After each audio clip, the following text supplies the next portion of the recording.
Opie and Anthony. Radio shock jocks. Opie and Anthony. Things that border on offensive in order to entertain their audience. I refuse to sit here and think that radio has to be nice. Why? Why does radio, out of any other medium, have to be nice? We are being now held to a standard where we have to be nice and make people feel good. Go screw! Radio bad boys, Opie and Anthony. Controversial radio personalities, Opie and Anthony. Infamous DJs, Opie and Anthony. Talk show radio hosts, Opie and Anthony. Opie and Anthony. Opie and Anthony. Radio shock jocks, Opie and Anthony. Opie and Anthony. Shock jocks, Opie and Anthony. Shock jocks, Opie and Anthony. Opie and Anthony. Shock jocks, Opie and Anthony. Opie and Anthony. All right, we get it. Hey, man voice. Ooh, you're hurting me now. Yeah, you know I am. Grandpa, could you whip me up some ovaries?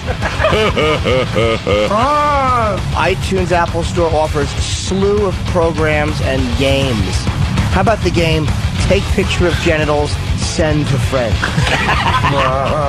Now open your cheeks up. I want to hear wide. the sniffing Open on the up radio. cheeks wide. Wait, shh.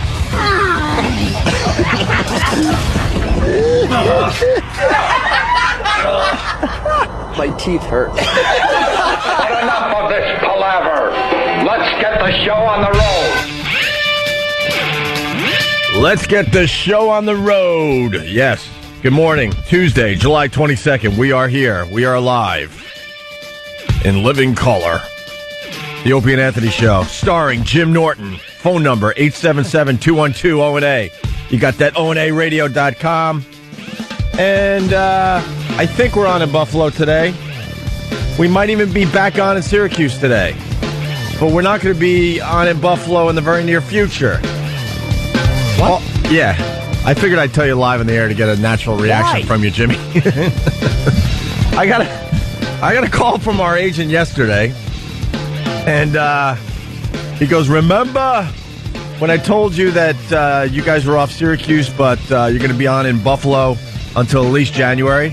I'm like, yeah. We weren't happy about it, but it was some backroom deal we made with Citadel Broadcasting, a radio company that's basically going broke, and we're suffering because of it. So all last week we had angry phone calls from Syracuse. Why aren't you on anymore? A lot of people pissed off because, this show takes time, but we definitely find our audience. He calls yesterday, he goes, well, now they've decided that you're going to be on in Syracuse, but you're going to be off Buffalo in the very near future. We might not even be broadcasting in Buffalo this morning, for all I know. Why? I don't know why. It's the nature of the business lately. Do we have good ratings in Buffalo? We have good ratings. I was going to say very good ratings. We're doing very well. Yes. And for the amount of money they're paying for this show, this is where it comes down to, because it's economics. For the amount of money they're paying for this show in Buffalo, they should just leave it alone and let us be. But they're saying they can't afford it, this and that, blah, blah, blah, the economy, blah, blah, blah. We can't sell the show because blah, blah, blah, blah, blah, blah, blah, blah, blah. Still on in Buffalo, not in Syracuse. Well, that's going to flip. So we're talking to people in Buffalo right now, but we're going away, and then we're going to say hi to Syracuse again within the next day or two. That soon? That is the breaking news I got for everybody out there. And I know we're in other cities, and you're probably saying, who cares, who cares? We care. This whole business is falling apart. I want to go to Buffalo and do a gig. Yeah, no kidding. Oh, well. So, Syracuse, here I come. And believe me when I tell you that they're not paying a lot of money for the show in Buffalo. We're basically, we are doing the show for free for Buffalo. Basically. Yeah, we're making a few shekels, but nothing to brag about. It'll pay a couple bills, but that's about it. No one's getting rich because we're on in Buffalo, New York. Yeah, we just love it up there, and we've been, our show's been a part of that area for many, many years, off and on. What are they doing? I don't know. Silly. So I got to call Fareed today and give him a piece of my mind and say, what are you doing? And I also found out they don't even have a plan. They just can't afford the show, so they're taking us off the air with no plan. So they're probably going to just throw a guy in there to play music. And that'll cost at least half of what you would pay for a morning show like this. Not if you just get some guy who does like one shift on a Saturday. Yeah. And say, do you want to just build your name up a little? Yeah. I'm sure it won't cost them much. And then there's going to be a new market we're adding in the very near future. Terrific. Wonderful. Wow. Wonderful. Let's see. What coast is it on? It's, where is it? I don't know. Wait, it's like the East Coast. Is there water next to it? Yeah. No, it's landlocked. Is it Los Angeles? No. Oh. Kind of East Coast, landlocked. Jacksonville, Florida? That's where I want to be on. Exactly. Is it a good one or no? It's all right. That's not. It's all right. Let me translate for the fans. No. Well, when you do a radio show, you want to be in like the top 10 markets. And then, like, good news, you're going to be on in Market 58. I just threw 58 out there because these dopes will now look it up. Well, the Market 58 is actually Dayton, Ohio. They're going to be on Dayton, Ohio. No, I don't know, but it's in the 50s somewhere. So it's like, oh, that's exciting news, Bob. Thanks. How about Los Angeles? How about San Francisco? How about Dallas? How about Buffalo? How about Buffalo? How about you keep us on in Buffalo? Unbelievable. Let's say hi to Brian really fast.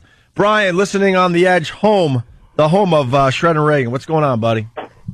Oh, not too much, man. I'm out here working, delivering the Buffalo news, and kind of disappointed that you guys are going to be going off the radio. I'm amazed we're even on today. Maybe they're giving us the chance to say goodbye.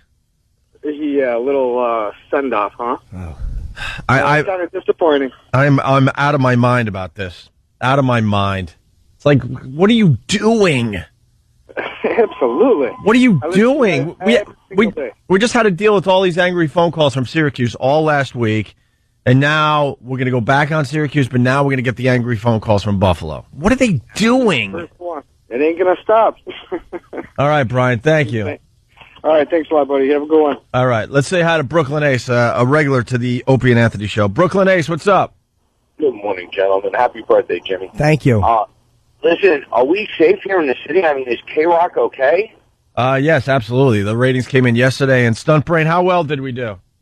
There's two ratings systems going on. The old one goes away pretty much starting today. Yep. And the new one starts in September. Like the second week of September, we get the new currency on the people meters. Yeah, the electronic ratings, which we've been following for the last 6 months here in New York, and we've been killing with the new rating system. The old rating system, we don't do as well, but we had a very nice book here in New York. Yes, the summer book or the spring book is out, and according to the 1834s, the 2554s, and the boys listening, we did very well, and it was really nice growth over all three of those months in the book. Right on. So thanks to the listeners. Very cool. But Yeah. Opie, since when have radio executives counted on listeners, on ratings? Well, I blew the line. Bye. All right. Out. Goodbye. All right, thank you. Let's say hi to Big Jim in Buffalo. Big Jim. Hey, what's up, man? Hey. Hi.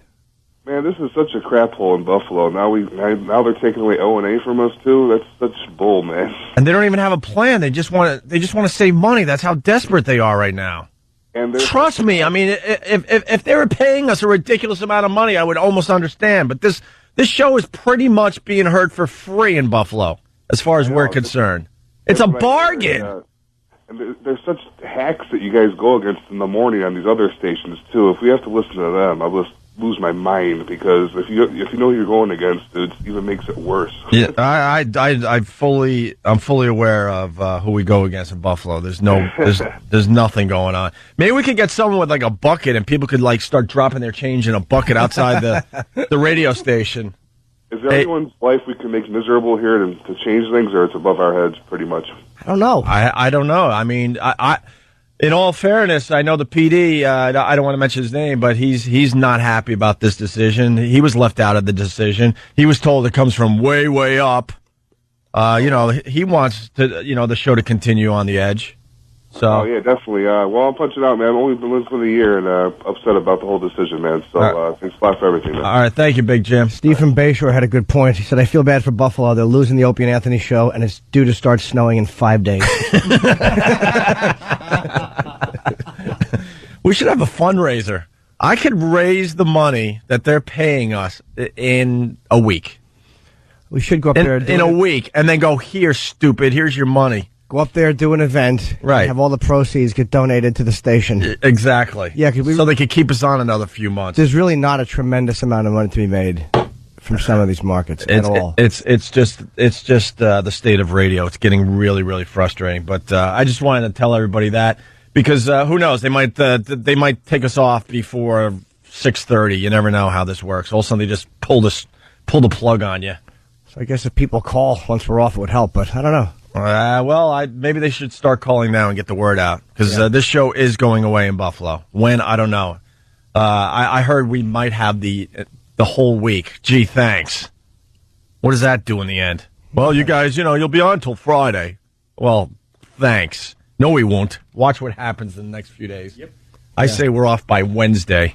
I say we say something before 9 that wrecks it. No problem. Get the word out. We might blow it up today. Jerks. I want to stay on in Buffalo, though. I mean, it's like one of those weird little markets that we just do well in. We love Buffalo. We were on another station in Buffalo. We did really well, so maybe it's time to start saying hello to those guys again.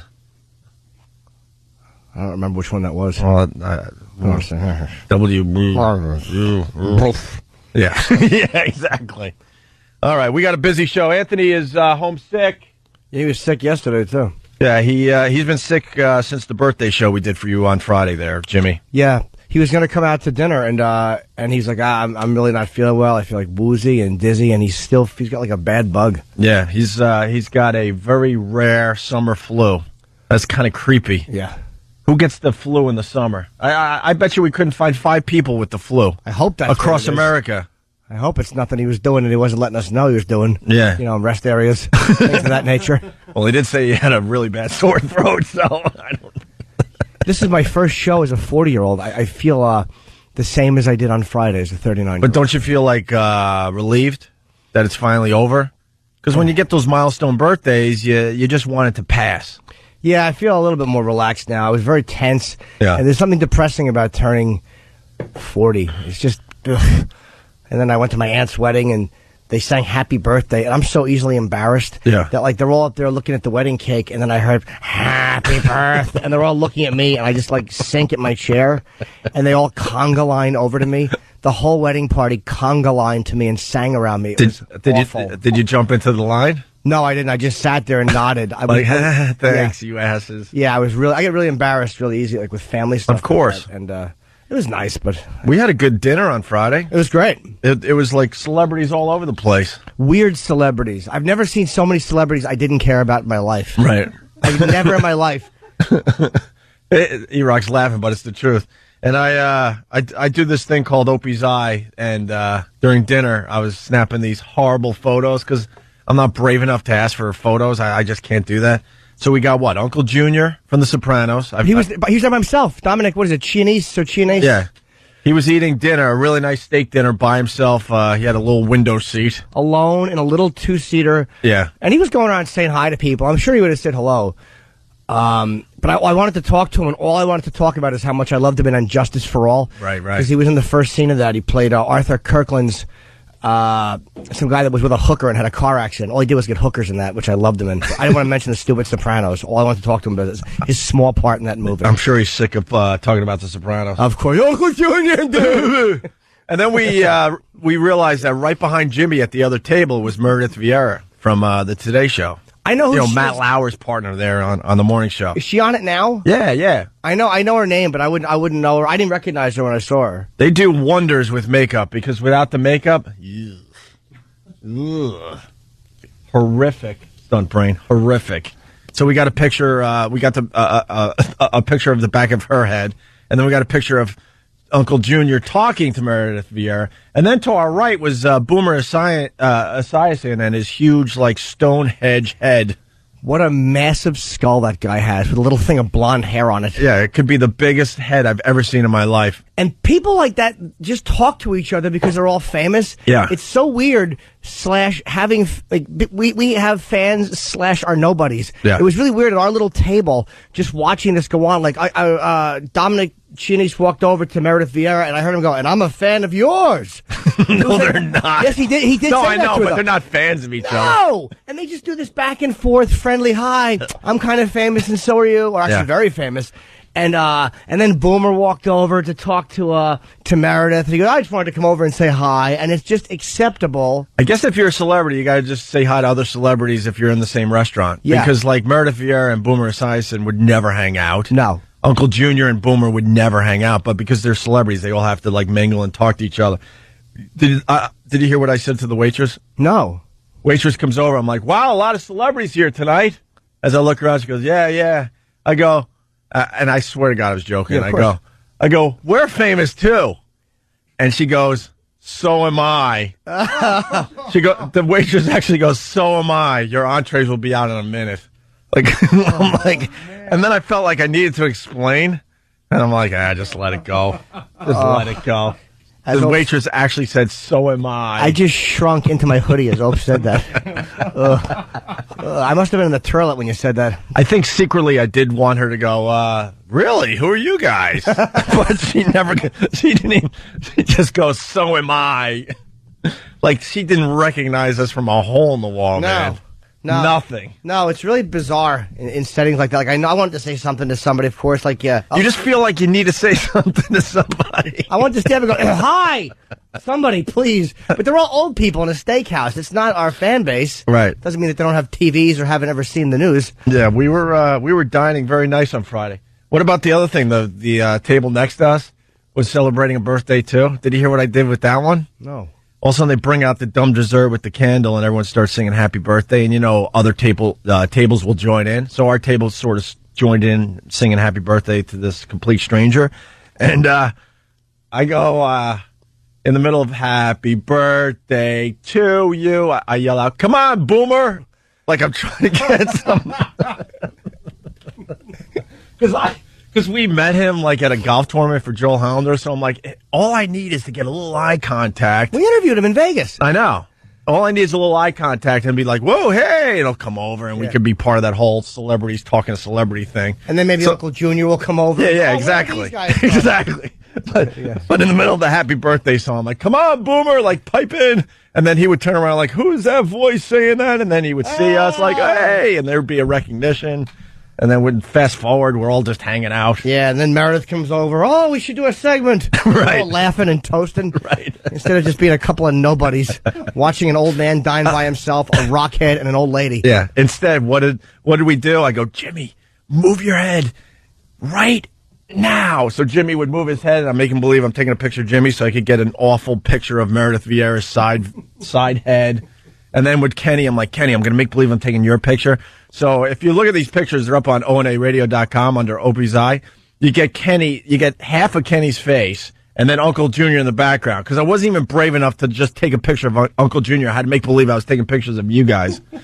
And I'm like, Doc, right now. We should get a camera for Opie's Eye. This way that some of these pictures will come out clearer. Yeah. It's tough with a BlackBerry camera to get in the dark. But that's the beauty of it, because it's supposed to be just kind of primitive, So they're up there, whatever. But how lonely does he look? Huh? Just sitting there by himself. I don't look at that face. How lonely does he look? Well, the sad part is it's not even in a diner. Like people eat alone all the time in diners and stuff, but not at a really nice steak joint. Yeah, you wonder if he has friends, or if it would be funny if after it went off the air, he can't get anybody to go out with him now. Right. Sopranos is done. There's no more cast party. People are like, ugh, you're old. Just go eat by yourself. Yeah. Like, is he like a lonely old man? Because old people are aggravating. Let's be honest. Nobody wants to eat with them. Maybe you don't have to. Maybe he lost his wife or something. I don't know. Do we have the backstory on Uncle Junior? Or maybe he's never had a wife. Wink, wink. Oh, nudge. Oh, yeah, maybe like him and Ed Koch meet. Right. And they'd never say it to each other, but they both know. Sure. All right, we're just getting warmed up. We got a very busy show. Nick DiPaolo's stopping by today to say hi. We got the Mythbusters stopping by today. We got Scott Rigsby. He's the guy I met in Central Park. He's a double amputee.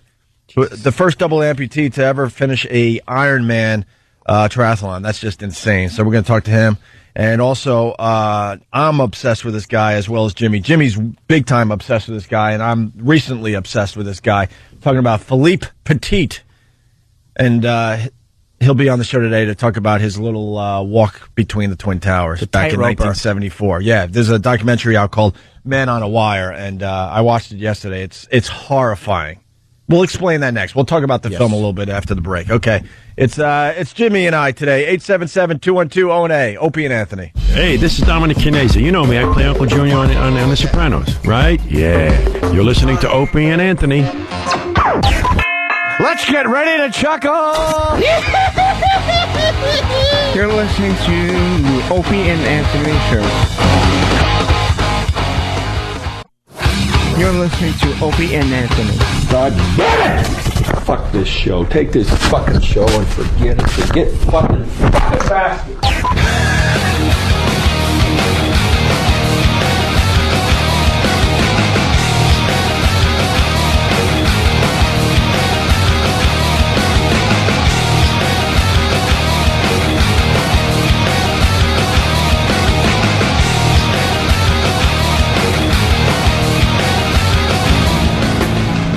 Hey, good morning to everybody. You got Jimmy and I today. Phone number 877-212-ONA. Front page of the paper today. You got Brittany's Brittany smoking in front of her kid. You see this, Jimmy? No, I'm looking at it now. Brittany kid's smoke bomb. We got a lot of parents that are listening to this radio show, and they could totally relate to this. This is a no big deal type of thing. The paparazzi, they got a picture of quote, hot mama, almost hot again mama. She's getting there. Britney Spears, she's smoking a cigarette, right? And she's got her little son, Sean Preston, too. And he's reaching for the cigarettes that happen to be on a little table. And he's got a lighter in his right hand. And they're making a big deal out of this picture, like she's a bad mom or something. Amazing. Blah, blah, blah, blah. The kid's probably just like asking her if she needs one or do you want one. It's so stupid. Who cares? If the kid was smoking, that'd be kind of cute, actually. Well, parents. I mean, we could talk to the parents, but at this age, 2 years old, this kid doesn't even know that it's a pack of cigarettes and a lighter. It's just a toy to him. Well, what if he was saying, "Mommy, no more smoking," and what if he was taking it away from her? Yeah, that's a good point too. And remember, K-Fed, the ex-husband, used to be the bad guy. He was the one they were all saying he's a bad influence on her. When did this happen? When K-Fed's music, here's what changed us about K-Fed. When he taught us how to dance. Popazao. I mean, come on. It's not like you don't love him. Who doesn't love terrific. Popazao? Remember he's on the Teen Choice Awards and Britney introduced him? It was like she had a rifle. I've seen hostage videos that were more happily delivered. She so didn't want to do that. Oh, was she embarrassed to have to introduce that boob? Yeah. She didn't. She's like, my man, Kevin Federline. It was so painful. She was pregnant. Like, she just wanted to have her baby and be left alone. And then if you go further into the paper, it's very obvious that Brittany is acknowledging that the kid got her cigarettes and a lighter, and she's basically taking the cigarettes and lighter away from the kid. Yeah. So just nonsense on the front page today. And then you got this bitch, the YouTube divorce woman. Yep.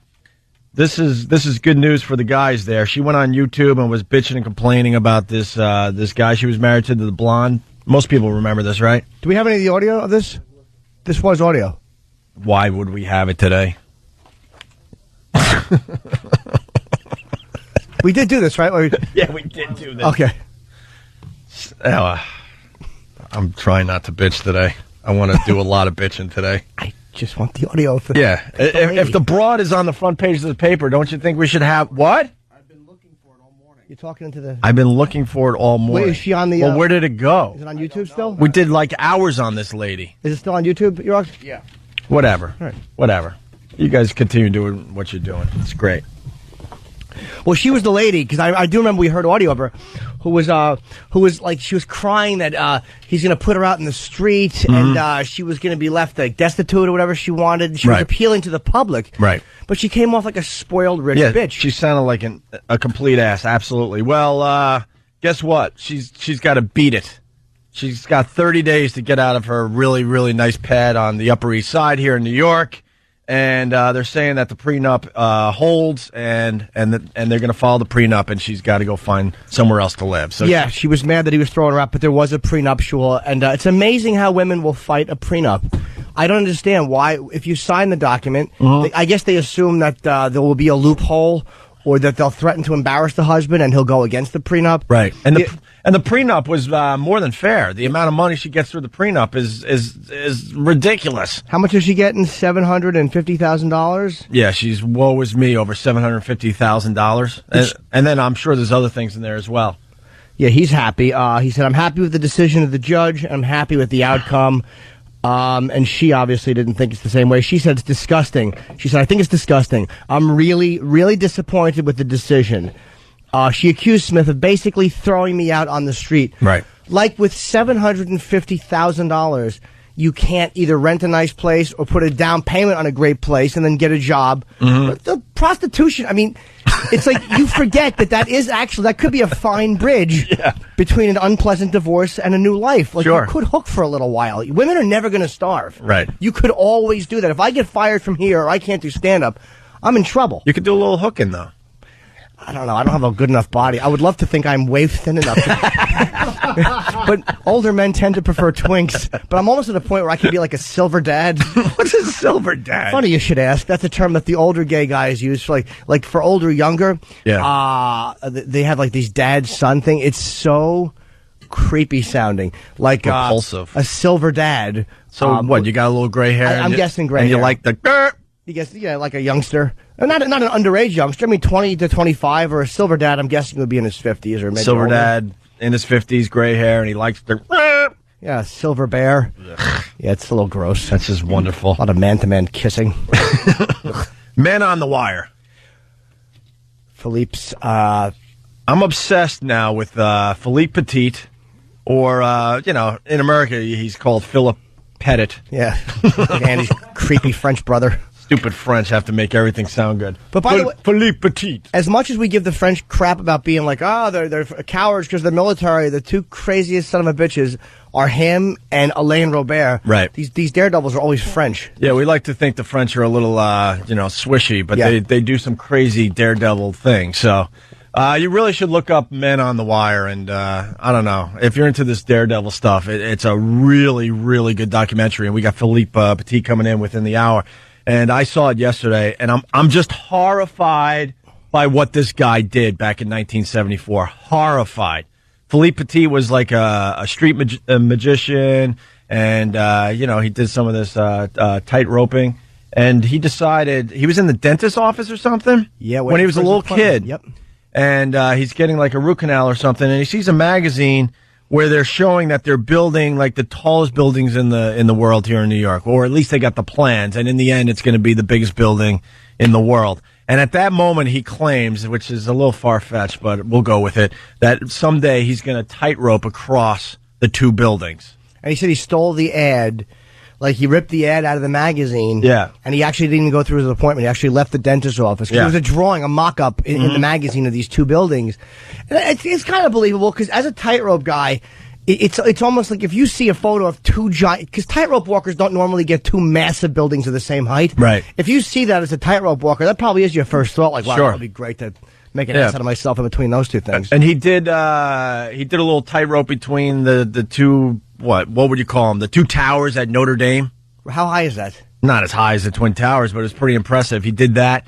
He did something down in Sydney across the bridge. Right. That huge bridge down there. All these weird landmark places. Right. And you fast forward a couple decades, they build the Twin Towers, and he decides to do it. And the planning that went into this was years and years of meticulously planning for this tightrope across the Twin Towers. And the documentary is amazing. He's a little swishy, and he's very animated, but a bit swishy. But he's not gay, because he was with that chick for a long time. Because you watch it, he goes, "This guy gay?" I don't think he is. I think he's just... That's what I was asking that same question yesterday when I was watching it with some people. I'm like, because I always think of like my friendship with you, Jimmy, and I'm like, I've never given Jimmy a piggyback ride before. I've often. Remember? Because all of a sudden they're laughing and they're running in the field together. I'm like, I guess I should explain further. Like, he had a whole crew of people. Yeah. And, they would do the tightroping with these landmarks and stuff. And it's not just Philippe Petit. He has a crew that sets up the tightrope and make sure everything goes smoothly. And they train and all this. And they had this big, huge field wherever the hell he's from. And they would set up the tightrope and they would practice there. And next thing you know, they're just running in the field with each other and tackling each other. And Then there's another scene where Philippe Petit is getting a piggyback ride from his pal. And every time one of these things happen, I'm looking to my right like, what do you think? What's up with Philippe? Why would you do that in a field? Don't just high five or shake hands or say good job. Have we ever ran together in a field and kind of rolled around together, Jimmy? No. Yeah, exactly. No, we always walk slow when we're together. Right. It's almost gay to speed it up. It's actually called Man on Wire. Man on Wire is the instinct to say it, but because that's what he was charged with. Right, Man on Wire. Yeah, You're right. Man on Wire is what that's how they wrote it up back in the day. And Philippe Petit, it should be a good interview because he's very animated. He's a weird guy. I guess you'd have to be. I don't know what we're you have to be kind of weird to want to do that and then to go through with it. Right. But if you're afraid of heights, I mean, the photos, because there was unfortunately no video of it. There's one video from the street where you see this dot in between the buildings, literally a dot. But look, I'm looking at the photos again. It's called manonwire1word.com, and you can see some photos. And just looking at these photos, I'm just horrified all over again. The guy, when he finally got this tightrope set up, he went across back and forth, back and forth. He was up there on this wire for close to 2 hours. He lays down and starts looking at, quote, the heavens, and he saw a bird above him, and he's trying to get the bird to come down to his level. There's another shot where there's like a plane that looks like he could almost touch it because the plane is, they fly pretty low over Manhattan. Yeah, it was probably LaGuardia Airport plane, and it was above him. Right. And there's a shot taken. I don't know if it's from the ground, but it shows him and it shows a plane above him. And he's just laying there. Yeah. He laid down on the wire. And then he sits down on the wire. And I'm thinking, all right, you sit down on the wire. How the hell do you get up without falling? But he looked down. He said he wanted to see we're saying everything he's probably going to say, but he sat down on this thing, and there's a way to balance yourself. I think his foot was actually dangling down, and his one foot. It's like picture yourself sitting on a rope, and your right foot is balanced on the rope, and then your left foot is kind of like hanging straight down at the bottom of the queue. Right. And he just stopped and he looked to the ground. Yeah, he leaned over to look too, because he said it was a view he'd never have again. And he wanted to see it. The detail that went into this, I mean, they got fake building IDs. They snuck. It turned out to be at least a half a ton of equipment they snuck into the Twin Towers, and then they had to get it up there, and then there were security guards, and they hid under a tarp for like hours and hours while this security guard was kind of in the area. They weren't sure if he was still in the room, so they stayed there for hours. Yeah, and then and then in the middle of the night, they're able to set up this tightrope, and how they did it, they shot an arrow, and this is all the stuff that's explained in the documentary, and took a lot of training. But basically, they shot a bow and arrow with a fishing line from one tower to the other. That's crazy. And then on the end of the fishing line, then they had like a small piece of rope, basically. And they pulled that across. And then when they had the rope across, then they were able to get something a little heavier. And they pulled that across. And then finally, the actual tightrope wire, they were able to pull across. Once they had a rope big enough under it. Right. And I'm so stupid all these years, because I always knew that they used a bow and arrow, because I heard that years ago.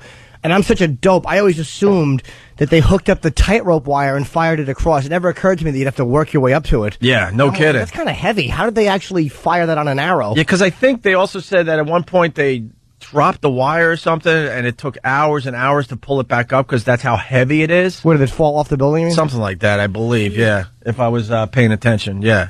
And they actually, there's so many. There's a photo right there. He's just sitting on the edge of the Twin Towers, or one of the buildings. On the top of the towers, there was always, it's like a giant rectangle, and on the top, it angled inward slightly, and I think Stunt Brain said that's where the rigging for the window washing was hooked up. Sure. And maybe that's a 10 or 12 foot angle going up, and he's just leaning back against it with literally his foot 6 inches from the edge of the building. And there's nothing for him to grab onto in front of him. Yeah. It's only him leaning back, which is preventing him from falling. Yeah, it's horrifying every time I think about this. And then finally, dawn hit, and he started his tightrope walking. Oh, I'm looking at that picture. I have my hands get sweaty when I look at things like this. Right. And it's just there's certain photos that are really creepy because they give you a relative. You can see how far from the ground he really is. Why would you stand there? Right. I just want to say, why are you standing there? Yeah. Why don't you go inside like a nice person? But he trained for years. He was kind of spying on the Twin Towers for a while. He would come to America and really, really study how people got in and out of the building. He was able to get upstairs, and he was on the roof by himself. He actually made believe he was a French reporter when the Twin Towers were opening, and he was able to interview all these people that gave him a lot of inside info. And then he goes back to somewhere in France, right? And then he sets up this whole field to mimic the Twin Towers, like the distance it would be and all this stuff. And then he was on the wire practicing. He had his friends with ropes, like moving the wire as hard as they can, and their whole job was to try to knock him off. He was only about, 15 feet off the ground, something like that. And they couldn't knock him off the wire. That's how good he was at doing this. Well, yeah, in case of crosswinds, I mean, even if it's a nice day, there's still unpredictable things, especially at that height. I mean, we've all been on top of a tall building before. Right. And you're always kind of worried. And there's one photo in the, it was in the documentary. I don't know if it's in this book I have, but it was in the documentary where the wind can be so bad up there. He's holding on to a piece like a flagpole. He's in the middle of the roof. Yeah. And his legs are straight out. What's the word, the way a flag would be? It's not perpendicular, whatever the word would be.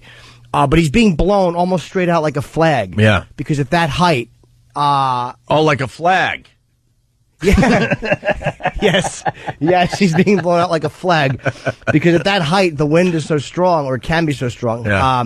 So that was one of the problems. They were worried about the wind, obviously. And then there's another picture where he's kind of like, they're all like shirtless, and one of his buddies is in bed while he's doing sketches on the other side of the room. And once again, I'm thinking, wow, have I ever been in the same bedroom with Jimmy, topless while he's in bed? I will say, like, I don't, and he had a long-term relationship that ended after he did the walk. Yeah. So, I don't know. Well, she probably had enough tightrope, and she's like, enough about the rope. We know the sky. We get it. I think she got sick of looking the other way. God, he's getting another piggyback ride. Finally said, I'm done with this. Years ago, I was working with Jay Moore in Florida, and he goes, come in. And he called me into his hotel room, and I walked in, and he's just on his bed naked with his face in the pillow and his hands behind him, let's just say, making a nice presentation. And I walk in, and it's like a cyclops just staring at me. So guys do weird homoerotic, funny things like that. Well, that's the famous, funny, yeah. That's the famous thing we talk about from time to time, gay or funny. Yeah. Philippe Petit, there's nothing funny about, I don't know, rolling around in a field with another guy. Well, those were or getting a piggyback ride. Weren't those reenactments like, a lot of it's done in reenactments, I think, the older. No, that's real footage from back in the day. That's the only video they got. Oh, really? Yeah, that was a young Philippe Petit. Because I know that positive. They did use some actors to reenact certain moments. Yeah. I was hoping maybe that was a reenactment. Maybe he just said, be festive, run around the field. Yeah. That's what they did. So then the other thing really fast, so then he's doing his walking across just saying it, across the Twin Towers. It's like 200 feet, 200 some odd feet. And then he was just toying with the police and stuff. Like he would get really close to them and he'd go, and then he would go back the other way. He started smiling. What did he do? Those French, they like to do a bow, like a salute. He was saluting New York and everything. What is it called when you? I'm not sure. A curtsy. You take your hand like this. It's open, and you're just to the right. It's like a gesture of But you're saluting, like you're giving respect. Like when you're trying to get one side of the stadium to yell, you go over here. Yeah. It's like slowly backhanding a child. That's the best way I can think of it. But I have to ask you a question. They were up all night. They were hauling all this equipment up. They didn't sleep. Right. And then he gets up at dawn. So it's like staying up all night. Oh, I think doing all kinds of labor, and then you walk across a wire for 2 hours? Yeah, I think his adrenaline took over. I don't think he left I think at that point, they stayed there all night. Oh, yeah. It's amazing. We bitch about being tired on a Monday. Right. Oh, I don't want to do radio today. 3 hours of sitting down. I'm exhausted. Yeah, I mean, the things I found amazing about it, because I've been kind of looking at this off and on for many years, and Jimmy reintroduced me to this whole thing a few months ago, and what a coincidence that the movie came out, because we felt like we were talking about something that no one talks about anymore, but now people are talking again because of this new documentary. I really thought it was like just a bag with a rope in it, and that's it. When they said in this documentary that it was over a half ton of equipment, I'm like, how the F did they get that up there? It's amazing. You'd never get even close to the building, close to an elevator today with any of that stuff. But you know what, though? They had stuff. They had security back then, though. They even had building IDs and things they had to have duplicated. Right. And it's funny. I was just thinking that's why we had that silence for a second there. Penn. when he was in, Penn Jillette actually said the day of that walk, one of his friends said, do you want to come down? There's a guy going to cross the towers today. He could have went and watched that live. Wow. And he didn't. He said he was new to New York, and I don't remember why he didn't. He was like, Right. I'm sure he regrets it, but he could have actually went down and seen that live. The biggest shame of this whole thing is there's no freaking video. Yeah. And I'm surprised because some of his other things were videotaped. I'm surprised that he didn't think to get some kind of camera up there. Yeah. I know they were big and bulky back in '74, but, they have video of him, like, crossing, across Notre Dame. Were those videos or Notre he Dame. took, though? Were those videos he took, or were those things that other people took of him?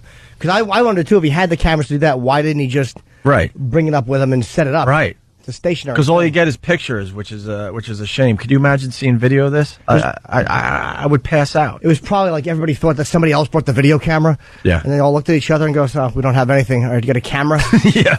Took a few stupid pictures. Although the pictures are good, and the way the documentary is done, I mean, there's enough photos in it and enough of him talking. It keeps you interested. Well, he's very animated. He makes it. Yeah. He really makes the documentary because he's good with words. The other thing, really fast too. This was a downhill.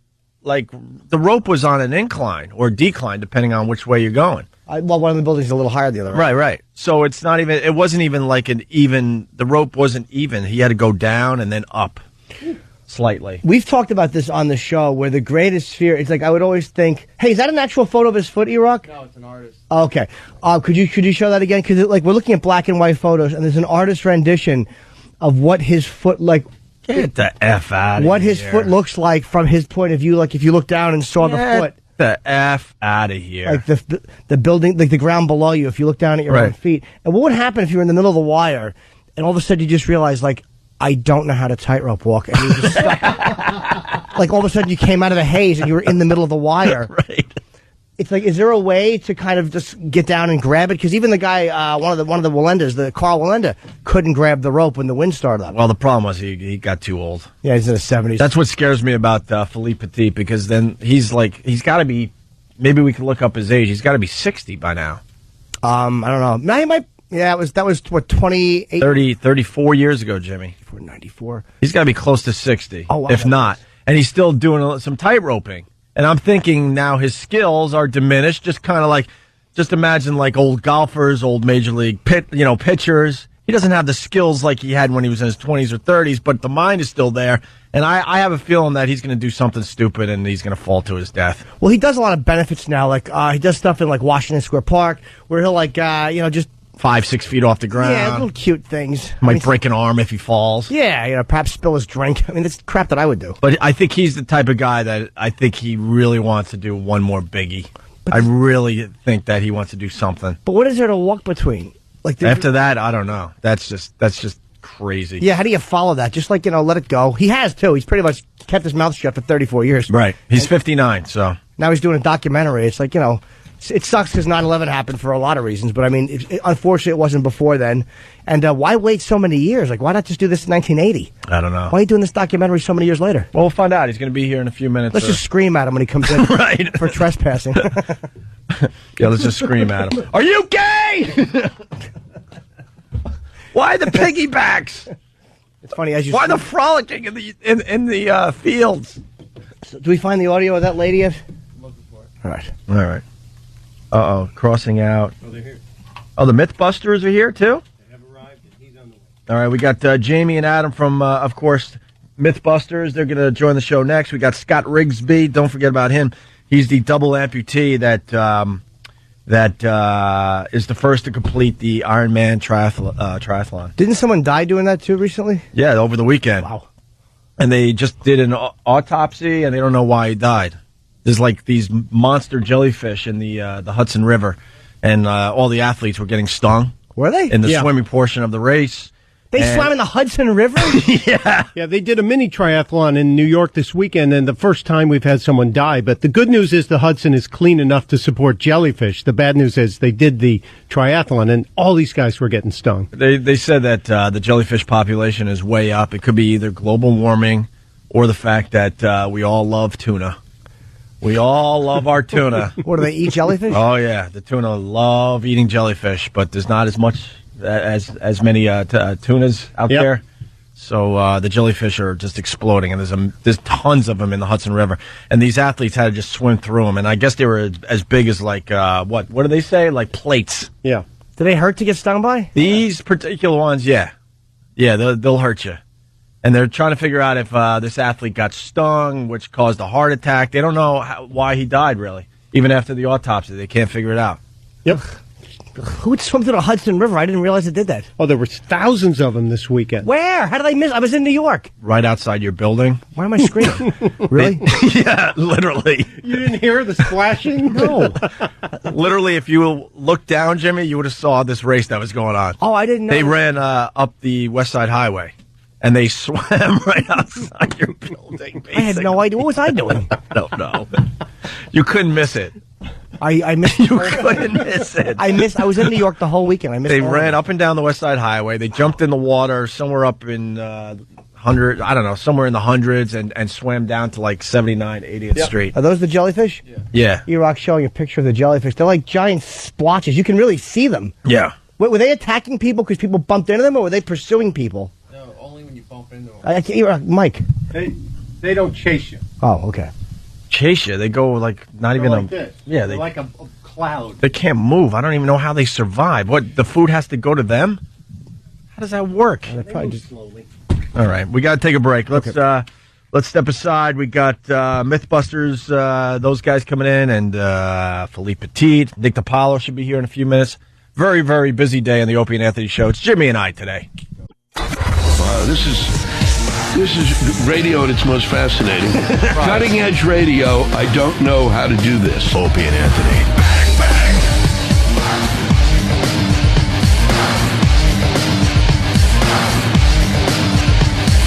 Bang, bang.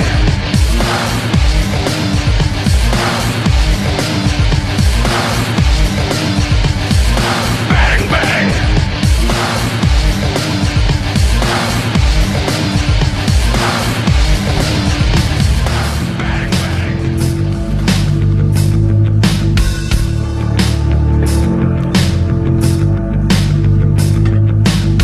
You're checking out the Opie and Anthony show. We got a busy one. We got Philippe Petit coming in about 40 minutes or so. We got Scott Rigsby, the double amputee, the first double amputee to complete an Ironman triathlon. We have to say hi to Nick DiPaolo. He has entered the studio. You have to? What's it? Sure. We just have to. It is a chore. Nick, just to figure his I made it in here in 36 minutes. Oh, that's From a new 36 record, right? miles. Yes. 2 people died on the way. She obeyed the speed limit, I hope. I'm kidding, Nick. I'm kidding. I got Look at me falling for it. Not too early. What, Jim? Also on our couch, we got the MythBusters. Hi, fellas. Jamie and Adam. How are you guys? Very good. Good morning. Now, I'm kind of confused. You guys are here to promote Shark Week. We are. But you're the MythBusters dudes. Well, you know, sharks, explosions, guns, it's all dangerous stuff. It's Are you hosting Shark Week, or is Mike still doing that? No. Mike did it last year, I think. We did it back in 2005, and we're doing it again this year, 2008. All right, this is called They Couldn't Get Mike to Go Out and Do Promo, and these guys happen to be on the road, and they're nice, and they're like, all right, we'll cover it while we're gone. Yeah, we'll do your promotion for you. My brother's a marine biologist, so I know everything about sharks. Oh, awesome. They don't. Is he really? Yeah, they hate humans. The only reason they bite is because they get confused and then they let go. You talking about brothers? Go, We're far too bony for them as a meal. Right. Yeah, it's not enough fat as for the return in energy. Well, give Oprah a bathing suit. And he also says there's sharks literally everywhere, and if they really were into humans, it would be an all-out war. Yeah, one of the surprising things when we talk to the biologists is that they would say things to us like, you want to come up to some conclusion about shark attacks from a statistical standpoint, they don't occur. Mm-hmm. When you consider the hundreds of millions of people that get into the water every year, the millions and millions of sharks, and the 40 shark attacks, it's a statistical non-number, and it's not worth studying. Right. I think we did some research ourselves. I think more people die from vending machines falling on top of them. I'm serious. We did this whole thing once, and more people die from a vending machine falling than being bitten by a shark. Are you sure about that, Opie? Yes, I am, Nick. At least in the ocean, it happens that way. My brother-in-law actually is a surfer in Santa Cruz, and he asked me, I actually worked out the math and emailed him a detailed breakdown that even as a surfer in the water 5 days a week, he's far more likely to be struck by lightning anywhere than he is to be bitten by a shark in the ocean. I wonder if the statistics occur to somebody, because you're right about this. Like, it's so rare to have it, but as someone is having their leg ripped off, I wonder if like a part of their brain just goes like, how unlucky. I should have played the lottery. Yeah, exactly. Or I should have just brought a soda machine with me or done something stupid, because this sucks. You start cursing God. Why am I the one? Yeah. Why? Because it does happen. There's great footage. You guys have shown that footage, right? Of that woman getting her leg ripped off and then swimming to the boat, and all of her friends are like pulling her on the boat. Oh, that was a myth. That's not on our show. No? No. I've seen What, you didn't get the... That was a Three Stooges episode, Jim. That's exclusive. Oh, wait. Oh, that was Orca. No, you don't remember what the... That's exclusive video that you guys didn't get a hold of, I guess. No, you've seen the footage, right? That is the sickest shark attack ever filmed. Wait a minute. I don't remember seeing this myself. It's a woman, and she gets her whole leg taken off, and now she's swimming to the boat, and behind her is just a pool of red. There's camcorder footage. Yeah, it's real. You sure it was a leg? Doesn't have a heavy day. Yeah, she was cranky when she got on the boat. No, there was. You guys know the footage I'm talking about, right? There's a woman in the water, and there's a bunch of people going, "Oh my God, it's a shark!" And you can see the fin around her, and she goes under. Yep. Red comes up, and they pull her in the boat, and you can see like where her leg was. It's like a scene right out of Jaws. Wait. Is this fairly new footage, or it's a bit? Yeah. Can I find this on the intranet? You could. Sure can, Nick. We're looking for it right now. I think it's. I like that. Anytime a woman gets hurt. Yeah, here you go. This is the one. Yeah, I mean that's bad. We get to the MythBusters. We're showing a video that. Yeah, you might want to use this during Shark Week, guys. You guys have never seen this? No. I haven't either. There's I'm getting excited. There's a woman right now. You can see her. She's in the water. Oh, paddling. She's got like both a legs. She's screaming. And you can see the shark. There's still. There's the shark. And the shark grabs the fin her. out of the water grabs her. It's March of '94. This happened. The stupid cameraman. Hold steady. Try to help the dummy. That's how you know it's real. It's like he's really like panicking because the camera's all over the place. He's probably laughing. And there's water. And there's the blood as you go back to her. Let me see that stump. This was back in 1994, 14 years ago. Yeah. Oh, there's Roy Schneider. This is fake. This is the worst video ever. Roy Schneider. Schneider. I'm you sorry. guys, the one to keep an eye out for on the internet is the one where this guy's on a surfboard and he has a chunk of meat on a line. He throws the chunk of meat out. The shark takes it, and then he gets up and he's surfing away with the shark towing him. You're kidding. Shark surfing. Yeah. Is that a new sport? We just came across it. I think about 3 weeks after we wrapped shooting Shark Week in March. Right, and we thought, that we'll use that next time. Oh, that's too bad. That's hilarious. Actually, do you guys? Most people watch this stuff because there's something about a shark attack, like that type of footage that you want to see somebody getting attacked by a shark. I mean, that's the main reason to it. Well, yeah. I mean, sharks. It's understandable that people would react this way because you can't see them. You know, they're these big creatures that are really dangerous, and they're under the water. You don't know whether they're there or not. It's like the ultimate sort of a monster kind of a situation for people to fantasize about.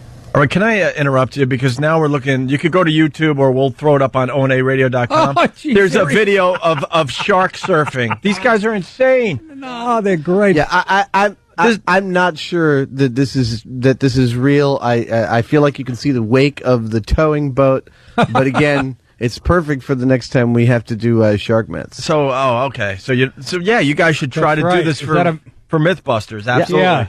Wait, do you guys do shark myths? Yeah, absolutely. What's one about a shark that everybody thinks that's just not true? Like, will they chase you on land and into the street? Only in a Warner Brothers cartoon. Well, is there one that's not? Like, what is one that is? What is one that's not? That's completely not true? Like, what's a real misnomer about? They only have 2 teeth.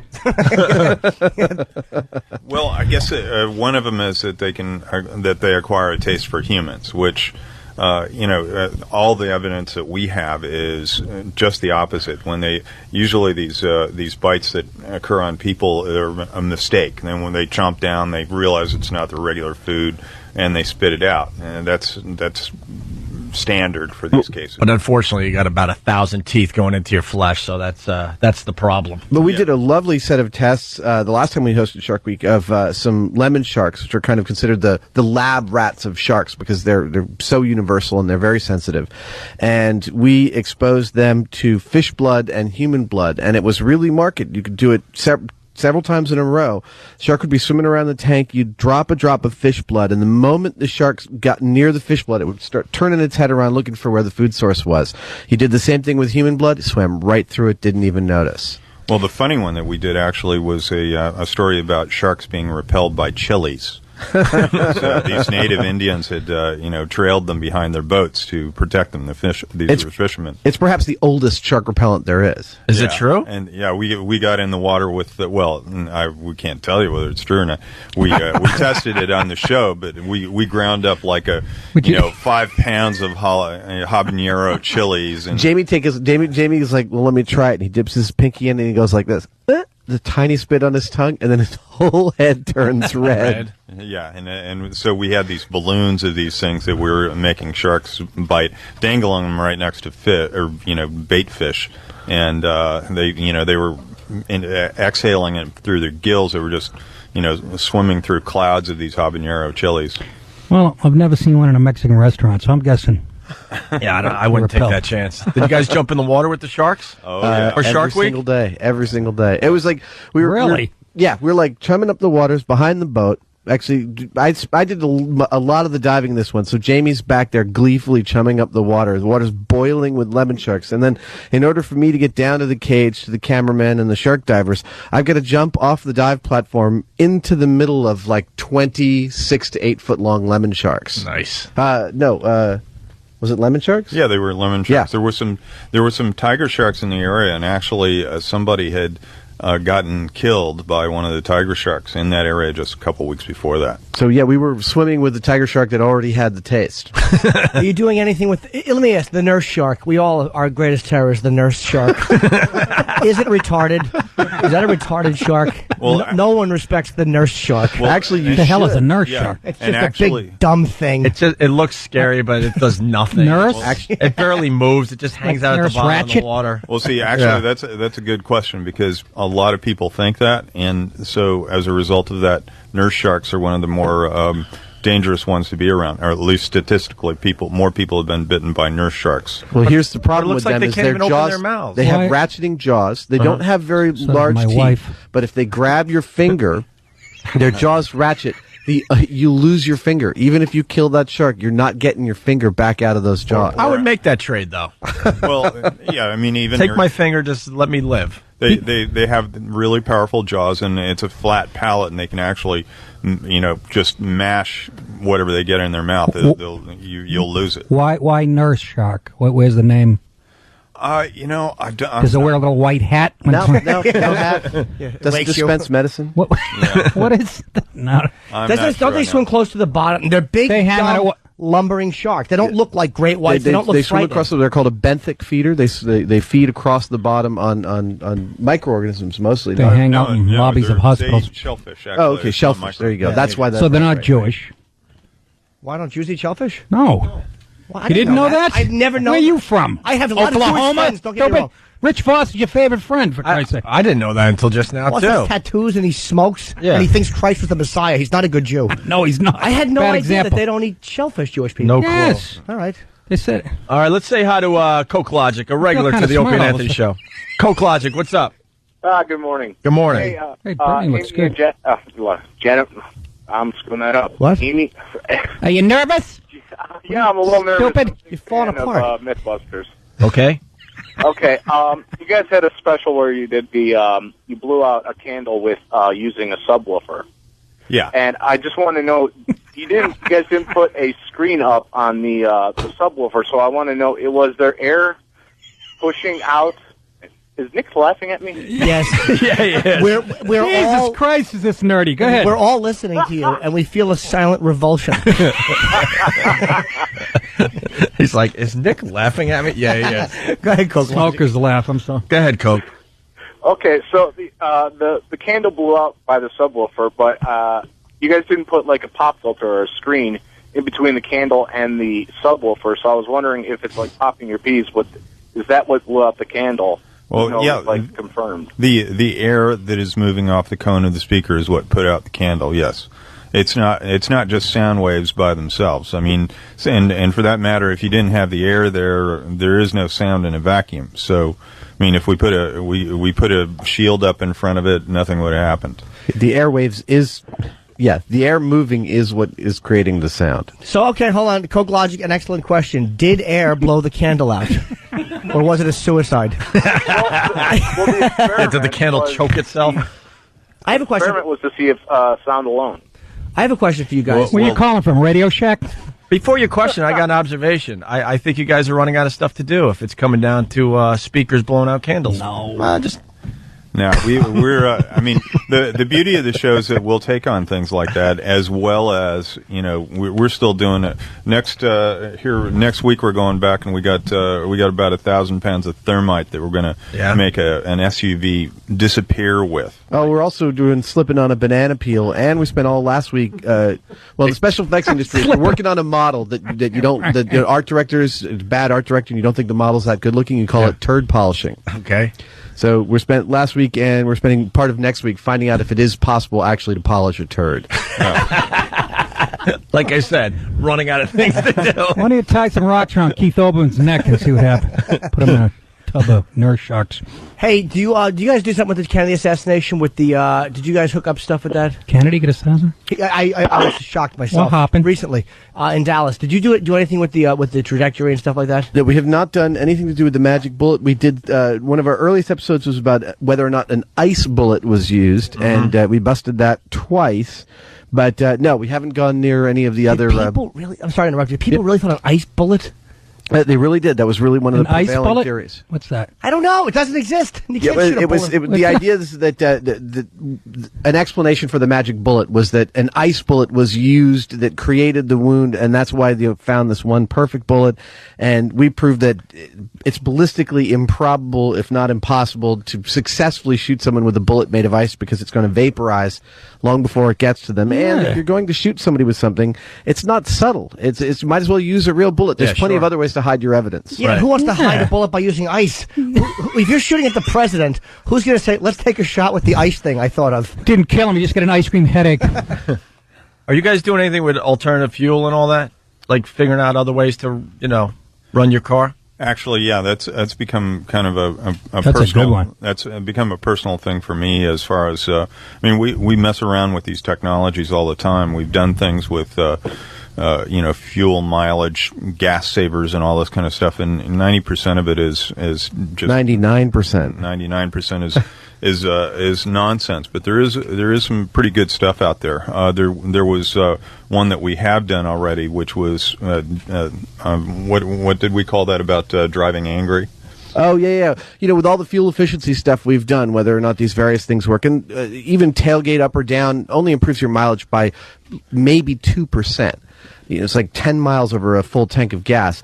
But we actually just did, it's going to air in a few weeks. The other team did driving angry versus driving relaxed. And you won't believe... How do you get the guy angry? The difference. That's the funny part to watch. Okay. That's the very funny... How they got Tori and Grant angry is fantastic. Please tell me that angry driving... I know you can't give it away, but I'm really hoping that angry driving saves gas. Please. Please. How great... You could have seen me coming in here this morning. Especially if they could break it down, like honking incessantly saves you this much. Ethnic slurs. Slurs. Yeah. Can't speak English. I'd be getting 65 miles to the gallon. Let's go to Joe in Jersey. Joe. Hey, what's up, guys? Hey, Morning. Jimmy. Morning. Guys, I just wanted to mention, what's it like working with Kerry, man? She's a little hot one, huh? Well, yeah, she's cute. What can we say? Kara's great. She's one of the nicest people we know. We heard you both slept with her. Is that a myth? That would be a myth. At the same time in a Shark Tank. Right. Let's go to Kenny. Lemons. Kenny, what's up, buddy? Just wanted to call and say I love the show. And Which one? I love the Opie and Anthony show. I love the Mythbusters. Okay. And Shark Week, with that girl on the show, quite sexy. This was a terrific phone call. Thank you, Kenny. Yeah, he just kind of gave like a breakdown of what he thought of everything. Right. You guys okay? Shark Week? The girl's sexy. I'm gonna go. The kill weather's myself. okay. Yeah. Danny's a huge fan of Mythbusters. Danny, you got a question for the guys? He's seen every single episode. Yeah, I probably have. You know, it's funny because, like, working on this show, a lot of celebrities come in and out. You know, Gene Simmons was in just, a few weeks ago. The big, huge people have sat on this couch, and the Mythbusters are here, and I'm actually, You're nervous? I'm frozen. I can't think of anything to say. Well, the way you started out was good, though. Like, normally we get big celebrities. No, I know. Yeah, See, exactly. I just put my foot in my mouth. You can come over here, sit right here on the couch if you'd like. No, that's okay. Are you nervous? Yeah, there'll be another I'm myth. extremely. These guys are. I mean, for lack of a better word, they're kind of like my idols. Is that just right? Just from the science and the engineering standpoint. I mean, it's Why, did you stuff. go to school for engineer? No, I dropped out of high school. That's why I look like up a to these guys vaudeville so setup. much. Exactly. It's like, wow, look how smart they are. His idol is anyone with a diploma. we got at least 3 or 4 guys on staff that never graduated high school. So It doesn't show. How's things going in Buffalo? Yeah, you got 2 guys on the air that never have. I didn't. Anthony didn't. He didn't. Bunch of dopes. you got to have a question for Mythbusters. Yeah, you love these guys. Oh, Which one was on the Charmin commercial? That was me. All right, thought I recognized. I squeezed the Charmin. What's your favorite? What was your favorite episode? Yeah, there you go. well, no, I think my question for the Mythbusters would be: what is the myth that is probably most contested? I know you guys do your recaps of myths that have gone one way, and then the viewers contest the outcome, and then you guys will redo it. But which myth out of all of the myths was one that was contested the most?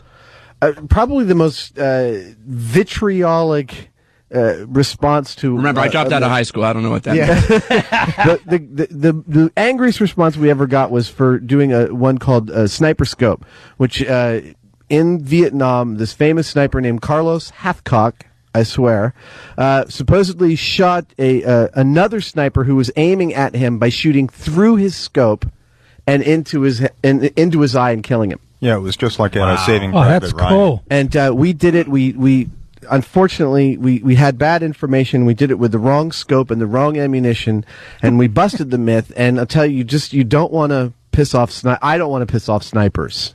I think it's bad policy. What did you use? What was wrong about what you used? They used a cannonball, a water gun. No.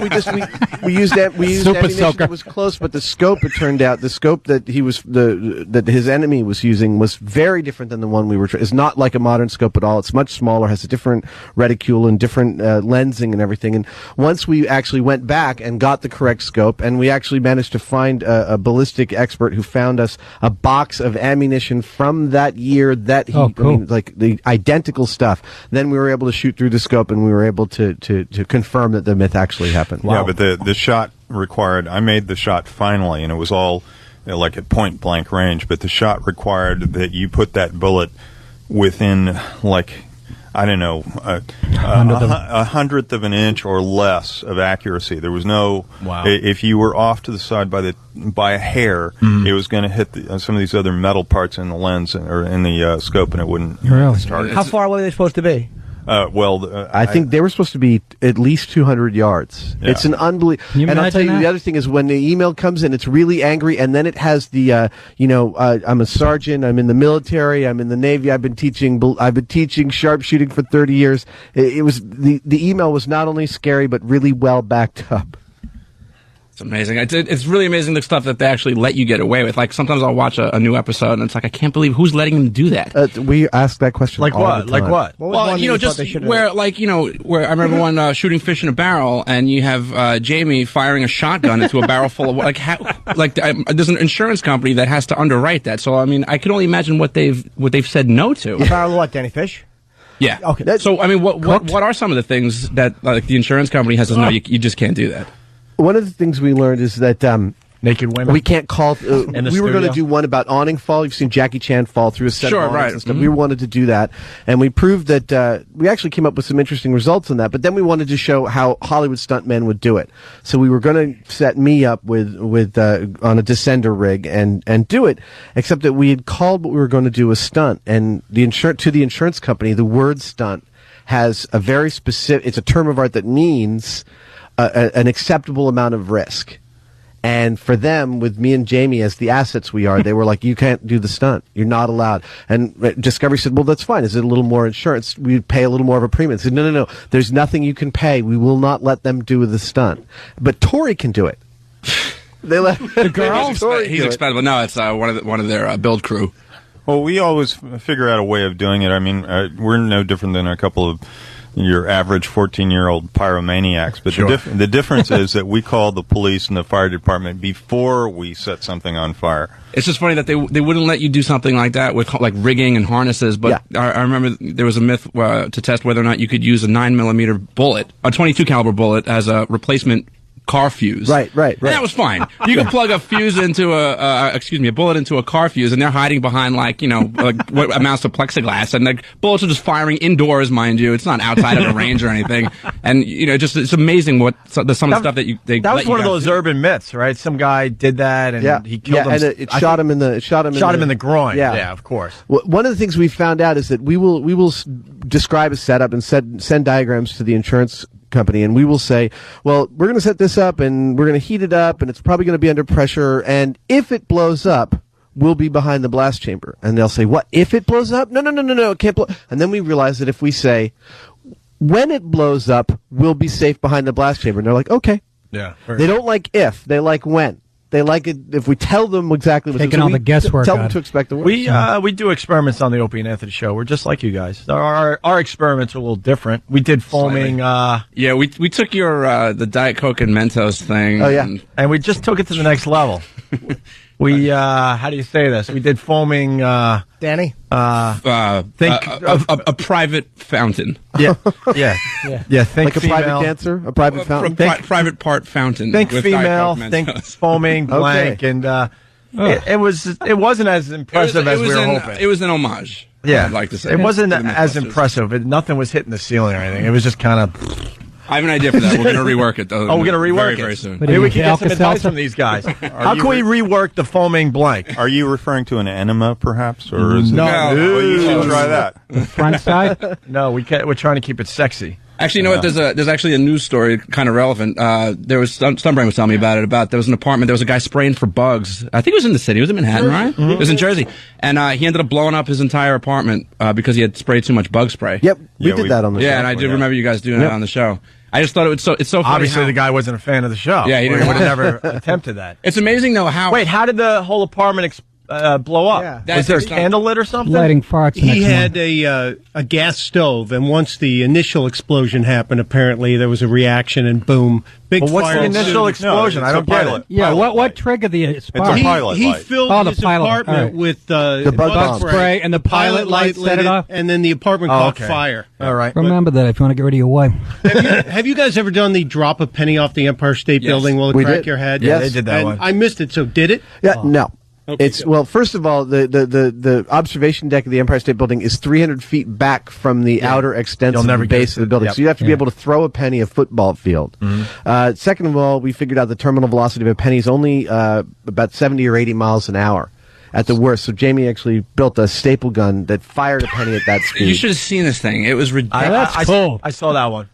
So what happened? What happened? Well, he shot me in the ass, and I'm still here. And then we wanted to figure out what kind of damage did it do to your butt? It's like getting hit with a pellet gun. It wasn't that bad. But then we wanted to figure out, is there any speed at which a penny could be lethal? So I built a slide for a penny that bolted to the end of a rifle with a blank round in it. And we got that going, I think, like Mach 4, 2,500 miles per hour. And we fired it into a skull, a real human skull encased in ballistic gelatin, and it still wasn't powerful enough to break the bone. I mean, you'd be really upset, but the penny just doesn't have enough mass. Wow. Especially because the wind. Is that what you also counted to for wind resistance as it was falling? Well, what happens is it tumbles. It's not like a bullet that's or an arrow that's aerodynamic. So that tumbling causes turbulence. It slows it down. We did another experiment. We should tell these guys. We did? Yeah, the bottle rocket thing. You guys should do the bottle rocket thing. Well, I wasn't around. That was before my quote-unquote time. Oh, we built a heat shield and everything. This was right out of Mythbusters. I remember listening to it. It was, we fired a bottle rocket from a girl's stuff. I'm noticing a Jesus, theme. really? I'm noticing a theme. But it to your worked. myth. We were pretty impressed with that one. You know, what was I going to say? Are you feeling more comfortable with the myth? Yeah, I am. All right, good. I am. I like it. Danny's fast forwarding. We're going to be 'cause doing lunch and drinks together Using in a few drinks. hours Girl's from right vagina. now. In the movie Fight Club, there's a scene where the main character's pilot light gets blown out in his kitchen. Yeah. And the whole apartment fills with gas. Yeah. And then the compressor from the fridge is supposed to spark and ignite the gas. Yeah. I don't recall if you guys have ever done something similar to that, but...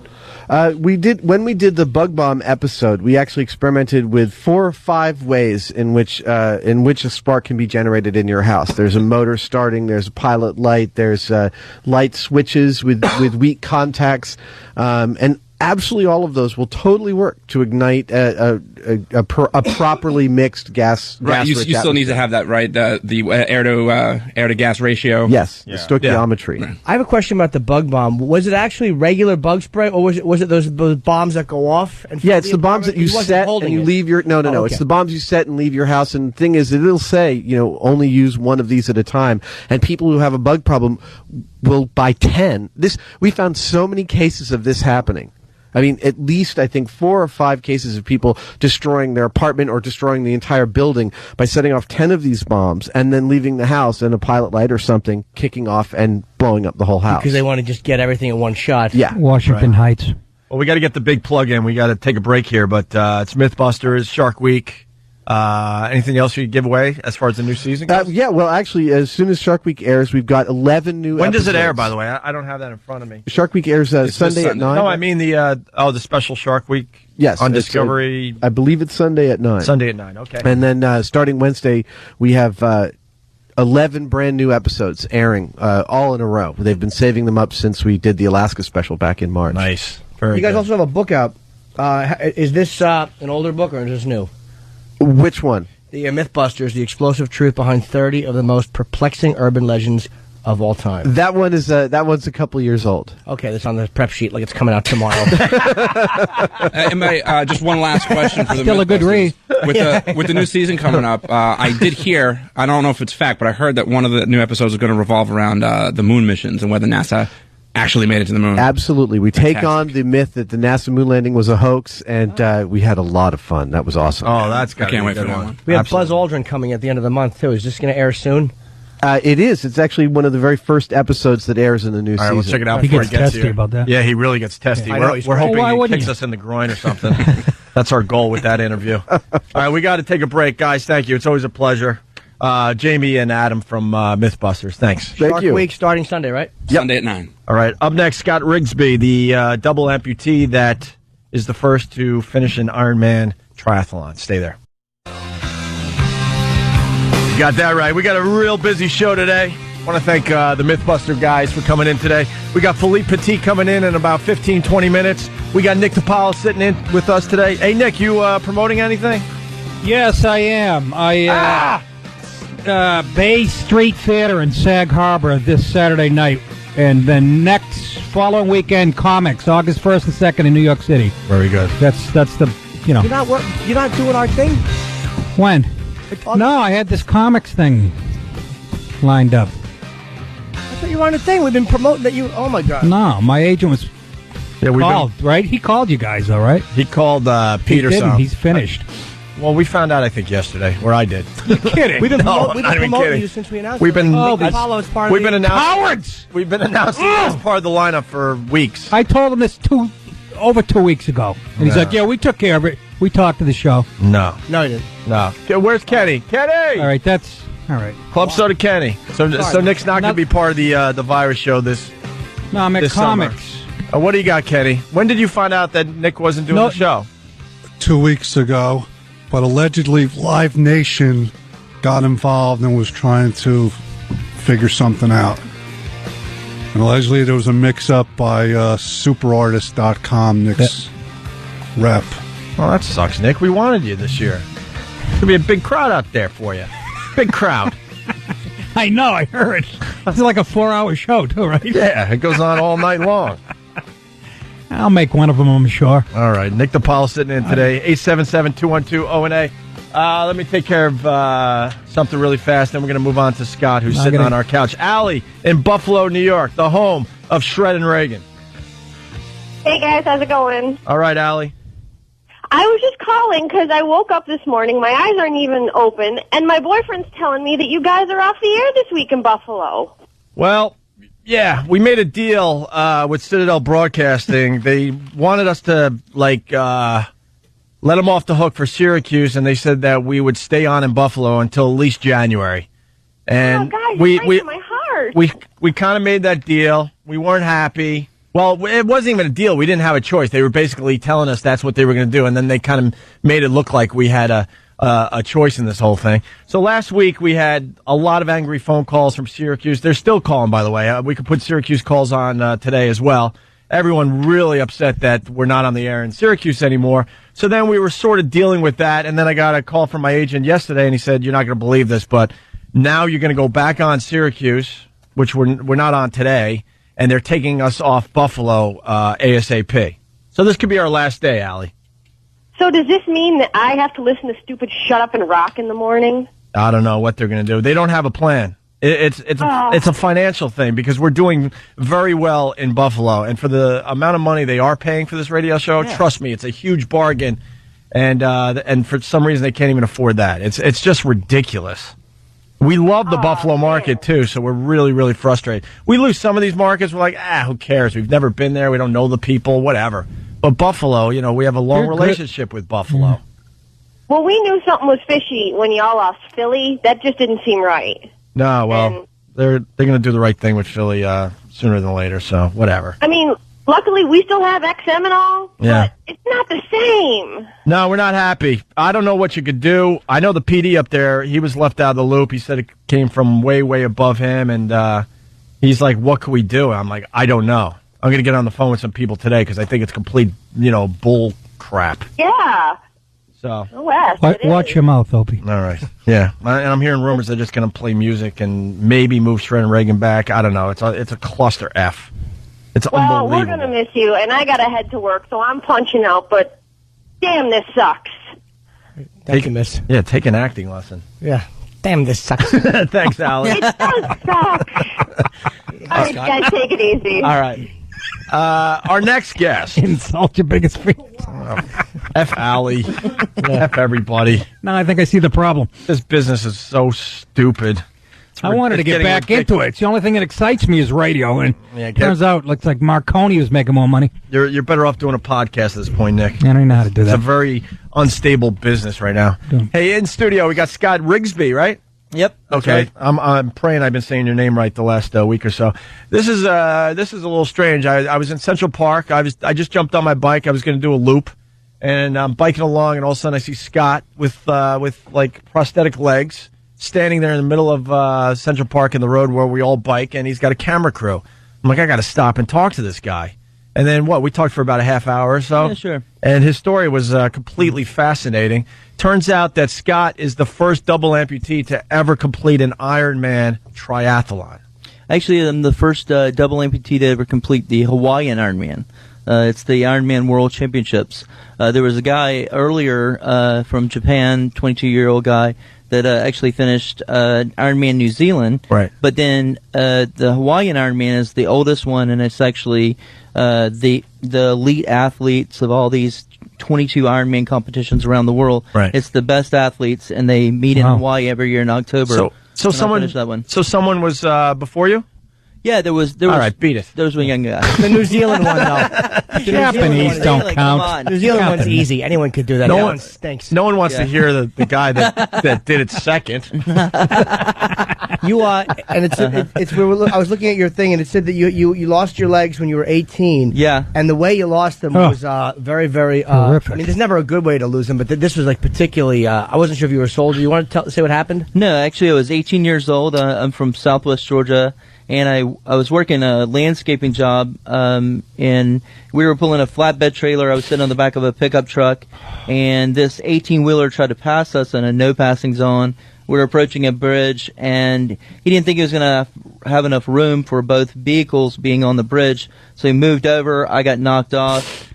grabbed hold of the side of the truck for a brief second. We were going like 45 miles an hour, and my legs got lodged in between our flatbed trailer tire, and I literally bounced up and down the road over 324 feet on the pavement.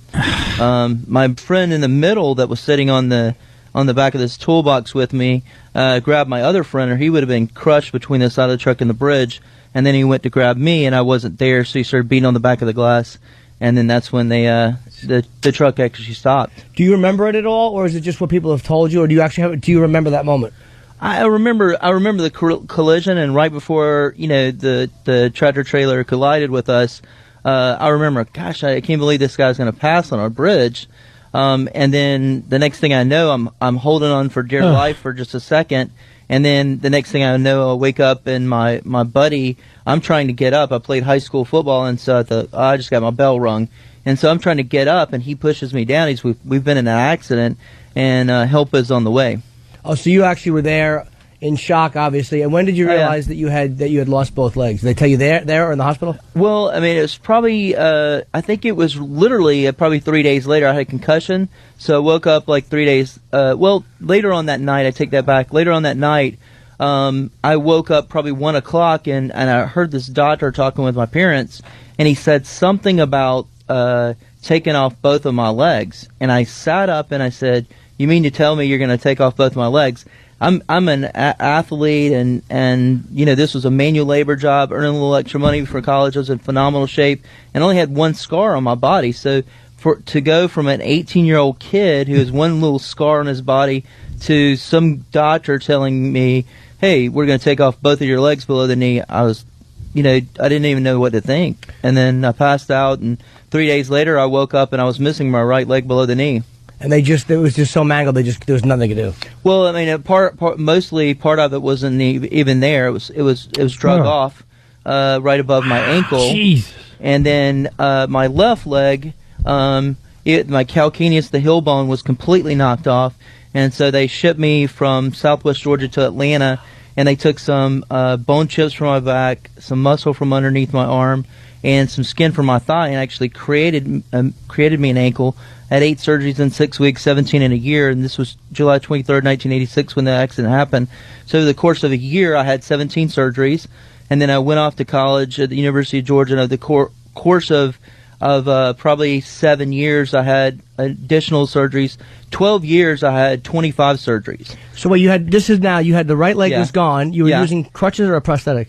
No, I was using a prosthetics. I went off to college after a year, but I was having really my college years over the course of 7 years really consisted of getting a surgery, going to class, getting a surgery, going to class, and so I graduated and then worked odd jobs along the way. But really over the course of 12 years, I had 25 surgeries, and then I went to a surgeon there in Atlanta. He's Dr. Scott Galogly. He's the team physician for the Atlanta Falcons and Thrashers, and said, "Hey, I want you to take off the other leg." And so literally, June 22nd, 1998, he took off my left leg below 4 or 5 inches below the knee, and 6 weeks later from the time that I had surgery, I was running foot over foot, just like Opie saw me in the park. Absolutely amazing, by the way. Go ahead. I'm sorry, 13 years after the accident, or 12 years after 12 the accident? years accident. Yeah. You had the other leg removed. Was Yeah. it just? Was it so irritating, or was it like you couldn't do anything with it, or why would you have had that? Was it just? It really, I mean, I had never run. I was never able to run farther than just a mile. And then, I mean, I would be trying to run in college or out of college, and I would run, and I would, because half of my foot was kind of manufactured via skin graft, muscle grafts. It would bleed. I would open up my shoe. I'd take my shoe off, and there'd just be blood in there, but I didn't feel it. And so I really felt like I was going to run the risk of infection. And plus, over the course of 12 years, $2 million worth of medical expenses, 25 surgeries, I felt like I was a professional patient. I felt like I was a prisoner trapped to this leg. There was this life that was out there that I needed to be leading, but I couldn't do it unless I took off this other leg. And like I said... That's got to be a hell of a decision. Yeah. That was your own decision? That wasn't a doctor's... Nobody recommended that, or? Well, I mean, obviously I had to go. I mean, when I went to the doctor, prosthetics, you got to think about how prosthetics have advanced. Right, since then. Here in 1986, would you ever have thought that a double amputee sprinter would have been banned from the Olympics or yeah. try to compete in the Olympics? Right. And the interesting thing is nowadays prosthetics are advanced. There's not a technical advantage, but that's not to say that won't happen in the future. Right. But as it stands today, there's not a technical advantage. But back then, I mean, I was probably wearing legs that weighed 10 or 15 pounds each, and cumbersome, not really getting around that well. Made out of fiberglass boat material, right? And now they're made out of space shuttle material. What exactly? Because looking at you, I mean, we've seen people with prosthetics walking, and it looks comfortable and natural. What holds? Because the leg, it starts off, the sneakers and then the prosthetic, and then it kind of goes into a bandage, which comes up on the thigh. What holds the leg on and keeps it from coming off? Basically, there's only like 4 parts to a prosthesis. There's just like you put on your socks when you get up in the morning. I put on a kind of a sheet that's made out of urethane. It's just as a gel liner, and that's called a prosthetic liner. Slide it over my legs. My legs are off 4 or 5 inches below each knee. Just slide it over my leg, and then that acts as an interface between my leg and then a carbon fiber custom socket. Just imagine kind of a mold, almost like a denture for my leg. And then that gel liner sits into the prosthetic socket, and then a sleeve, just like you have a athletic sleeve. Well, I have a kind of a silicone sleeve that slides over my leg, and it creates an airtight seal. And then right below the prosthetic socket is a small little tube that's a one-way valve, and it pushes the air out, so my legs are held on by vacuum. Wow. Okay. Yeah. And then there's the last part of the prosthesis is just really the foot portion of the of the prosthetic. Now, when Scott walked in this morning, if you didn't know any better, you would say this guy has both his legs. Yeah. I mean, you look down and it's obvious, but you walked in and I can't see below your waist, and I'm like, it looks like he doesn't. The movement it's amazing. I mean, last night, I worked for 2 things. I worked for 6 months. I was in the internet field in sales. And I was working with one of my coworkers, and I said, "Hey, I need to go get my. I've got an appointment with my to get my legs fixed." And she's like, "What are you talking about?" I was like, "Well, I have 2 artificial legs," and she never knew. She worked with me for 6 months, so most people don't know if I have pants on. And even if I have pants on, like this homeless guy hit on me last night. He said, "Hey, man, can you give me some money?" And I'm like, "You just asked a guy with no legs for money." And he looked down. And he's like, "Oh, sorry, I didn't know. I didn't even know." He was looking at my face. He wasn't looking at my legs. Right. How many years since this is? So, how old are you now? You're in your 30s? No, I actually turned 40 back in May. So over half your life with. 22 years. Yeah. Are you like? We always personalize it. How would I feel? Do you feel like kind of pissed off that it happened, or are you more grateful? Like, I probably should have been killed, and I'm lucky to be here at all. No, I mean, really, a lot of the biggest questions I speak to kids groups across the nation, and the biggest question that I get is, if you had a choice for, God to give you back your real legs, or have prosthetics, continue with prosthetics for the rest of your life, which would you choose? And I said, hands down, I would choose my prosthetics, because at the end of my life, I want, it's all about, what did I do here? What kind of difference did I make here? Obviously I was saved from this catastrophic accident. I should have died. And so there's a reason, obviously, that I'm here. And I feel like that is just to make the world a better place. Show people that, whatever happens to you, you can overcome it and make something of your life and really invest in other people. There's something about Scott, too, because I never stop for anyone, man. And living in New York, you see a lot of weird crap going on. But your personality just was oozing, and I go, I got to talk to this guy. An observation, though, you're cheating on your height today, I say. Oh, definitely. When I met him in the park, he was a lot shorter. We were about the same height in the park, and he walks in today, he's like 6'2". I'm like, yeah. That's not one of the advantages. Yeah. Well, I'm about, if I want to get on a date, I can ask the girl, hey, do you want a short guy or a tall guy? I was like, do you want I said, do you want to date a hobbit or a tall guy? Yeah. So, my brother, when I had the second leg off, My brother was 6 foot tall, and he's always been taller than me. And so, I just jacked up my legs so I can be taller than him. Oh, he wants to tell you off, too, so badly. Much, yeah. And my friend who's actually on the back of the truck, he's still hacked off at me. He's still 5'7". Right. People ask me, were you ever bitter after the accident? And I said, no, but my best friend still is. So when the accident occurred when you were 18, obviously you attempted to continue being an athlete, and it was tough for you until they removed the left leg in '98, and then you've been going all out ever since. Well, I mean, the way my kind of athletic journey, I mean, I had those 12 years there. The last 3 years of that 12-year period before I had the other leg, I was addicted to prescription medications. And then I finally had this other leg off, and it kind of gave me this free life. And I just wanted to live like a normal life, get married, have kids, stuff like that. And did you do all that? I haven't found the right one yet. Oh, okay. Oops. And I'm trying to find somebody to help me with that. So I started working working and I just didn't really find myself, find that purpose until. December of 2005, Christmas of 2005, I saw a lot of our soldiers, men and women in the service who had put themselves on harm's way for our freedom. I saw them coming back from the war, and it just really ripped my heart out. And I thought that I've always had this uncanny ability to be able to balance and walk on these prosthetics. I played, just sports like softball and flag football and stuff like that, but never anything endurance. And so I saw our men and women, and I heard about this girl that actually did the Ironman. She was above the knee amputee. She was actually on the front cover of Runner's World in 2006 and 2000, and Triathlete Magazine on 2006. And I said, you know what, I need to do an Ironman. And so I told my friends, I said, hey, I'm going to do an Ironman. Well, I told them, if you look at me, I'm built like a linebacker. Right, you're stocky. I'm not built like a marathon runner. Yeah, a swimmer, a cyclist, or a runner.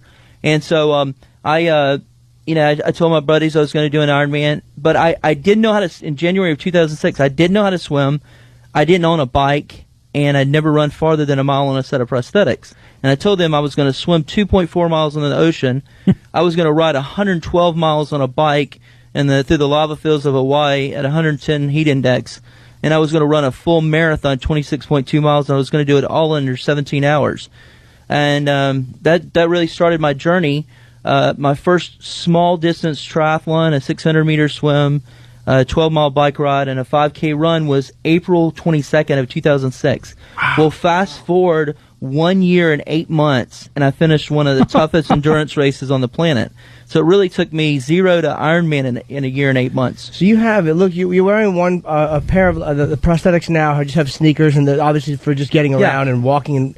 And then you have two other ones with you. One, which is fitted. It's kind of like almost locks around a bike pedal. Yeah. And the other one, it looks almost like a scoop, like a very thin, like almost like an ice cream scoop. And what is like a spatula, like a spatula, like a curved spatula, like a Russian sickle.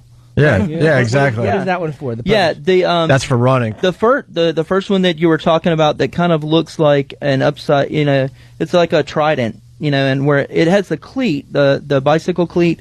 I ride a normal bike just like everybody else, and so I clip into the pedals just like everybody else. How do you get off? Clip in like you're locked in. Like if the bike started to tip over, could you jump off it?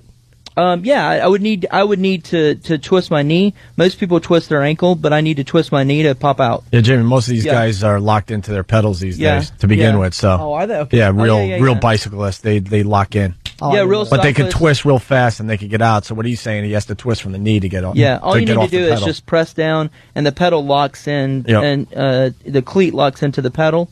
And so you're locked in. You get more power that way. I saw him on the running spatula thing. I'll call it the spatula thing.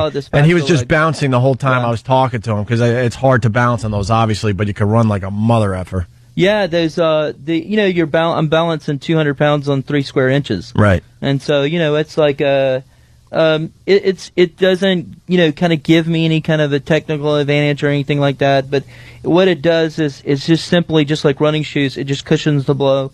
of running. Yeah. Do you did you ever have, or how long did you have? I guess you did it, like phantom feelings for, where you, like when you're running, can you feel anything below the knee? Or does your mind tell you that there's something going on? Because they say that when you lose a limb, you have phantom pain, itchy, and all that itching, stuff. Yeah. I haven't really had phantom pains because the right leg was taken off by trauma, but still, even then, it was the surgeon had enough time to do a very good amputation. The left leg was taken off by choice, but still, it was it was taken off in a textbook kind of way.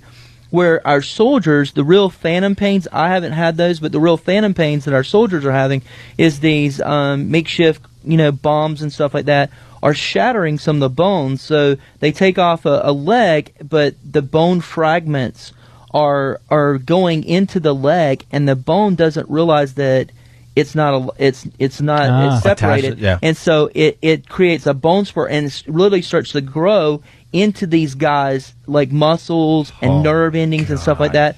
And that's really the a story that a lot of people don't understand that these guys are facing over here. It's just not, oh wow, they lost a leg.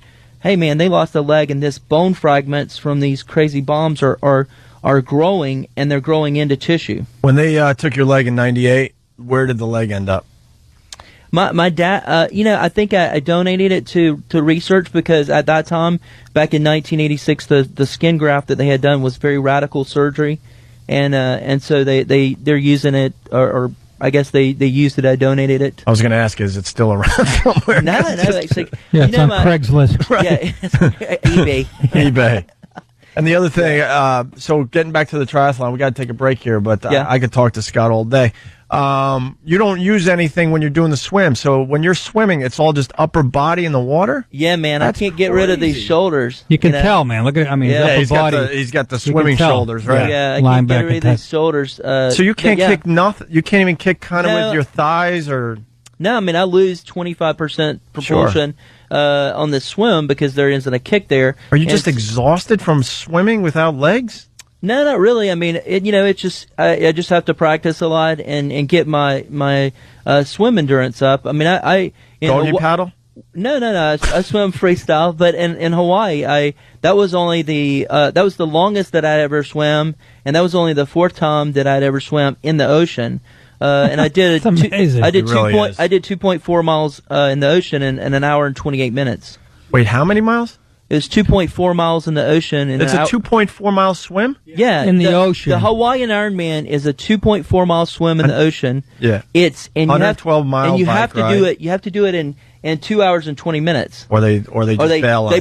They pull you out of that course, right. And then you have to do the swim and the bike in 10 hours and 30 minutes. And so I finished the swim portion in an hour and 28 minutes. It took me about 8 hours on the bike, and I finished in just under probably 40 minutes before the cutoff on the bike. You finished the total. Now, you had 17. It said here you did it in 16 hours and 42 minutes. Yeah, I was cutting it kind of close. So literally, the 17-hour time limit was not a personal thing you set. That was their rules. No, that's their rules. You have to finish those three disciplines, right. The 2.4 mile swim, 112-mile bike ride, full marathon. You have to finish that in 17 hours. All right, listen, we got to take a break. We got Scott Rigsby in studio, double amputee.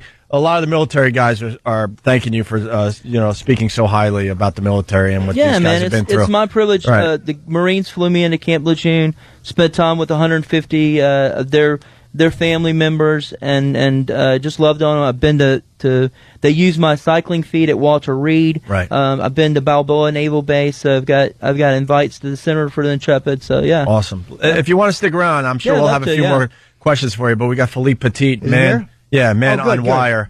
Is his documentary we're going to talk about for a little bit, and then hopefully we'll get back to Scott's story. But it's ScottRigsby.com, RIGSBY. Scott Rigsby, oneword.com. Yeah. And it's called, promoting the Scott Rigsby story, Unthinkable, and it's a short film, and it's available now on ScottRigsby.com. Yeah, and then also I'm one of the top 10 finalists for the Energizer Keep It Going Hall of Fame Award. I get to meet Kyle Ripken, and it's an award that Energizer puts out. The voting ends July 25th. If you want to vote for me, go to my website, click on the Energizer Bunny. You just won. Vote. You have no idea what our fans are capable of. Yeah, just tell him to go to my website. Let's put Scott over the me. top, because this guy, he was an inspiration to me after just meeting him in the park for 20 minutes. Yeah, just go to my website, click on the bunny, and you can go right to Energizer's site and vote. And by the way, screw Cal Ripken. You got to meet Jimmy Norton. That's true. And I've met Cal My Ripken. man Jimmy. Yeah, we've met Cal, and you know what? He's a bore. Yeah. He really is. Yeah, you have much more fun here. All right, we got to take a break. Good for you. You can hit the ball. I'd love but- to stay around. Yeah, Yeah, thanks. We'll throw you over there. We'll get Philippe in, and then we'll get back to Scott. Great. Very busy show. Opie and Anthony, stay there. Hey, this is Mike DiStefano. Please come and listen to me do my comedy show. Please. I'll be in Chicago at the Lakeshore Theater, July 25th and 26th. You can call them at 773-472-3492, 773-472-3492, and go to their website, lakeshoretheater.com.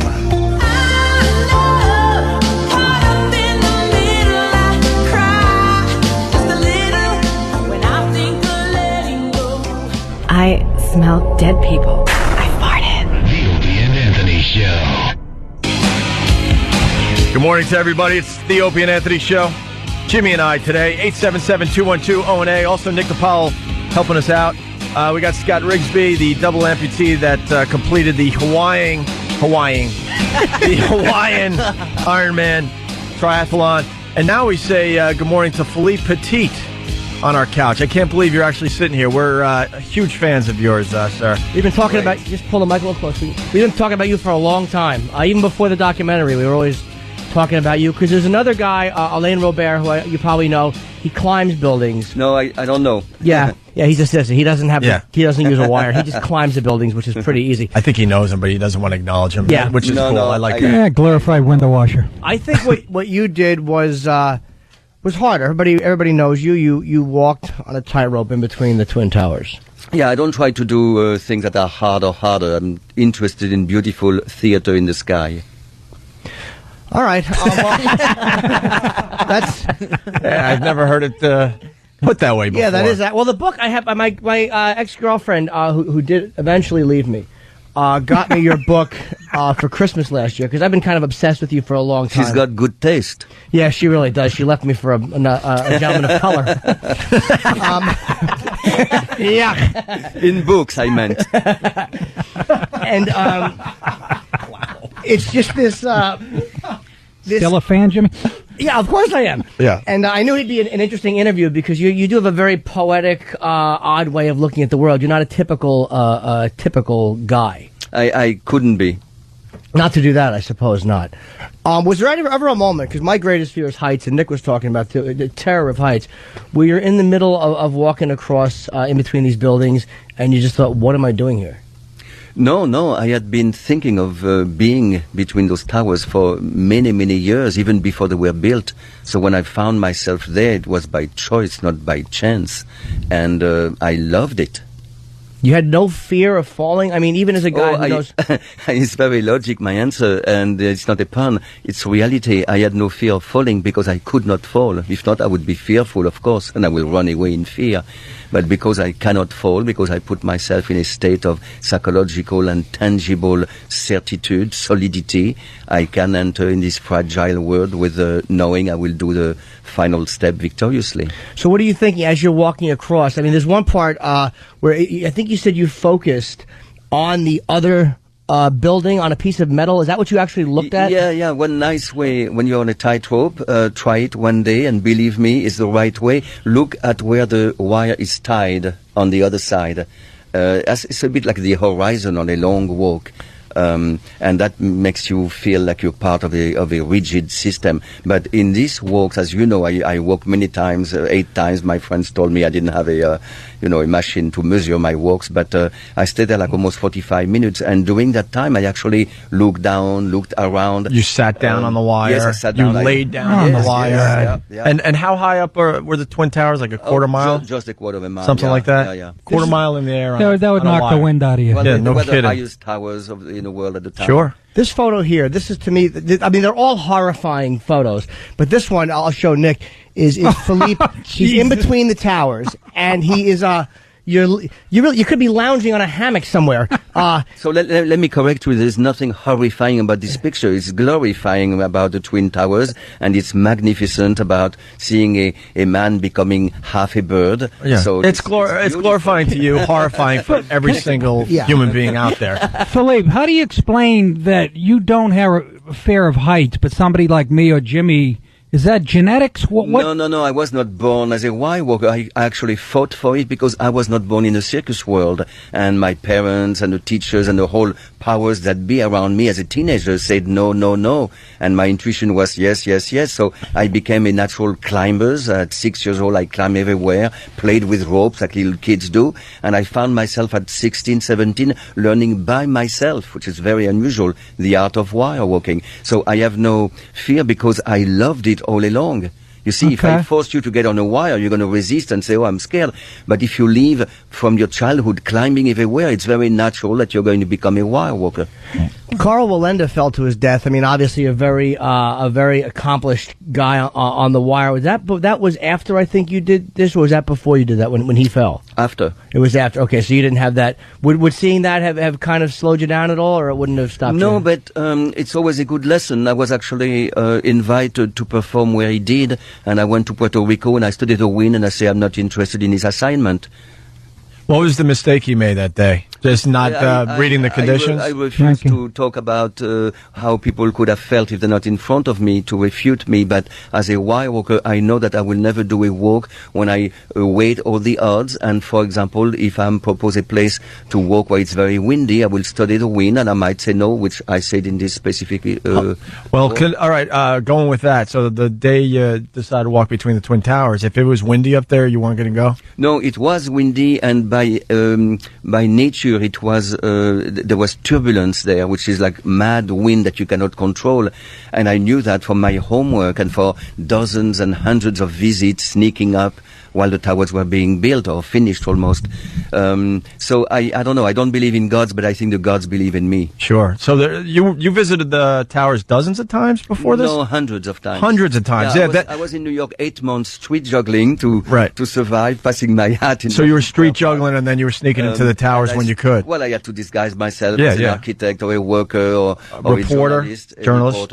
And then I sneak in a building thousands of times, have friends taking pictures, measuring things, daydreaming. It's important to daydream when you're building a dream. You're meticulous, because that's what I took away from the documentary. This wasn't like a whim. You really studied the towers, and you really prepared. You went back to your hometown, and you even, when you were practicing, the conditions that you thought would be happening that day, you even had your friends shaking the wire to try to knock you down. Absolutely, and we have a wonderful, true footage of that was shot at the time. So this film is marvelous because it's a modern telling, and at the same time going back 34 years and showing amazing footage that survived, all those dozens of years. Now, there's video of you doing some other tightrope walks. Why didn't you get the Twin Towers thing filmed? Why didn't you have a buddy up there? I had my friend who shot the arrow of the bow. Yep. He was a photographer, so we took pictures, but we had rented a 16mm camera, and I said, take a few pictures, but run to the camera and press the red button. I want a live footage. And he was about to do that when the police came to his roof, so he has to hide, and he went down, and his pictures ended up all over the world in the front page, but no film, which at the time I was really, really upset. And now I think it adds to the legend. Mystique. I mean, the towers are even no longer there. It looks like, did I dream all this? Am I inventing all this? I'm sure you've given that guy a scolding over the years, though. Well, why are you hiding? You should have got arrested for me, so we have some video of this. No, but then the pictures would have been confiscated, and the world so they would have taken right. Oh yeah. No, it was a caper story. Now, Jimmy, you got it. So you actually looked down at one point, and there's a photo of you, I guess, balancing yourself, where you kind of go down onto the wire and your leg is hanging down, and you said you took a look down because you'd never see that view. Yes, I do that actually not in the middle of a performance, but sometimes, yes, I stop performing and I do a little thing for my own pleasure, and it is often to sit on the wire, let's say on a very long and high wire, and then to look around and look down. And it's amazing because it's a view that it is true I will never have again. Each walk is very different and at the top of the world, 1,350 feet in the air. Right. I had to look around and I recorded magnificent images. Yeah, nobody will have that view. You're the only one. No, nobody did and nobody will. Nobody will. Now, we were talking about this whole thing earlier this morning.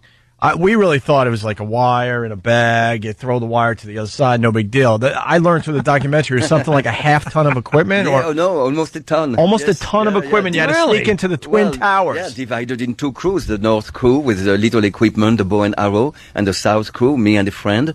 A few accomplices that I fired a few hours before to sneak in the building because they were incapable. So we were not enough people on my tower, and we had almost a ton of equipment. Right. And you had to sneak in through the freight elevators and this and that. And you had fake badges. So you got to be a good criminal too. Like, Well, I am. I was born a criminal. I mean, an artistic criminal. So I can go to school and talk to students and tell them, go on and pursue your dreams. There's nothing illegal about that. Although maybe there is these days. And the biggest thing, you had to figure out how to get the wire from one building to the other, and you finally decided on the arrow. No, I didn't decide. It's my friend. Your friend came over, and I thought that was a ridiculous idea. Don't bother me with the Well, how were you going to do it if you didn't have your practice? Wait, before you say that, how did you think you were going to get the wire across? This is ridiculous. It's in my book. I share with the reader all the ways. One of the ways was I was thinking of a little radio guided helicopter with a fishing line. But those things, first you need 3 years to master them. Okay, I went to a specialized shop and the guy says, forget it. Plus, he made a demo for me and it makes so much ruckus. The whole lower Manhattan would have woken up, So, but the bow and arrow was beautiful and it worked. Except I was thinking, what if the arrow pierced my heart and in the morning the cops are really puzzled. They see a dead Frenchman with an arrow in his heart and they say, what's going on? But it didn't happen. Yeah, and then you decide on the arrow with the fishing line, and then in the middle of the night, you finally, your buddy, right? He shot the arrow across. Tower, he shot across, and then we pulled out. As you can imagine, you're skipping a step, and I have to give this away because I found it a little strange. It's very dangerous for me to skip steps. I understand, but you weren't sure if the arrow made it to your side with the fishing line, so. Very strange. You decided you needed to get completely naked to. Yeah, but you're telling about the film. Don't say a little bit. That's not going to give everything away. Yeah, it is true because imagine this is a comic movie in itself. You're in the middle of the night, totally dark, and you're looking for an invisible nylon fishing line. I mean. So I thought after a few attempts, I thought he missed. Maybe the arrow is in New Jersey, So I took my clothes off and and I looked, and then I could feel on my legs a little caress of a fishing line. It was the most beautiful caress I ever had on those legs for years. No, it's not true. And well then. Then you attach something else to the fishing line, and you slowly get up to a heavier cord and then a rope, and then when it was strong enough, that rope, a thick rope, could actually pull a very heavy steel cable across, and we had all kind of trouble, and the police came. But anyway, read the book and see the film. Yeah, we will. This is nothing you say is going to cause people to not want to see this film because I mean, first of all, everybody knows you live, so it's not like does he die at the end? So it's how did he do it? It's not like the Bible. Hold on. What is fabulous about this film is that there is a suspense, and even I'm supposed to be the guy. I'm supposed to know I made it. Well, I am on the edge of my seat when I am in a dark theater full of people. I am laughing and crying and applauding with them, and I want to know the outcome. Is he going to make it? So it's a good film. It's a great film, actually. You're so animated, and you really make it by how you're describing everything. And yes, I was also interested in all the people around you that are interviewed in this, and all the people that helped you with this, that are in this film, that talk about what they were feeling and how they didn't think you. It's a very interesting group of people that all talk about what went into making this happen, because everybody just obviously thinks of you instead of realizing that there were friends, and then there was a girlfriend, and there was all this stuff that went on behind the scenes. The girlfriend and all the stuff, yes. Yeah. Why did he get naked again? I don't understand that. just to feel the fishing line. A little strange, yes. I'm with you on that, Nick. Yeah. How about a flashlight? You sort of glossed over that. So I got naked on the bill. How about a flashlight? Look around a little bit. What is that on my balls? Are you going to do any more walking? Yes, To that extent, I know you still perform and all that, Yeah, but I mean, are you thinking of another? Oh yes. Oh yeah. Obviously, nothing as huge as the Twin Towers. Well, I have small, medium, and giant walks. I'm not trying to collect the gigantic, but it looks, when I look back at my life, I have done big things. But I have many projects. One of them is quite mysterious. It's to attach my rope or my wire to the belly of those big statues in Easter Island. The Moai, they are sacred statues. And that will be like a very mysterious, out of the world walk. So things like that interest me, and they almost look like they have their room in a movie rather than in real life. But I continue to perform. I continue to write books. I'm writing my 7th book right now. Wow. And I continue. I also lecture on creativity, go to people and tell them how I work by myself. I discover juggling, magic. It's a life that is a life of passion. And as long as life continues, I will continue to exercise those passions. Do you think your skills have diminished now that you're older? No. I think I'm not older. I'm much younger. I am more knowledgeable, more masterful. I think my skills, yes, physically the body is saying, leave me alone, I'm getting old. But I disregard that. I think it's the mind that pulls the body. You had a guest before who, who is racing around the world, and his legs are new legs. So I salute that, my hat off. Can you get him on a wire, maybe? Yeah, absolutely. Now that would be absolutely. Scott, what do you think? Hey, well, maybe that's the next challenge. This man has undoubted spirits, and you can do anything. That's basically what this film, Man on Wire, is telling, is that if you have a dream, stick to it, and nothing is impossible. So yes, I continue to walk the high wire, absolutely. I had a question for him. Sure, Scott Rigsby, yes. Yeah. Hey, mentally, Prepper, I mean, when I did the Ironman, it was more mentally draining than physically draining, so I had to prepare myself mentally. So over and over, I dreamed about crossing that finish line. I dreamed about every portion of the race, the swim, the bike, and the run. Did you do that when you're preparing for these? Absolutely. Well, the chemistry of the victory that you just outlined is exactly the one I believe in, except I am not formulating it so clearly as you just did, and I'm not living through it so exactly, but it's intuitively. I know if I look at how I prepare for a high wire walk for the past 45 years, it's exactly what you said. It's much more in the head. And, if the body is asleep, you wake it up and you pull it by the sleeve. I mean, the body is an instrument. Sure. So that's why I'm not really interested in those climbers and those stuntsmen who do, impossible thing. It doesn't move me, because where is the human theater? Where is the soul? The mechanical work of a human body doesn't interest me. You have to inspire me. You have to move me. You have to be a poet, and that cannot be explained. Could someone climbing, though, have the same... Could someone who climbs buildings, I mean, it's amazing that the guy does it without equipment, could he have that same spirit that you have? He's just not a tightrope walker. Well, but it will look differently than just climbing and stopping. Yeah, he's calling it. Climbing. He basically Somebody will make an opera vertical on a facade and turn around and do a kind of ballet, and you call it theater in the sky. I will be the first one moved by it. And when I see a human being getting higher or longer than the other guy, and, do climbing 9 peaks within 8 hours to be in a book of records, I think these people don't understand life. Life is not to be the highest, the strongest, and the newest. Life is to be meaningful and to inspire people and to do something beautiful. So really, and since I was not born in the world of the circus, from the beginning I took the wire as a stage. What interested me was theater. Of course, my stage is kind of thin, and I'm not allowed to make one mistake because I won't be here to talk about it.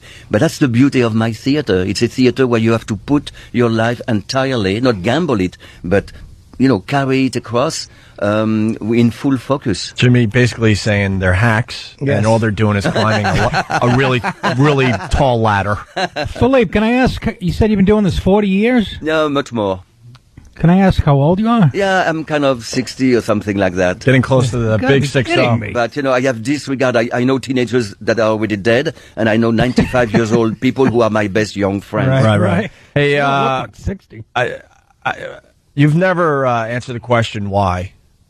Oh, yes, I did answer. I said there is no why. Yeah, but that's how you answered it, I well, guess. Sure. you know, I think also it's a... Because that's the obvious question everyone would want to ask you. Why would you, walk between the towers? A real painter, if you interrupt the painter who should be painting all day long by such a foolish question, why? The real artist painter will not know why, or the answer will be, well, I have no choice. I wake up and I have to paint. If you think and if you realize why, it's something else. So I always had this kind of passionate calling. Mm-hmm. I mean, I didn't decide to put a wire between the Twin Towers. The Twin Towers called me. I was a young, self-proclaimed, self-taught wire walker. I wanted to use the wire as a stage, how absurd, how poetic. And then I was looking for great places. And then I see 6 years before they were built, I see an announcement that one day those towers will be built. And right there, as a 18-years-old imbecile... Giving away the movie. You're giving away your own movie there, Philippe. I'm following your example from the beginning. You keep...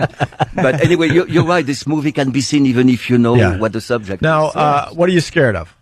Well, I'm scared of things crawling on the floor with too many legs or with not enough legs, like snakes and spiders. I'm not very comfortable. But that's stupid. It's because I didn't put my mind into studying them, you see. Well, how about we put a few of those on the wire and we get a little... we'll make it a little more interesting for you. What if I am across the Grand Canyon and I see a tarantula coming? Well, I'll have to think about that. You ever talking of snakes? You ever thought about doing the Grand Canyon? Yes, yeah. I had a big project there, and it's still semi-alive, but I need an art angel to sign a check. You know, it's always the same. I'm not the only artist who needs the motor to his to his dreams. What's it called? The obviously the balancing pole. The balancing pole. No, put your hands facing the sky like this. Yeah. How people on radio don't know how long actually is that? Well, it depends of the walk, and it depends of the wind I'm going to meet up there, and it depends of the tension of the wire and what I'm going to do on that wire. So it's a dancing parameters. But at the World Trade Center, it was enormously heavy. It was 40 pounds, and it was 28 feet long, because I knew I would have to be fighting turbulence, and I knew at that height I would be so fragile. I needed my arms to be longer and heavier. I mean, this is not a trick, the balancing pole. If you don't know how to maneuver it, it's going to make you fall off the wire left or right. But once you know how to move it around, it helps you a little bit stay on that wire. If you were to drop that, if for whatever reason you were to drop it, would you have been able to make it to the edge of the wire? I'm really not a good guy to answer the if questions. I always frown at, if you were a tree, what tree would you be? Well, I'll be a solid oak, but anyway, so there is no if for me. But if, I know there is no if, because I cannot put myself in the mind of what if. You see, I narrow all the unknown into a moment where I am certain nothing will happen to me. So I cannot entertain the idea, if I drop my pole, I cannot drop my balancing pole. I cannot be allowed to drop it, But don't you have a process of elimination you go through where you have to go through the worst case scenarios to prepare you to deal with them? No. It's positive. Not that. You do positive creative visualization. No. Well, it's half and half, right? Because when I train, I think of Murphy is the worst scenario. I think a big wind, or I think something breaking in the wire. But because I am the engineer for my project, and I direct my rigging crew, and I practice sometimes even with the right direction of the wind for months before a big walk, then as you can imagine, if you were following me for months before a walk, you would not say this guy is crazy. You would say this guy is crazy about details and about respecting his life and the life of the buildings, and he doesn't leave anything to chance. And what is Murphy is a thief that used chance to bother you. So I cannot be attacked there. There is no if for me. But didn't you, when you're going through something like, aren't you going through, like when you're checking the building out and you're going through so many steps to make sure that it was going to work, you are in a way looking at, well, if security is here, or if this guy's here, or if this doesn't work, this is how I get around that. Okay, in the case of the World Trade Center adventure, it was illegal, as you know, and there was a lot of question mark. What if in the middle of my walk, some guard comes and start banging on the cable? Or, that would be the if that there was nothing I could do. But it's not true, because I was looking constantly on both sides. I did U-turns and I walked back and forth, and I was really looking at any human being approaching the anchor points. And if they would have approached the anchor point, I would probably stop walking, sit on the wire, hold myself with one hand, all this in a way is answering your question of if, but it's just that would be it's my insane knowledge of the wire that saves me and my knowledge of myself. Right. If I thought I was invincible, I would already be dead. You see, there is a certain humbleness in being the best at what you do. Jimmy, we got to take a break. Okay. Man on Wire is the documentary. Where can people see that? Is it in theaters? It's got a limited release. I know we have it. I don't even know if we have the list of where it is. I know you can go to Man on Wire. There's no the. It's tempting to say the, but it's not. manonwire.com.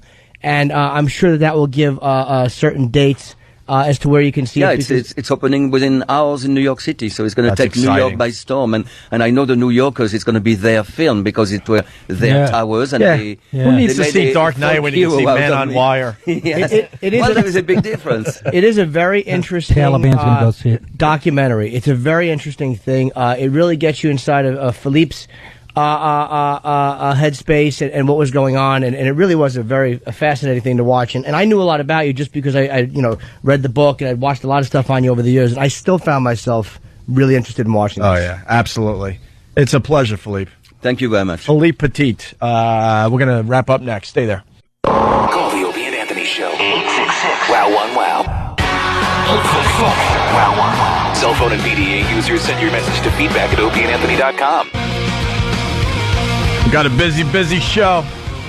Actually, we got to wrap up pretty much. I want to thank Nick DiPaolo for stopping by. NickDip.com. NickDip.com. That's right, Nick. We have the Myth Boss. Oh, this is kind of uncomfortable, by the way, watching Danny examine Scott's legs. Yeah. He's examining them. Well, he brought all sorts of legs in today. I want to thank Scott for bringing all his legs in today. What do you think of Philippe Petit there? He's Your an interesting hero. guy. I mean, he's an odd guy. He's an artist. He gives artistic answers. I mean, but he's just a very interesting dude. I mean, look, here's the bottom line. The guy did what he did. Yeah. It's an amazing feat. I don't agree with him when he says, like, the pictures aren't horrifying. Well, to us, they are because we can't do that. Of course they're Yeah, he's a mime on a wire. Yeah. But, and he's romanticizing the whole thing. I'm sure he beats the crap out of that guy that didn't turn on the damn video camera. Yeah. He came up with a good answer. How cool it is that you don't have video of one of the greatest things to ever happen in New York. It's called rationalization. Yeah, exactly. No, he's beating the crap out of the guy. He looks great for his age, though. I mean, he's going to be 60, and he's going to plummet to his death. And I was ready to tell him that, but then I felt maybe I shouldn't. He looks like he's 40, though. I mean, but freakish, man. As soon as you start thinking that your mind could still get things done, that's when you're in trouble. True. Because he said, "No, man, I'm older and I'm more experienced and I got more knowledge." And then the whole time I'm thinking, "Wow, we're going to read about this guy in the What next do you few think years." Walenda said? Yeah, exactly. You know what I mean? He wasn't going, I can't do it anymore physically. Well, Walenda's things, Walenda probably, hopefully, Philippe seems like he's smarter than because Walenda's things weren't tied off right, and I think that's why he had so much wobble. And the documentary is interesting, man. It was a really interesting thing to watch. Yeah, I'm all definitely going to check it out. crap that they had to go through and navigate, and all these weird little blockades to get by to pull this off. Yeah, you got to be. I mean, he had to have like a good criminal mind to pull off that. Yeah, he was a big fan of. I knew nothing about it. I thought he had permission and stuff. Oh yeah. It's kind of a tough one to get them to sign off. An inside guy. He met this guy who was an inside guy that got him building IDs. It was just very involved. Very, very involved. It took years and years of planning. That's positive thinking. I don't believe it. Well, these guys that climb the buildings literally do. I mean, they can study it by themselves, but they could probably pull that off by themselves because all you got to do is study what you have to study, then go up. But to have a whole other two teams and both people to have to sneak by and get up and shoot an arrow across, just that alone. It's like, really? Yeah, exactly. If I suggested that, I'd be like, what do you get out of here? Yeah. That's stupid. And I would root for it not to make it, so I didn't have to do it. But I don't understand, and it was probably too technical to really get into. Maybe, so you got the main wire, and then he had two other wires to kind of anchor it down to keep it, a little stiffer. Yeah. How did he get those wires across the main wire and then anchored down where they were anchored down? I don't get that. I don't remember the answer, but they do give it. They do give, because that's a very critical thing. Like you see a wire, and I forget what they're called, but they almost come. It looks like a kite almost from the point on the wire that they tied to the building or the structure. Right. So there is a way that they did it, and it was done for this walk, and I forget how they did it. But how do they attach those two other wires to the main wire? Yeah, did they drill? Do they have to drill holes? Or, maybe it was all attached to begin with? You don't just tie it off. Yeah. It's I don't a know. technical thing. There's obviously a knot they tie. It's obviously metal, but maybe there's a little clamp or something they put on a wire. But you could see them. You see photos of him walking. You can see like little. I'm kind of bummed. I wanted to ask him how it was working with Omar. I can't believe we didn't ask that question. Who? Omar, Man on Wire. He was on the.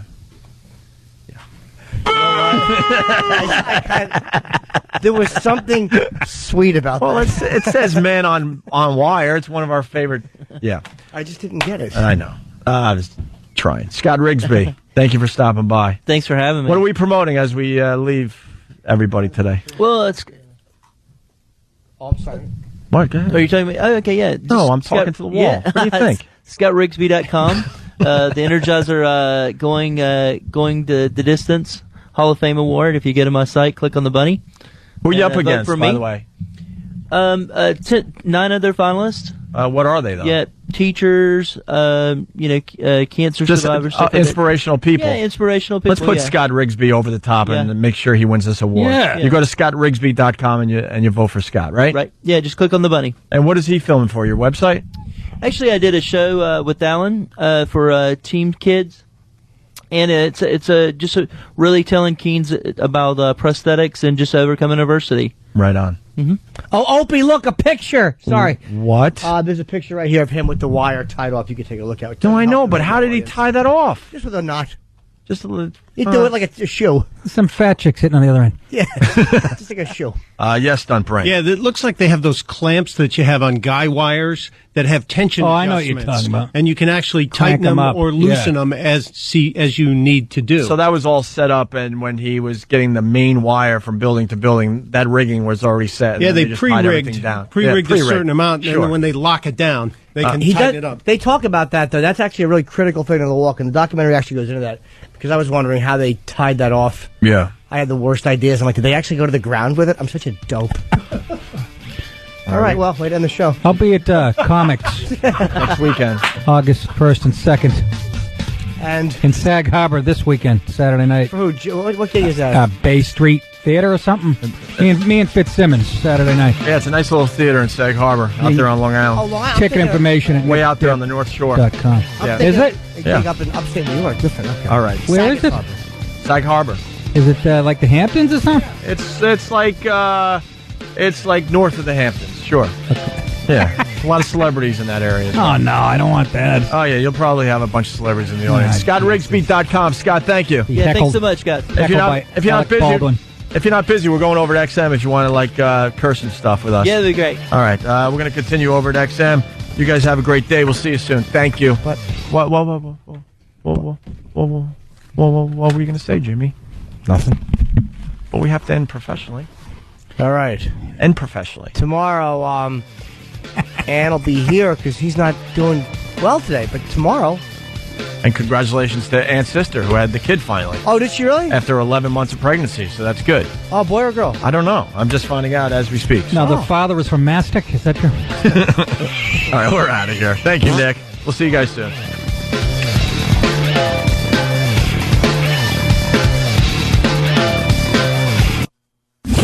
It's the Opie and Anthony Show.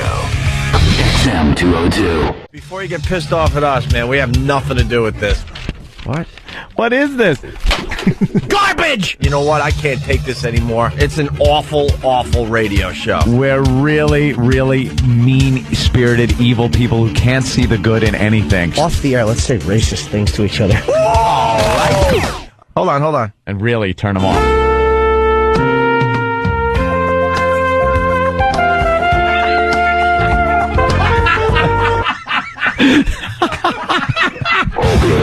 Excellence in broadcasting. Our anus. What? Again? Oh. Our anus. What? Stop. Enough about the anus. This is hurtful. This is hurtful. No one wants to hear this on their radio show. Come collapse on our floor. Just potty mouth day. You may feel shame, but all the same, you are never to blame. Opie. Anthony. Jim Norton. You guys ready to laugh? It's got to be the greatest thing ever. I'd sooner have a water drinking contest. But enough of this palaver. Let's get the show on the road. Yeah. Well, he moved on. Here we are, XM Satellite Radio. We are live. It's July 22nd to prove that. Because sometimes I hear we're live and I'm at home and I get confused. So you give the date and then people can figure it out on their own. And tomorrow, Wednesday. We have Randy Couture coming in. He's promoting a book. Yeah. And I want to talk to Randy again because he is.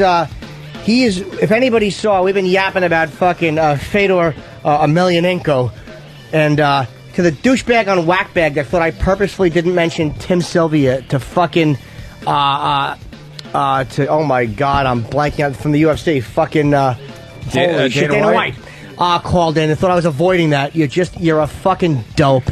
I actually went on Whackbag. I re-got my password just to smash this cocksucker.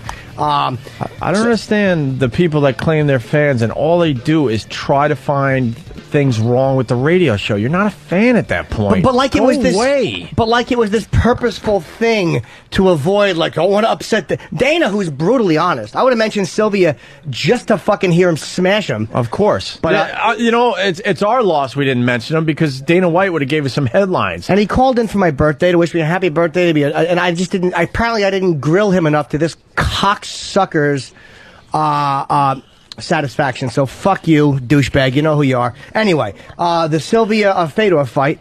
I just saw the footage. Amazing. Sylvia's 6'8". Yeah. And I think he weighed 263. And Fedor's not as big as I thought. He's only 6 feet tall, 230. Only. I would love to be 6 foot 230. But to be a world-class heavyweight fighter, I mean, against guys like this, he just dismantled him in 36 seconds. And it wasn't a lucky shot. He beat the fucking shit out of him. Yeah, and then choked him out. But it was a mercy choking. Yeah. Because he could have knocked him unconscious once he was on the ground by pummeling him. Right. And he just got on top and choked him to be merciful. Now, where are we at with Affliction versus UFC? UFC Jimmy? hates Affliction, I think. I understand all that, but I mean, as far as popularity goes. UFC kills it. But is Affliction gaining? This fight, it wasn't as well done as the UFC shit. Look at this fucking animal, how hard he hits. Yeah, it's just ridiculous. Affliction to me is not nearly as good as UFC. It was only this fight. I paid $39.95 for 36 seconds of entertainment. But it was worth it. Well worth it. I paid $200 to fuck for 30. No, what I don't like about Affliction, the UFC, their presentation's way better. Much with better. the octagon and all that. I don't like seeing the ultimate fighting in a boxing ring. It was everything about the UFC. Like, I watched the way they did the walkouts and stuff like that. They're just something, and it's not even to shit on Affliction. I just felt like it wasn't as fun. UFC is just a better production. It's like, but whatever. I mean, that was just the first time I'd ever watched Affliction. I didn't care if they fucking brought them out in rickshaws. I just wanted to see the fight. So I'm assuming Dana White wants Fedor in the UFC. Yeah, but like Dana said, Fedor is just he's apparently controlled by the Russian mob or Russians, who have a little. That's what I've heard, and they want too much. They want too much to bring him over. But after seeing this fight, you can't not want to see Fedor fight. Yeah, he's a frightening guy. I mean, he's a heavyweight, and he's just he's like a mule leg. Right. His fist. I can't see anybody beating this guy. No. All right. Scott Rigsby made the walk. Hey. Good morning. We were just being polite, by the way. But thank you. But what the hell? You can hang. I'm kidding. Just uncomfortable. Just making I just nodded on radio. I nodded. Looks like, yeah. Didn't say anything. I just nodded. That's effective on radio. I don't know if you noticed this, but we walked maybe a block, and the stairs you get are pretty interesting. Oh yeah, absolutely. All my friends. Do you notice that people are looking at you when you're walking and stuff? Well, I don't really notice it, but my friends always tell me to walk ahead because they like to see people look at me. That's exactly what I did. I had you and Nick walking so I could see everyone, taking a look at you. Oh yeah, because I mean, but if you have pants on, I would challenge anyone. Well, They would not know you have two fake legs. Yeah, I would never get. They one just leg. wouldn't know. No. I thought they were looking at my hairline.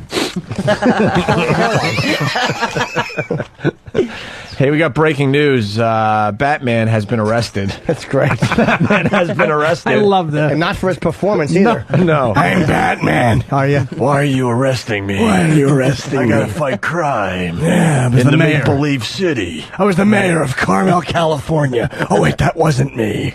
Anyone else notice that Gotham City is actually Chicago? I noticed that in the fucking movies because of the river, the water behind it. How about you try to hide it a little bit with some CGI, maybe erase a river or something?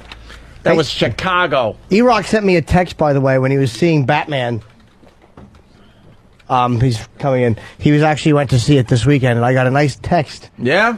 From E to the Rock. Yeah. Well, what do you think of the show so far? What's your thoughts on Philippe Petit? A little weird after the interview because he said he would do IDs, and then we get in the hallway and he goes, no, I can't do this, and he freaked out. And Roland did he like his time with us? Where's Roland? I couldn't tell. His stool was too high. He seemed cool, and then as soon as he got in the hallway, he kind of freaked out. And he's a strange bird. He's a French goo gobbler. Let's be honest. Fucking people go, by the way, to watch people fall off the fucking wires. Of course. Okay? No one cares about the artistic merits of wire walking. Yeah, they're there to see a brain get squashed. Nobody looks at them and goes, Roland, "Ooh, artiste." Hold on, let me... Mike? Yeah, what? Well, you say you guys pronounced his name wrong. He went, did he pronounce my name wrong? Why did he correct me then? How was his name pronounced? Phil Pettit. Yeah, I was going to call him Phil Pettit, right. No, but he said, he goes, I didn't want to correct him in the middle of the interview. Well, how do you say his dumb name? Phil Pettit. I know, I guess Philippe Petit. That's what I said. What the fuck we saying wrong? Philippe Petit. Why is he, Put the accent on my cock. Why doesn't he stop? Does he really want us to trash him tomorrow? We were so nice to him. What the fuck does he want? No, that was it. And then, I guess he's French. That's what they do. He's a glorified mime. Why wouldn't they fucking, why wouldn't he do IDs for us? Because he goes, I am late. Oh, he's late, okay. Yeah. And then you're just right down the hallway. Let's ask his Oh. All right. Did he have a good time? He did have a good time. He loved the interview. He's a little weird, isn't he, Roland? Yes. He's flaky as a croissant. What do you think his Am I deal saying is? that right? I don't know. Goddamn fucking Leno's leaving. I know. All right. Thank you. You edit a lot there, Roland. I appreciate it. I can't believe he's 60, though. All right, listen. Here we go. Batman. Is Lisa this Lampanelli. the update on Batman? Yeah. All right, Batman has Your been head whipped arrested. Batman... We're not going to acknowledge that his name is Christian Bale, by the way. It's I Batman. love that guy. Batman accused of assaulting mom and sis. Batman was to be questioned by police over allegations he assaulted his mother and his mother. He assaulted what? Yeah, his mother and sister. They're probably fucking moody. Yeah, they're probably rambling about Heath Ledger's performance. Exactly. And he got tired of it and he clocked the bitches. Wait a minute. He Couple of quick assaulted his backhands. He assaulted his own mother and sister? Apparently, we don't know. I thought it was just a mom and daughter. No. His own. That makes it great. Family. Makes it hot. No, probably. You never want to punch your sister or mother in the face on the Please, same day? Who I have. doesn't? I know what that's all about, by the way. They all stop bleeding on the same week. You're like, Jesus fucking Christ, get off my back. I bet you his mother and sister just kept raving about Heath Ledger's performance. And Christian, did you just say that? All right, I'm sorry. Well, because I was looking for info. Yeah, that's good to know. He's nervous about his shoulder appointment. Oh, okay, yeah. I bet you Christian Bale is snapping because everyone is talking about Heath Ledger, even his mom and sister, and he finally had it. Because no one is saying, "Wow, Christian Bale was great as Batman in this movie." It's Heath Ledger's movie, like we've been saying for over a week. And I'll bet you that he caught them mocking his Batman voice, like his mother and sister. I'm Batman, and he just couldn't take it anymore. What do you want for supper, Christian? Yeah. I'll have a cup of overacting. Right. His mother and sister reportedly complained that the 34-year-old actor assaulted them at a West London hotel on Sunday. Britain's Press Association said they made the allegation at a police station in South blah, blah, blah, blah, blah, blah, the Scotland Yard. It said questioning was expected Tuesday. When asked Tuesday about the news report, Scotland Yard said it was investigating an allegation referred to it by another police officer. But the update is he's now been arrested for assaulting his mom and sister. Holy shit. Do we know why? No, everything. So far, everything. I hate news reports like that. And don't put it out until they have the full story. Give me more info. Right now, everything I see, they're still referring to it as like the alleged incident. Like there's nothing concrete out there. Yeah, it's alleged. So Sharpton has to pay millions in back tax. Good fucking silverback. So, whoa. So fucking. That was Nick DiPaolo. I didn't say that. That was a Robert Kelly thing. Didn't he say that? So fucking. No, see, now we have to protect ourselves. Look, you should just be able to say whatever the hell you want on the radio, but you just got to acknowledge, look, we're just trying to make jokes. So What, even on XM you can't do that Dude, shit? there's fucking bloggers out there just waiting for us to fuck up. Trust me. Yeah, no, the whole, like I said, fucking 15 years ago when the internet came out, it's the fucking worst thing that ever happened to the world. Well, except unless you want to get porn really quick. I mean, you should see the things Pete I Townsend did and I have forget traded. about that. That's a good point. All right, moving on. Scott Rigsby, I want to go back to you because the reason you're in New York, you ran in that triathlon. The New York City triathlon. Do they call it running in a triathlon, even though it's Yeah. I mean, running, swimming, biking, biking, and running. swimming? Yeah. And we had a guy die. Yeah, He was in the just read Hudson about it, River, yeah. and he said that he's not saying anything. Yeah. They're saying that he probably got stung by some of those jellyfish. You see any of those jellyfish when you were swimming? I didn't get stung by them, but I when I was practicing in Hawaii, I get stung by one, and it's they're not fun. No, not at all. But and some people can actually die from them That's if they have a reaction. Right. Did you But, know that someone was dying in this race? No. No clue I mean, until 'cause afterwards? There's 3,000 people in the race, and they start the waves at 5:50 in the morning. Right. So I mean, it's just a What mass. do you mean the waves? Not everyone goes at the same time? No. It's not a mass start. Okay. For this race, it goes by pro males, pro females, and then they do age groups. Right. You don't want some slowpoke messing you up as you're trying to Not so much. swim and crap. Yeah. So, all right. Yeah. Well, this guy ended up dying. They did an autopsy and they don't know why he died. No, I mean they were thinking it might have been like him. He got stung by a jellyfish, which caused a cardiac arrest. But Yeah. They already now did they an have no autopsy on him? Yeah. They're And doing. they don't they're know? doing They have one. no idea. But they don't know anything right now. And- It can cause respiratory problems if you're deathly allergic to like a jellyfish sting. Oh, But that was I mean, actually in Florida they've had at the half Ironman competition down there, they had somebody die back in May when I was there. Right. Yeah. So, I mean, it's not as a rare occurrence as they've had a couple of people die within the past year. Well, I in can't the swim imagine portion of the race. I can't imagine this whole triathlon thing is good on the heart. It's tough. It can tax the heart. Yeah. I do believe. Yeah. Yeah. One of my buddies is the Andy Ball in The Bachelor. The dude lost his cookies after the race. He puked. I heard Dick Cheney's going to do one next year. The mini triathlon with Dick Cheney. Swim through 2 miles of oil. My heart fucking hurt. I think we have the news story on the triathlete dying here in New York City over the weekend. Let's see if this... He did not have the right frame of mind, he did. Yes. Heat caused troubles for competitors in today's New York City Triathlon. Several athletes were taken to hospitals for heat-related illnesses, and one man died, though it is not known if the heat had anything to do with his death. Yeah, Carolina, it's supposed to be an opportunity for athletes to challenge two themselves women and compete voices. against some of the best triathletes in the world. But this morning, tragedy out here on the Hudson River. A 32-year-old man died just a few meters into the 32-mile course. The Ivy League. The course's organizer, Bill Burke, tells News 4 New York this morning's heat and humidity made it a challenge for athletes as well as the swarms of jellyfish. But still no word yet how this athlete died. Burke says the water temperature was about 72 degrees around 7:30 this morning when the 32-year-old athlete was in the water. He says he was wearing a wetsuit and just a few meters away from completing the swim portion when the athlete went under. Others stopped and signaled over to the rescue boats that the swimmer was in distress. Trained medics performed CPR in the water, but he died. As of now, we don't know the name of the man because his family in Argentina has not been notified. In Argentina, well, you just narrowed that down. Probably a heart attack. Yeah, exactly. Yeah. Well, it can happen. They're putting a positive spin on this whole thing. Completed actually, he's probably finished a little more than 3/4 of the swim course. So he was somewhere between 1,200 and 1,300 meters into the swim. The swim is 1,500 meters. So he had covered a good portion of it already. When other swimmers noticed that he wasn't moving, they signaled to the rescue boats, the fire rescue boats right in the area, that this gentleman was obviously in distress. Now right now it's not known how long this athlete was in the water before help arrived. Autopsy will be performed this Monday. Now, 4 other athletes were treated for heat-related illnesses.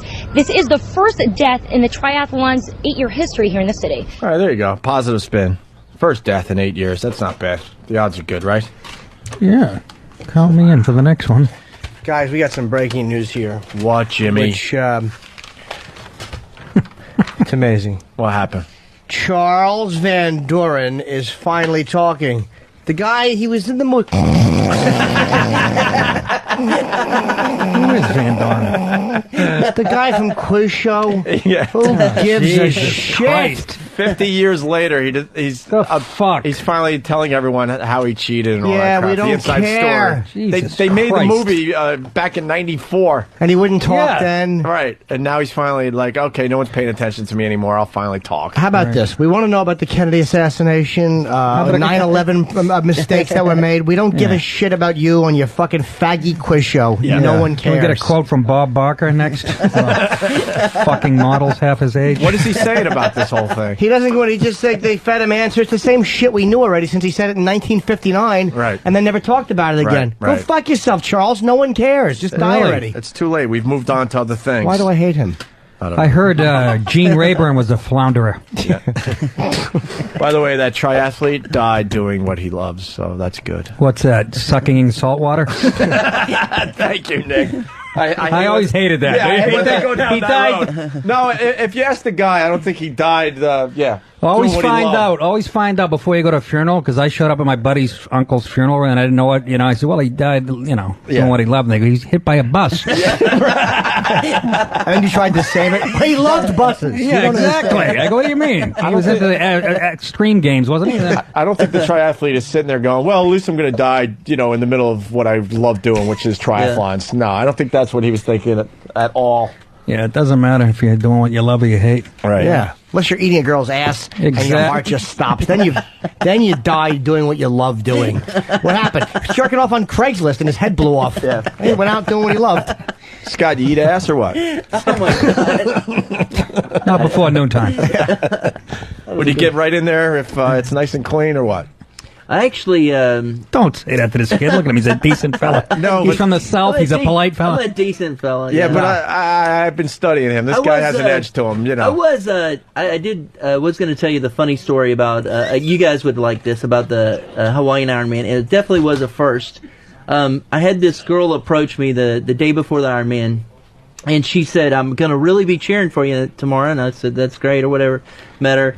And then the next day, I didn't see her, but I finished the bike portion of the race, got on the run, 2 miles on the run, and I'm running with one of my buddies from Atlanta, and all of a sudden, this girl jumps out onto the course, and there's 20, 30,000 people there, and she lifts up her shirt. Nice. Now, I'm sponsored by the American Society of Plastic Surgeons, so I'm thinking, these guys put this up to, motivate me in the race. and she actually had my name, Scott Rigsby, written. Fucking Tara Reid. What a whore. Right above it. And so I was thinking, oh my gosh, and this guy behind me goes, I can't believe that just happened. I'm like, dude, I think I'm seeing things. I'm so tired. So go to mile 5 on the run. Same thing happened, but the girl comes running and gives me the running flash and says, hey, I'll see you at the finish line. Never saw her.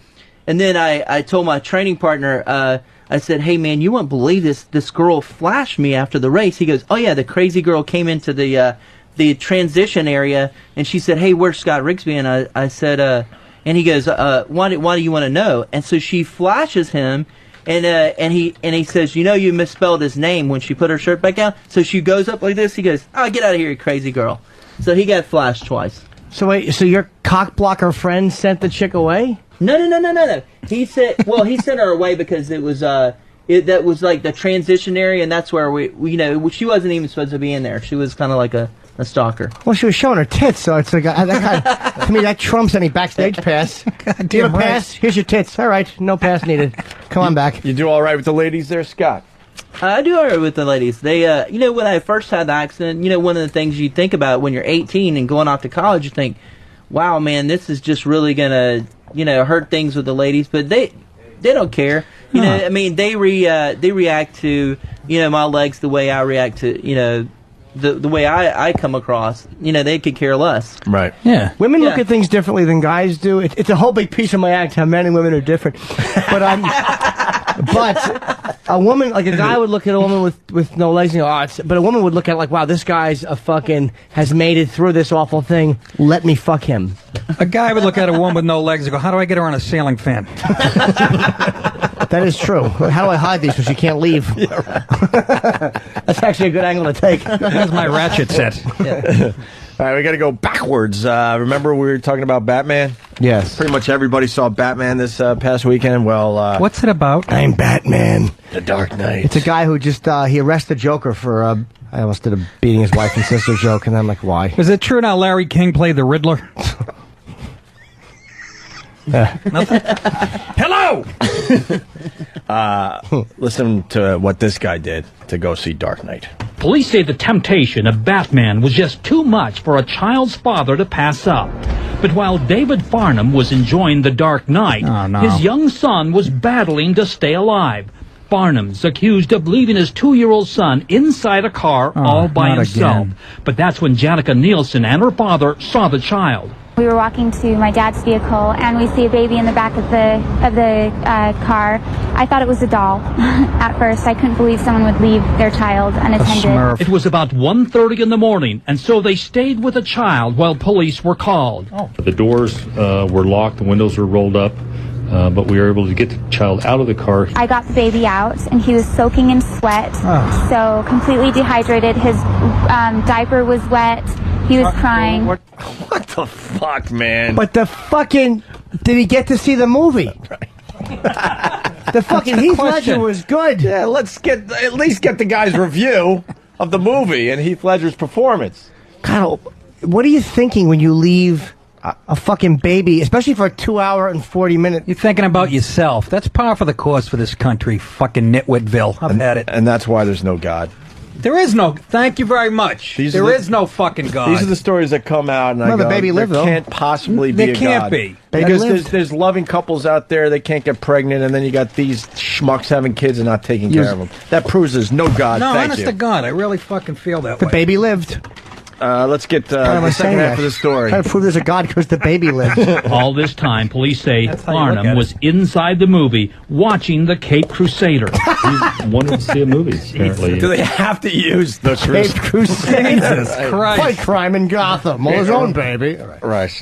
The Cape Crusader. He wanted to see a movie, apparently. Apparently? Maybe he didn't think that leaving the child in the car was that bad, but it's certainly very, trying to very justify But while the behavior? child remained What's in the wrong? dark for nearly 2 hours, police say temperatures inside the car climbed to 86 degrees, a dangerous point for the child. 86 isn't That's dangerous. not that bad. What the fuck? Let's get What's a this kid, a contest baby? going. Oh, he was a baby. Let's get a contest going. 86 isn't dangerous. Yeah, but you have no 86, water. It was 86 in my 86 is bedroom last easy. night. for Christ's Exactly. sake. What Baby the was fuck? I didn't shit my sweaty. pants. The little baby was sweaty. He had no water. My parents didn't believe in AC growing up. Trust me, we got way above 86 when we were sleeping. Do you know how many times it was fucking 1 in the morning and it was hot in my stupid house and I would get up and put the AC up a little and Chisler mother with fucking fruit bat ears would wake up and go and turn it off. I that was the worst part about growing up is they were so with the air conditioning bill. Yeah. It's like, Ma, it's fucking air conditioning. It's not blowing, a fucking plutonium out through the vents. It's hot. Why did you even have it then? I don't know. We had central air. I couldn't sleep. Plutonium. And it would just go, and fucking, sure enough, fucking, right out the fuck. You've never seen a woman get up faster. It was like she had her clit tied to the fucking thing, and I would switch it, and it would pull her hood. She had a little fishing hook in her clit hood. Only he could fucking reference a clit in an air conditioning story. And my mom. Yeah. Don't forget I his threw that in mother's the mix. clit and the central AC. Yeah, with a fish hook, it was hooked through the hood, and when you put the air conditioning thing, that would tug just hard enough, and Mother would know she had a bite. Jesus fucking... It's like trolling for blues. Old penny pincher. She's got great ears. She hears that thing going on, huh? Although my electricity bill, $500 this month. I never noticed my electricity bill. $500 fucking dollars. Is that a lot? How much should it be? It's usually around $380 or something. Sure. But I did hear on the news everybody's is up like 120. But Yeah, the fuck, thanks. $500. The fuck. Yeah. Let's get the rest of the I story. like a lot of I gotta AC, start though. selling coke to kids again. Back to the kid dying in a car. Climbed to 86 degrees, a dangerous point for the child. I was for Christ's sake. incredibly angry it's selfish of a parent. It's irresponsible and selfish. Wait, One of can those I stories pause hard to that? I want to believe. point out how we reacted. At first, we're like, that fucking guy, what an asshole. And now we're mad that they're saying 86 was bad. We're like, fuck that kid. 86 is nothing. But the point is leaving your kid in the car to go to a fucking fucking cocksucking moron, you. One of those stories hard to believe if you're a parent. Now, Nielsen says they couldn't find the father inside the movie house, so they, along with the police, waited until Farnham came out, and that's when he was arrested. What an asshole. Arrested him, huh? How would they find him? He did get to watch the whole movie. To answer your question, he did get to enjoy the whole Did movie. he see the whole thing? What the Did fuck? he really? What, they don't... Seriously? They can't even do the right thing and stop the fucking movie and go, dude, whoever has their fucking kid in the car, I'm sorry, but you're going to have to leave right now. They didn't want to interrupt the other patrons. Oh, my God. See how For the stupid we person are? who has a blue sun. Exactly. Well, that's... The Dark Knight is more important than the kid. That's what we learned today, right? Yeah, they probably. I think the police tried to say something, but they kept getting shushed by the usher. Nothing. Not everybody should have kids. Hey, did I tell you that my mother shouldn't have had kids if she didn't want to use the air conditioning? How about you fan me with your big giant tits? I'm just being inappropriate. They're shocked on the bleachers today. They're like, why is Jimmy making fun of his lovely I love my mother. It was just- librarian mother? My mom I was always great, do but that, too. she was awful though when she would get up there, and I would just hear the air turn off, and the rage would build in me, and I would get up and go, "Why are you doing that? It's hot." Yeah. She'd be like, "Open the window." Like, what do you think? The fucking it's not snowing out, Mom. It's August. Yeah. And then she threatened to throw me out of the house till I was 26. Hey, you survived another 4 years though. I sure you did. made it to 30 with Mommy and Daddy. Hey, Open a window. It is 2 for Tuesday, so we have another story of a kid being left in the car. Look at what we do. Good. Two stories. This guy was seeing Porky's 3. This is even. Believe it or not, we got a story that's even worse than what you just heard. What was it, 88 degrees in the car? Yeah, was the kid driving? Baby. A 4-year-old boy is dead. His mother left him in her car while she went into a nail salon. All of this on what was supposed to be her wedding day. Dumb cunt, dumb cunt, dumb cunt. Her wedding day. Dumb cunt. She wanted to get her nails done. She left a 4-year-old in a car. Yeah. How long did it take? How many fucking fingers did she have? 300?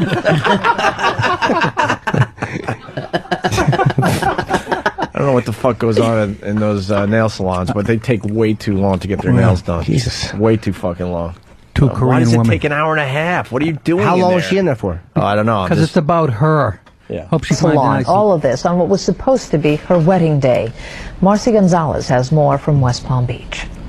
She was excited for her wedding, you know? She was happy. A happy bride-to-be spent the morning in this... That's a Korean. That's a Korean nail girl, no doubt, right? Her toe jam very dirty. Takes 6 hours. Fucking baby roast like potato. She was happy. A happy bride-to-be spent the morning in this nail salon. What are you yelling at, bitch? After a pedicure, manicure, and facial, the woman walked out to her SUV, ready to go to her wedding. I heard the screaming outside. The mother's heartbreaking screams brought store owners rushing outside. My baby is passed away in the car. Her 4-year-old son's nearly lifeless body was inside the vehicle. What did she think was gonna happen? She wanted it to happen. I'm telling you. Half this shit ain't accidents. I'm fucking telling you. People are that selfish in this fucking world. Especially a bitch who spends 2 hours getting her fucking nails done on her fucking what? She didn't want that fucking kid. Seriously. But now I know nobody's that stupid. There's no fucking way. Now she'll get conjugal visits at the prison. I hope she gets a nice lump in her armpit. We're all missing this. How did the wedding go? Was the reception dampened by the news? Did people go, you know what, let's have a good time anyway? You're like, we already got the flowers. Fuck it. Let's do the... I bet you they take it down a notch and they don't do the chicken dance out of respect. But everything else is a go. Well, the husband, I bet you at the wedding, the reception, the husband still wiped the cake on her face, and she went, "Are you fucking shitting me?" They do the electric slide. Passed away in the car. Her 4-year-old son's nearly lifeless body was inside the vehicle. He was in cardiac arrest after spending almost 3 hours trapped inside a sweltering vehicle on a 90-degree day. She opened the car and she tried to, CPR, wake up, wake up. She was screaming. The both are trying to bring him back. I'm telling you. What are you thinking? I'm with Nick on this. I'm telling you, you can't be. No one's that stupid. You think there's no way you shut the fucking car doors, look at the car with a kid in it, and go and forget. You want deep down. She don't want a fucking kid. I'm telling you. You want to have a kid, and then you realize, what the fuck, this sucks. What did I get into? Yeah. Goddamn right. And then you start thinking, all right, there's ways I could get rid of this kid without being charged. Why on the wedding day, though? The bride, huh? Why on the wedding day? People take back the gifts. That way even looks more like she had a lot on her mind. Right. Well, the Vulture reporter tried to talk to the wedding party, and they were still formally dressed for the wedding. So, good. Really Did he break the news? Good. Paramedics tried to save the boy, rushing him here to Palms West Hospital, where he was... By the way, Tim H. from Columbus, Ohio, makes a very good point on instant feedback. The 4-year-old died doing what he loved. Banging on the windows while sweating profusely. While waiting for Cunto to get her fucking fingers fixed. El Cunto. Jesus Christ. This kid had the same kind of mother I did. I'll bet if he had turned the air conditioner on, she would have run out and shut it off. Now that's what I call a late-term abortion, my friends. What the Paramedics tried to save the boy, rushing him here to Palms West Hospital, where he was pronounced dead. What was supposed to be one of the happiest days of a woman's life, turning into one of the worst. When she arrived at the hospital, she thought that perhaps there was still a chance that the boy was going to live or survive. When she discovered that the boy had passed, she went into an emotional breakdown. Back at the nail salon, disbelief. I can't imagine someone leaving a child in a car. Really? Investigators say... Wow, Nick is really fired up on this It one. fucking is inexcusable. This bitch should be taken out and shot in the fucking right in front of the wedding party. 4 years old, though. Most 4-year-olds know their way around a car, no? I don't know, man. Oh, come on. You think we're blaming the kid now, really? Yes, he's lazy. Fuck this. This broad should be fucking beheaded. Yeah, but she probably had child locks in the back. You couldn't get out. Dumb fucking whore. Yeah, but you're not in a car seat at 4. I mean, Yeah. you're sitting in a seat at 4. Why wouldn't she bring him inside? She couldn't get out. Because she wanted him dead. That's why. Because 4-year-olds are noisy. They really are loud. They're loud. What and they can't it's sit making me still. sick. And they have to, like, play with every single Fidget. fucking thing they see. No, but that was probably her that was her experience for the past year. What you talking about? Yeah, she Here's said, a perfect way. I don't want to deal with this. I got a new husband that's banging me good. Right? That's what she's thinking. That'll last a month. but didn't the fucking broad drowned their kids in a tub, another one put them in a station wagon, drove them into a lake. This is just a sneaky way of doing that. I don't give a shit. Yeah, I'm telling you, it was no fucking accident. Nobody's that stupid. You're onto something. Let's get to the wedding party. But investigators say the mother may not have known her son was in the vehicle. They think he could have climbed in earlier in the morning without anyone noticing. Fucking liar! Very sad, yes. The woman now answering questions from detectives about her son's death instead of saying I do. I spoke with the family today outside of the hospital. They were all dressed, ready for the wedding, too upset to explain what went wrong. Investigators tell me it's too soon to know if the mother will face any charges. What the fuck, really? If it was a guy, he'd be facing charges automatically. I fucking guarantee it. This fucking reporter, too upset. You didn't know the kid was in the car. Like, why would you need their comments about this? Well, the two things. One thing is that if the lawyer's trying to say, well, maybe the kid climbed into the car. Well, how come he couldn't climb the fuck out of the car? Thank you. You know, and second of all, this fucking cunt reporter, how dare you go up to, they're still dressed for the wedding. And she wants to know what's the haps with the dead kid. Right. Yeah. What's the haps? Jesus, just have some tact. You think Greta Van Susteren. You think you're in the wedding? I imagine you're in the wedding party and everyone's just standing around and you just kind of look at everyone else dressed like yourself and you're thinking, awkward. Yeah, great. I fucking trying to think you can get the money back on the tux. Right. Exactly.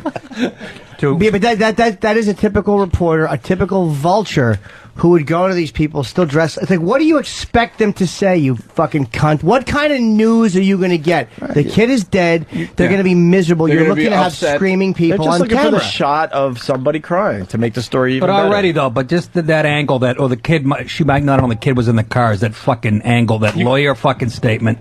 They can interview anybody, and they're going to get what they would have got from the wedding party. I'm completely shocked. I can't believe I knew her. I didn't think that she's somebody who would do something like that. She seemed to be a very responsible person. Why do you need to upset the family further? Because they're fucking scumbags and vultures, and that's why it is great when they get the fucking punched in the face when people attack the media. And it's amazing how self-righteous they got when O&A fans were running up and screaming in their faces like they're doing important work. You fucking vultures. You're going to a dead kid's family at a wedding party and sticking a mic in their face. Fuck you. Fuck you. And then she's saying, hey, it's one of the worst days of their life. Really? Like, what's worse? When she had 1,500 on fucking Norwood to make the extra the field goal? You shit twat. I'd like to shit right in her vagina and then squish it in with a boot. She lost her parakeet. Did you just do a Buffalo Bills Super Bowl? I did. I tie them all in. Nails, dead kids, air conditioning, and Buffalo Bills. 1986, I think. Super I didn't Bowl know the joke? kid was in my car. What were you driving? A fucking Denali? Dirty Ralph. The cough at the end of that made me very happy. I'm choking on my egg. Dirty Ralph's got a what's the haps? He writes, what's the haps? Is the honeymoon still on? What's the haps? The fucking reporter I hate more than the mother. Well, how about it's like Greta Van Susteren and her show? She's Talking nice about lips. show built on that fucking thing, that stroke Greta victim is face. awful. Oh Jesus! Yeah. Were you really? Yeah. Yeah, he couldn't be serious on course that not. one. No, but you know why I said that? My buddy Al Barber goes, I think she's kind of cute. Yeah. Are you fucking kidding me? She's like a stroke victim. Yeah, she's not attractive. All right, She's got like a hotline. Any? Go ahead. No, good, Nick. Jesus. Nick is like... Nice fucking 86 grain bread with no butter on it. Really fucking... It's a little dry, isn't it? Jesus Christ. It's like Barbara Bush's snatch. I mean, I eat that can I get more dust with this toast? I eat that shit too, and without the butter, it's not a treat. All right, ScottRigsby.com. Yes, sir. All right. You want a broad? We can get you a broad. There's plenty back in Atlanta. They're good looking. Oh, women are there. there ever, Good man? Southern belles. Oh, Good love Southern 'em. Bells? Good Southern belles back in Atlanta. They lick, Absolutely. They lick Hot Atlanta. Do they lick balls in Atlanta or what? Let's get down to the... I have no idea. I know the guys do. I spent a week down there. It's hard to find a girl. I've only gotten hookers in Atlanta. There was a girl I wanted to see down there who had a really big clit and big pussy lips, but she lived too far away. This is true. A couple of years ago, she was going to let me bareback fuck her. Have you been to the Punchline? Oh yeah, a few times. Sure. It's a great place down there. Yeah, it's great. Great place. He plays Good it a lot. place. Next time you should go see Jimmy. I'm there in a okay. few. I'm there in about a month. Yeah. Oh yeah, it's a great place. I like to have my asshole spit in. You ever have a girl spit in your ass? It's fucking wonderful. Yeah, Scott, I mean, come on. By We can only accident. talk about triathlons long enough. Do you like that or what? Jimmy's asking a legitimate I like that. question. Like when you're on your hands and knees and your fucking rear is up in the air and they spit into it and they just slowly tug your dick.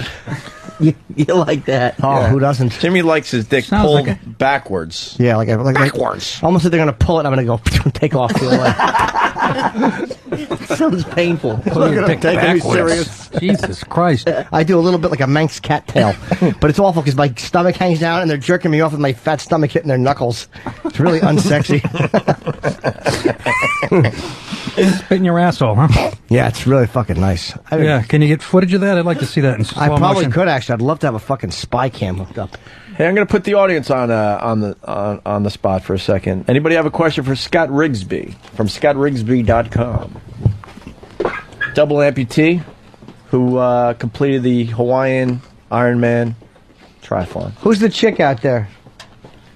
Hold on. Can you get the mic on the girls, mister? Oh, I didn't see the girl here. I couldn't see from where I'm sitting. Who's the girl here? Oh my God! They just want to watch. They're scared. This crowd is scared. Oh, there's two girls. Okay. Really? Yeah. What's your name, miss? Megan. Hi, Megan. How are you? Great, how are you? Good. Do you got a boyfriend?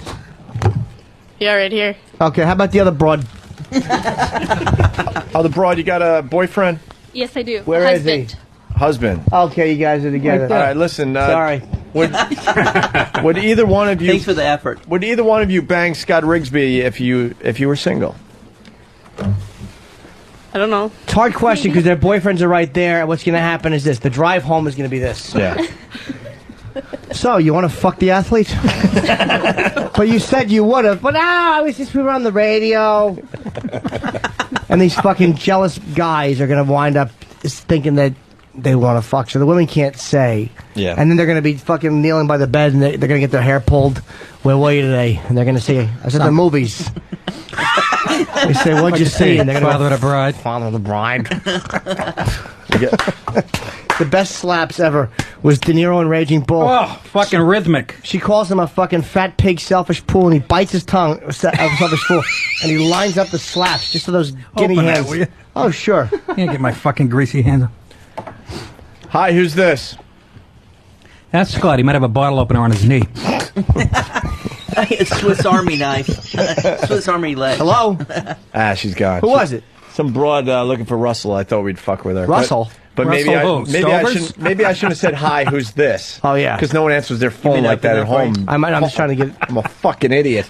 Hi. I should have said Who'd I hello. call? Yeah. Hi, you're on the air. What, this a residence? How It's about open, this? kid. Thank you, fella. We're going to take a quick break. ScottRigsby.com, Nick Atlanta Rigsby. .com. I got a tinkle. And so do I. You're going to go in that tiger cage and shit? Daddy, please don't kill me, Daddy. I want to live. Why are you killing us? Wow! Fat bellyacre, shut up. You deserve to burn in hell. Opie and Anthony.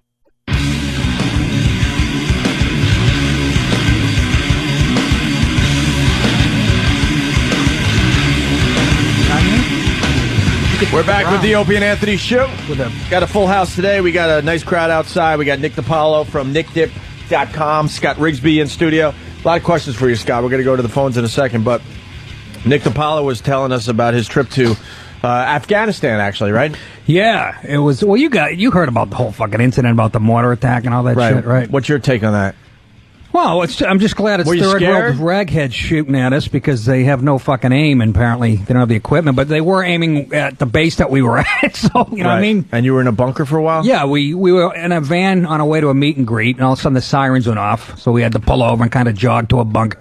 You know, I mean, we felt better because it was soldiers who'd been through it with us, and they weren't exactly panicked, but... Were you scared a little bit? I don't know. I was, like, too tired. I was up fucking for, like, 24 hours. I was too tired to be scared, you know what I mean? Yeah. But, you know, a little bit. It's a little creepy, you know, and, yeah, it was fucking amazing. So we're in this, you know, cement bunker for like 40 minutes and already signing autographs and shit. In a bunker? In a bunker.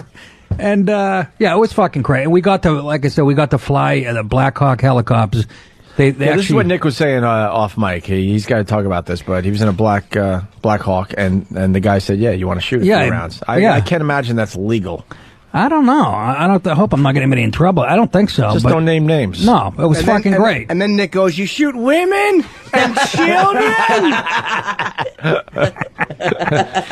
Yeah, it was fucking amazing to get behind that machine. Obviously, it's cool when nobody's shooting back at you. I kept it all in perspective. Yeah. But, you were firing at a little hill or something? Well, yeah, the guy said, just fucking aim at that hill over there, which I did and shit. And then, you know, when we landed, I saw him getting a little talking to from his superior. Apparently, I shot over a village. So, which wasn't my fault. I shot when he told me to shoot. How did they know you were even shooting? How did who know? Someone on the ground was like, what the fuck? There's some firing going on here? No, I mean, I'm sure the pilot knew, you know. It was the carnage of They know camels. exactly where they are. Mm-hmm. And, you what's know. going on. Yeah, what's going on. So why the hell would that guy take the chance? Maybe he was leaving in a couple days. Maybe he was just about done. We all got to do it, though. Like, That's amazing. I mean, it was fucking, and like I said, there's footage. How did that feel? I didn't want to let go of the fucking thing. Seriously. I mean, you're like a 14-year-old kid playing. Right. I mean, in a Black Hawk, whipping through the desert. Right. I mean, it was like, I couldn't sleep that night. I was so fucking excited. Yeah, that's and pretty cool. We also got to sign a 500-pound bomb from one of those drones. Mm-hmm. Ralphie May was there? We got, oh, motherfucker. Poor guy's not even here to defend I know, himself. but I just couldn't think It's of too it. good. That's perfect. And this video's on YouTube? It says dude shooting machine gun. That's, Your dude? Yeah. It says dude shooting machine gun. That's me. You fucking pull it up. I think they're looking for you. But I like think they're looking for Florentine did it. You know, Artie did it. Bubba Bowie did it. It's going to be, I'm sure, and they all have footage of themselves doing it, so it's going to be on their website, so I'm not getting anybody in trouble, I don't think. That's pretty cool, man. But, yeah, that was fucking... And we got to sign this 500-pound bomb that those drones drop. Mm-hmm. You know, they got a Predator and a Reaper. The Reaper's the newest one. And the next day, they dropped it on 8 insurgents. Really? Planting an IED. That's what the guys told it. It was fucking crazy, man. I mean, just... and the guys loved it. They ate it up. We flew out to the middle of nowhere. Like, we were in Kandahar, and we flew from there on the Black Hawk out, about 45-minute helicopter ride. Were you weaving and shit? Yes. Were they doing some cool shit for you? Yeah, they were flying. I mean, to look at those mountains. Yeah. Wow. The first, 10 minutes we're sitting there, you know, and we're whipping through it. And all of a sudden, they started shooting. It scared the shit out of us because we didn't know if we were being shot at. Oh, they're just fucking around? I guess. They I never got an answer to that either. They were showing off. They're cowboys, yeah, man. I would think so. Did you get sick? No. The fucking thing... They kept talking before we get on. You know, there's even a few pilots that have got. I'm like, oh, this is going to make me sick. The thing was as smoother than most flights I've taken. Really? Yeah. I would be puking. It's so cool though. They can hover. You know, when you're waiting to take off, you hover like 30 feet off the ground for like 5 minutes, and then just. And does it like just shoot forward? Yeah, it's fucking amazing. How high man. are you? Like 500 feet? They can't go too high because they don't want to be targets. Well, when we were actually shooting the machine guns, we weren't that high. Yeah, I mean, I remember what Artie was doing. He was shooting like an irrigation ditch or something. You could actually see the bullets hitting the. But you know, I don't know what the exact once we were whipping through and we weren't. But it was fucking. You're in that helicopter, you're all strapped in, right? And there's wires hanging and shit, and you're like, there's no room for error here. If something, right? You know what I mean? And they actually go before we get on. The kids that are flying are like 25 years old, baby face. Like, and you remember what a nut you were in your 20s. Yeah, no shit. And they go, if the thing goes down, just stay in the copter. But he goes, and if you do that, you might get burned by searing oil from the ceiling. And they're giggling and shit, and we're looking at each other. What the fuck? We're gonna die in this. I'd be out of my mind. It was to see those mountains, and you'd fly over the fucking desert for 20 minutes, see nothing, and then you'd see like a house made of mud, right? And you're like, how? What are they surviving on in the middle of the desert? Right. And then you'd see a fucking acre of green vegetables and shit, right, in the middle of nowhere because they know how weird. to tap into the water underneath. It's fucking. I mean, are we accomplishing anything over there? Have you seen any signs of we're doing good? What did you see? Well, I mean, Afghanistan's a little different than Iraq, though. Yeah, you know, right now it's much more dangerous. You know, I mean, there were more people killed in them. Yeah, I know it's getting bad again over in Afghanistan. I guess the numbers are going up over there. All the equipment's in Iraq, you know, and they want to switch it over to. But once I see the technology of these unmanned drones and shit, and this colonel is showing us how he can literally. You know, the unmanned drone send a picture back, and he's watching on his computer, like a couple insurgents burying an IED at nighttime. He saw that footage. Yeah. Wow. And he goes. The thing is, he can go home to his home in Vegas and actually blow people up in Afghanistan from his home in Vegas, and then go swim in his pool. So how are we even? I don't even see how it's even close. How we could fucking ever lose? Right. I don't fucking get it. You know, with that technology. And the drone took off during our show in Kandahar. It took a picture of us doing our show and they gave it to us the next day. Is that on Nick Dip? Not yet. I haven't had time. I had to go right to Montreal from there. I haven't had fucking 2 minutes to shit in the last 3 weeks. But it's all gonna be on nickdip.com. Absolutely, and put the footage up, and it was very humbling to see how these kids live. And what they're giving up. I mean, Kandahar was a fucking nightmare. It's like 120 degrees. And they're living in tents. They're living in, well, they have like barracks, but there's no AC or all that shit. But there was a sewage treatment plant, like right in the middle of the fucking base. So literally the shit smell was so bad. And people told us before we got there, we're like, they gotta be exaggerating. You could literally taste it. It was so thick. Oh. I mean, picture like somebody's septic tank backing up on a hot day. It was 40 times worse than that. Literally. You got used to it a little bit, and every once in a while the wind would shift. They can't figure that shit out. I don't understand. I don't understand. I think that. as men we'd figure that out quickly. You'd imagine, but they got other things to worry about. Yeah, exactly. And they're accustomed. They become acclimated to it. I saw guys jogging. In the fucking afternoon, I'm like, are you fucking kidding? Get the lungs of Amy Winehouse when you're done. Yeah, exactly. Just sitting around, you're burning calories. You don't need to go for a jog. No, they tell you to drink literally. It was 12 quarts of water a day, which is 3 gallons. Right. Just to stay hydrated. Stay even. Just to stay even. They have a chart over the urinals in there. It shows you, different colors of your urine. Right. If it's real yellow, you're dehydrated. Sure. There's like 5 different, it's all, they have that posted over every urinal in the bathroom. 3 gallons a day. Yeah. Just to stay. It was amazing. And to see chicks with machine guns. Did you take long leaks at night? Long leaks? Yeah. The weirdest thing, I went hiking in the Grand Canyon. I've talked about this a bunch over the last few years. Me and my brother, and because it's so fucking hot and dry, heat. Not the same thing because they're fighting a war and I'm fucking hiking in a hole. Right. But they tell you at every turn, make sure you stay hydrated, and because it's so hot, your body keeps all the water inside to keep your body temperature cool. Right. But then when you go back to your room and you got AC and you're sleeping, you wake up and take these monster, they take forever leaks, and you're amazed all this fluid is in you. Yeah.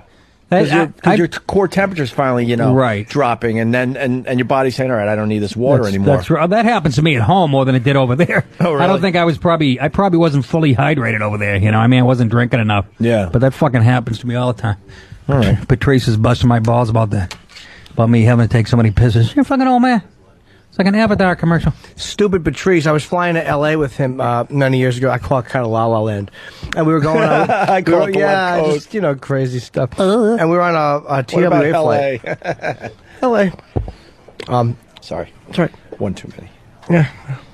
I'm known for that. That happens. I really... I'm going to eat my banana now. All right. But yeah, on a flight, I pissed so many times. Patrice told me to get checked for diabetes. He's so obsessed with other people's the urinary habits of white people. Yeah. He focuses Well, on he's and hoping. He roots against us. Yeah, he's hoping we roots get... against He us. really is. He's hoping Yeah, that he we can't have wait to diabetes. get the good news. Abso-fucking-lute. That you tell him that you have diabetes just like he does. When he told me he had diabetes, I asked him, I go, well, if you're a black guy and you get diabetes, how do you know when your feet start rotting? That's a joke by Nick DiPaolo. Hey, well, we can't do that. Patrice laughed his balls off. He's one of my best friends and he's black, and I'm not a fucking racist, Nick, okay? I'm with you, trust me. No, I'm not saying it to you. I'm saying it to whoever. These dopey bloggers, once again, the Breitbarts out there. Yeah, no, fuck the bloggers. They just jot. Yeah, I know. Fuck them. Fuck them. Are you a big man, Scott? What are you packing? Speaking of bloggers, I can home on. All right, That didn't get dragged. Why don't you pull up my clip of me shooting that gun? No? Yeah. Nobody interested? Fuck it. No, we'll throw it up on the big screen. Absolutely. I'd like to see it on a big screen. All right, we got Tom in Chicago, also known as Gotham City. What's up, Tom? Scott, how's it going, man? Hey, brother, how's it going, man? What was your support structure as you were training starting in 2006, and what, outside of being a double amputee, did you do to prepare for that? And the second question is, did you ever consider using your prosthetics to host some advertising, and would you throw a wow sticker on each of them? Hey, thank you. Was this a William Morris agent? I like that. Yeah, my support structure, and a lot of people ask me, how did your family react to saying, hey, I'm going to do Ironman? First of all, they didn't even know what it was.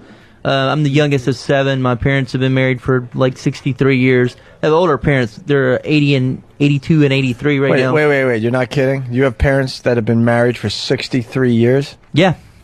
And what's the age range with everybody? My oldest sister is 60, so there's 20 years difference.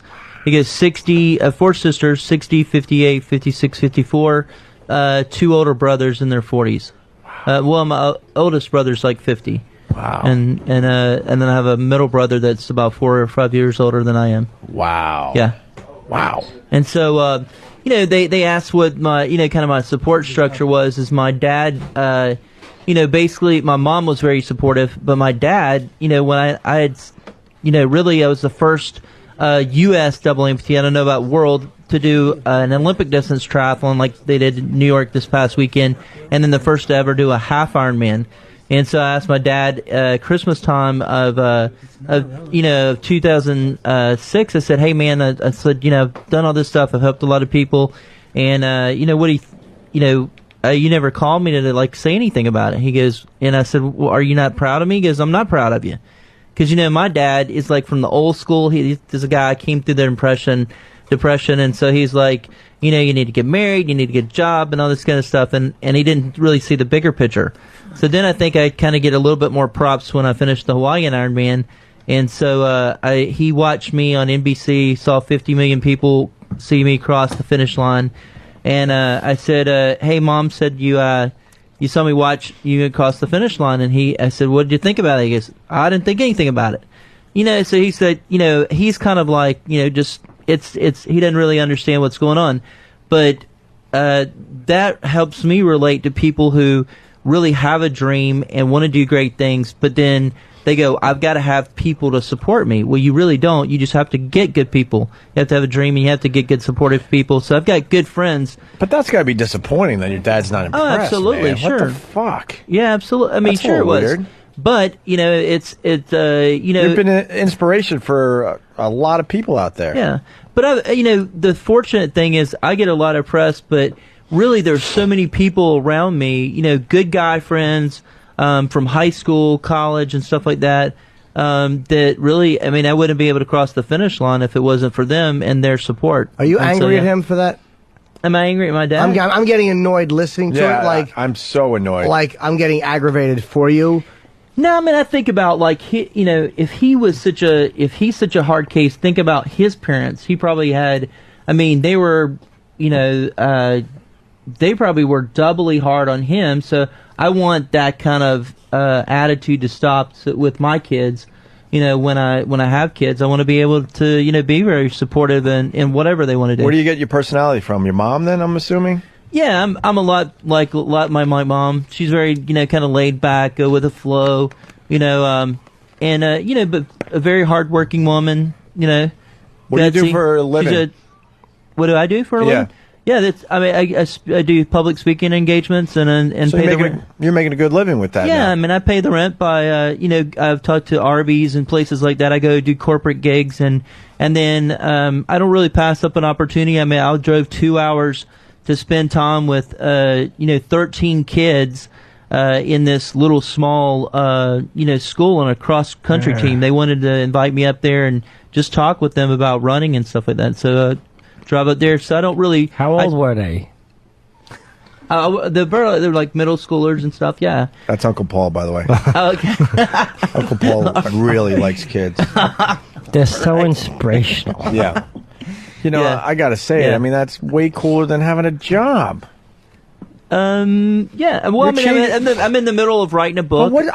Yeah. Oh my God, I want to trash your dad. I don't even know him, but I'm getting really frustrated. Like, what exactly? Is he jealous of the attention you get?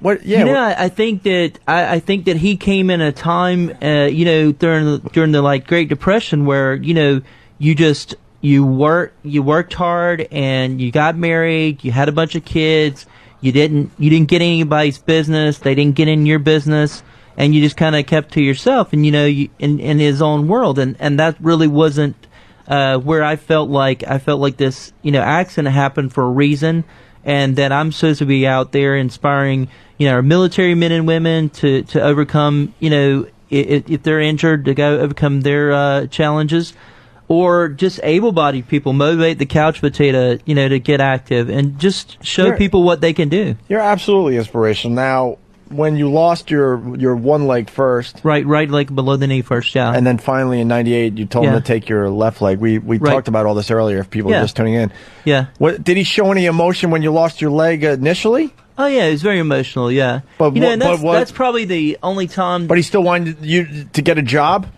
Well, no, that's the only time that I've ever seen my dad cry. I mean, and really, I guess the older I've gotten, I had a lot more empathy for him. Because to not be able to express your emotions like that, it's got to be difficult because you got all this stuff bottled up inside. And so I mean, I'm like my mother. I kind of wear my emotions on my sleeve, and so you have to kind of get past that, or you end up being bitter. Like people go, like I noticed one of the guys said, hey, whatever happened to the truck driver? Well, that's Momo. the next question from Momo. Yeah, you can answer that. Which truck driver? Your friend or the one who hit you? No. Actually, the 18-wheeler driver that passed us that ended up causing the accident. I lost my legs. I mean, that guy got a $55 fine, and this was rural South Georgia, so they didn't even drug test him or anything like that. But I didn't. I haven't gone around. I went through the normal stage in the grieving where you're pissed off, you're depressed, you're angry, and then you kind of get over it, because the deal with it is what helped me get over this is I had good friends, and when I was kind of depressed or moping around, they didn't cut me any slack at all. They're like, no, we're not gonna let you just go be depressed or whatever. Get over it. We're not handling your legs. We're not handing your walker. We're not handing your wheelchair. You do it yourself. And so they really forced me to kind of be extremely independent. They were very hard on me at the first. But, you can be mean at first and nice later, but you can never be nice at first and then mean later. And that's really how, my support team was. Amazing. Yeah. So the trucker, you never spoke to him? Yeah, I never got a chance to talk with him. Does he even know what he caused? Oh, yeah, sure, yeah. Kids even ask me, hey, if you had a choice, if you had this kind of divine choice to get your real legs back or live with prosthetics the rest of their life? And they asked me, what would you do? And I was like, hands down, it's an easy question. I would go through my life with prosthetics exactly like I am now, then go back to just having just real legs, because I can make a greater impact on the world by walking around on prosthetics. And you're so used to them by now. Do you get more? Yeah, I mean, I've lived longer, with prosthetics than I have without them. Do you get more women now? It's weird. I mean, I've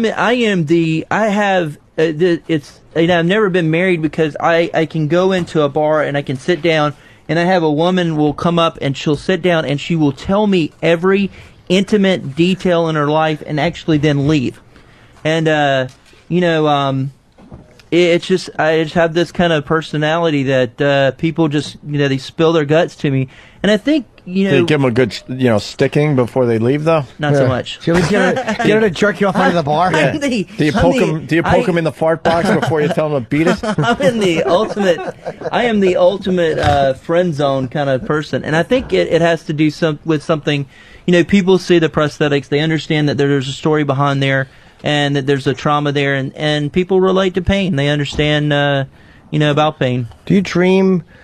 Do you have dreams that you still have your legs, or what are your dreams like? Is that like something that will come to you, like you're running, or it was a really chilling moment in Born on the 4th of July. Oh, yeah. When he had lost his legs and he dreamed of just getting up and just running, and it was fucking an awful, really chilling scene. Do your dreams like that? I think right after the accident, I remember specifically right after the accident, I played high school football, absolutely a fanatical college football fan, and I remembered playing with, it was interesting, I remember playing with prosthetics, and it was like, it was weird, I was like, wow, why am I dreaming that I have prosthetics? But I think what happens in the deep subconscious is that that's when acceptance happens. You go, that was an old life, that chapter's closed, and I've entered into this new chapter, and so that's when you really know that you kind of accepted it, when it gets into your dreams, that hey, this is me, and this is who I am. Yeah. Wow. Very good. Nick, your video is now up on nickdip.com. Oh, is it? That's what someone is saying. And here's the video on YouTube. Found it? Dude shooting a machine gun on YouTube. This is our friend Nick DiPaolo. That's you right there? Yeah. Holy what are you you look insane. I know. You just don't lead him as much. Yeah, exactly. Wow, you're really into it. Yeah. I wish you could see the fucking ground of the back, you know what I mean? Yeah. It was fucking Or at least crazy, your face. man. I bet you're just making crazy faces. Well, I'm lucky to even have that. All the other guys had cameras and shit. Mm-hmm. I went first. They weren't sitting in the same section as me. Right. And I didn't even think to ask anybody to take a picture or anything. Yeah. And luckily, the other gunner videotapes everything that goes on in the helicopter. So, oh, really? Yeah. So I didn't even know. I'm lucky to even, Do you, if they had said to you, you can shoot those people down there, they're possibly insurgents, or they are insurgents, would you have done it? Why not? Absolutely. Yeah. I wanted to answer Brian's question, but I can't see it. Oh, well, sure, Scott. Right. It's the Scott Rigsby Show. Brian the trucker. Yeah, Brian. I'm just the phone screener for the Scott Rigsby Show. What's up, Brian? Brian, you're on the air. I'm here, but I'm on another phone also. Oh, jeez, let's not interrupt your day. What do you got, prosthetic ears? Stay back on hold. Well, who are you on the phone with? I'm on the phone with my company. But you're kidding, right? You're on a live radio show in front of two countries. Would I make it sound like truckers? What? Scott makes it sound like all truckers do drugs. But I've never said anything about drugs. Actually, there was a truck. I hate this guy. Not you, Scott. This guy on the phone. I'm on the phone with my company, and he's calling to defend truckers. Shut up, you bunch of junkies. Yeah. You're a bunch of heroin addicts. Yeah. Well, Scott said it, and I agree with it. Interesting story about that. And gay. All truckers are gay. Sorry, Scott. Go ahead. Bunch of gay, rest area, blowjob, fucking junkies. Go ahead, Scott. Crystal meth. Interesting thing about the truck drivers. I never said that the truck drivers did drugs. I don't know where that came from, but anyway, there was. But after what you went through, you would like to know if the guy was on drugs. Yeah. No, I just said all I said is that they didn't even drug test. It was 1986, so I mean he didn't even get a breathalyzer or anything like that. So I don't know that the guy. I don't have any heart or any bitterness toward him. Actually, there was an 18-wheeler driver behind him. And if it wasn't for that guy, I might be dead because that guy had paramedic training. Oh, no shit. And was actually helping me out. So a truck driver caused the accident, and then another 18-wheeler driver helped save my life. But like this guy Brian? who's on the phone with his company. Can you hear us? I got rid of him. Good. I'm on the phone with my company. Put me back on hold. Yeah. Shut up, druggie. Yeah. What do you do? He's probably calling to explain the fucking tainted piss results. I'm sorry, Brian. It's obvious that this 18-wheel driver had an extra cup of coffee. That's right. That's what caused you this whole thing. Druggie. Bunch of Another druggies. selfish asshole. That's why everything's late. All truckers are doing Why don't you go drugs. home and let your kid out of the back of the car? Let's go to Kevin in Texas. Is this Kevin. another druggy trucker? Yeah. Gay druggy trucker? Go ahead. What's your handle, Goo Gobbler? Go ahead, gay. How's it looking over you, Druggy Smokey? trucker. How's it looking over you, fucking donkey? Stupid. Yes, you're on the air, gay druggy trucker. Yeah, gay druggy trucker. What can we do for you? Hello? Kevin. Yeah, what's your 20, HIV? Hello? Yeah, what's up there? What's go. up there, good butty, B-U-T-T-Y? You're on the air, sir. Hey, shit dick, let's go. Hello? Yeah. Kevin! Hey, Thanks for breaking that stereotype. I hear somebody else's name. No, it's you. What's your name, druggie? Mine's Kevin. Oh, hi, Kevin. Another thing. No, I'm a truck driver. I've been driving trucks for 8 years, and I mean, yeah, there are a lot of drugs out here available to truck drivers. Sure. But, I mean, not as many as you'd think do them and everything. Half the time nowadays, it's just inexperienced truck drivers. Everybody's putting drivers out here who don't know what they're doing, and That's it's all true. Smokey and the Bandit movies and crap like that. I mean, That's absolutely true. Yeah. Driving home from Montreal, I get cut off like twice. They're driving around a rotary like they're in a Toyota. The fucking 18-wheeler with 60,000 pounds of potatoes. They're fucking riding right up my ass. Jimmy Bass truckers all you want. I still think you're funny. I'm just kidding, dude. Yeah, My we're father's just been a fucking trucker. around. Holy Jesus shit, Christ. now we have sensitive truck drivers in the country. Fucking Oprah, somebody I'm shoot her. saying every fucking trucker. around, I'm man. saying every trucker is a gay druggie, and he thinks I'm really bashing truckers. My dad was a trucker for many years. He drove an 18-wheeler with a little thing put in the seat, shaped like a penis. But that was him. Get it? He used to sit on the emergency brake and spin. Speaking of penises, now Greg has a problem. Greg the Oh trucker. no, Greg, what's the matter? Greg. Greggy. Jimmy, I did appreciate what you're saying. All truckers are gay, man. I mean, Oh, come on, man. I don't. Maybe they're not all gay, but they're all willing to at least just hold your cock in the mouth for a second. I mean, that's what a lot of lizards are for. They're supposed to be the ones that give blowjobs and stuff. Well, there's nothing wrong with it, dude. I mean, if you're helping out, if one trucker's helping another trucker out, just holding the dick in the mouth and going, "Come on, are you done?" There's nothing gay about that. All right, just all truckers aren't gay now. Okay. Get a hold of yourself, you homophobe. They're not gay, but they do take it in the ass. What the fuck is with truckers being sensitive? Yeah. That's because the time we're living in, we're so feminized a society. You can't even fucking Even the tease truckers. truckers. I'm telling you. It's the times I we're really living in. thought I'm the well aware of truckers it. would be the ones that wouldn't be so fucking sensitive. But who doesn't understand what the We got Brian. I'm kidding. We got Brian back, who was on with his company and couldn't take our phone call, but he's now ready to take our phone call. Oh, cool, Brian. Hope we didn't interrupt you with the company. Hey, Brian. Little Jimmy, happy birthday. Get off my ass. I was driving in downtown Miami on the phone with the company, man, and any other time y'all leave me on hold for an hour. Oh, what'd you have to tell the thing company? is- All right, go ahead. The thing that upset me is this guy made a comment, this truck driver that hit him and caused the accident or whatever.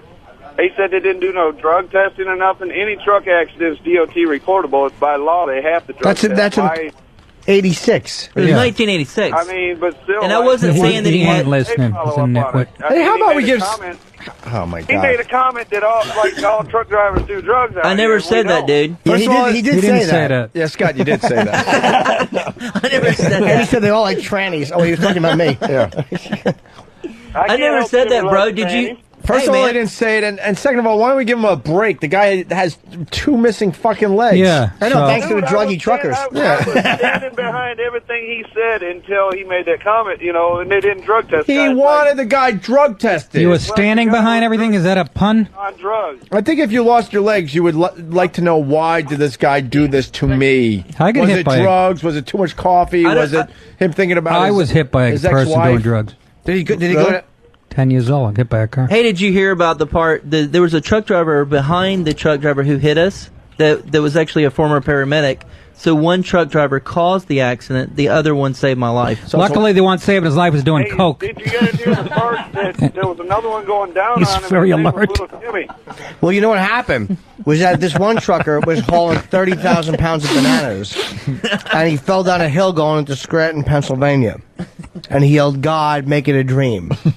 No one? I'm giving it here. Hey, Jimmy, would you shoot the insurgents? People want to know. I think I'd be able to. I don't know. Fuck, am I non-existent here? Well, they were probably asking, could I ask you? Oh, did you? Yeah. I'm very tired. Go ahead. Did you ask too? I asked Nick if he would have shot No, I know them. that. So they were that's why we asking me want what your I answer. what I If shot. they were, if they were in the process of burying an IED or something. I don't know if I could. I mean, I'm just saying, 'cause I'm not military. I don't know how if I'd be able to do it. I don't know how it. Well, I could. I have no fucking. You know me. I'm fucking have no. Did they tell you how they actually buried the bombs? The IEDs? Yeah. They no. actually have a truck that comes through. The guy was Of telling course, me. a truck again. Yeah, they have and a a truck guy that driving comes it's through- high. Well, no. They cut the hole in in the truck, and then one jumps out, digs the hole, and then another truck comes Yes. in and plants the bomb, covers it up. They now have kind of a casinos, one system. Well, the casinos actually have this kind of eye in the sky. They Right. actually have one of those that they stick on the plane now, and it can identify. Well, yeah, no, we saw the that. truck. Oh, really? Yeah, Okay, those eye in the sky things Yeah. are on the bottom of the drone. I met the defense contractor that in California actually made that. Yeah, when I Did was you? out there. Yeah. Well, we actually went to the fucking, to the garage where they were working on the drones. We saw the exactly, and we actually signed the 500-pound bomb, and the colonel was explaining to us they have the technology where he can be in his house in Las Vegas and fucking blowing up insurgents. I just got a crazy deja vu. What the fuck? You come from Bally's playing poker? That's actually been a huge progress, and that's why we've been able to save a lot of lives just because of that technology. Absolutely. Yeah. It's phenomenal. All they What need the to do is take care of that drug problem that they got over there. Yeah, the poppies. But all right. Let's say hi to. Well, let's go to Mongo the trucker. Mongo. You know, what's the problem, Jimmy? You suck one cock for an 8-ball and you're labeled for life. Not necessarily. You were just broke. it wasn't an 8-ball. It was a tuna sandwich. All right, and someone is agreeing with you. They didn't drug test the truckers back then. Of course they didn't. They don't now. They all cheat. They're all driving with But they suspended do drive like licenses. fucking maniacs today. Mm-hmm. It's crazy. They drive like they're in a car, man. The scariest are the ones that actually have the double trailer. Yeah, those are the scariest. Yeah, Well, you because should that see- back one's doing this. Oh yeah. I had my grandmother would always yell whenever people would pass us. She would drive her Ford Escort, and the catalytic converter would make it smell like farts. And I would always go, "Are you farting?" And she would be very mad. And whenever someone would pass her, she would yell, "Oh, Speedy Skippy!" Really? Yeah. Or "Hooray for me! The hell with you, huh?" That was what grandmother would yell. I hope she passed. Oh, she did. Good. All right, I think we're heading toward line of the day. I think so. Fuck. Scott Rigsby was good today. What's Obama lying about? Talking about. Whoa! Iraqi leaders want to take more responsibility. Yeah. Is he over there so now? Should you? Yeah, he had to. He's in Jordan. He actually asked me to go, but I was like, yeah. Fucking guy loves me.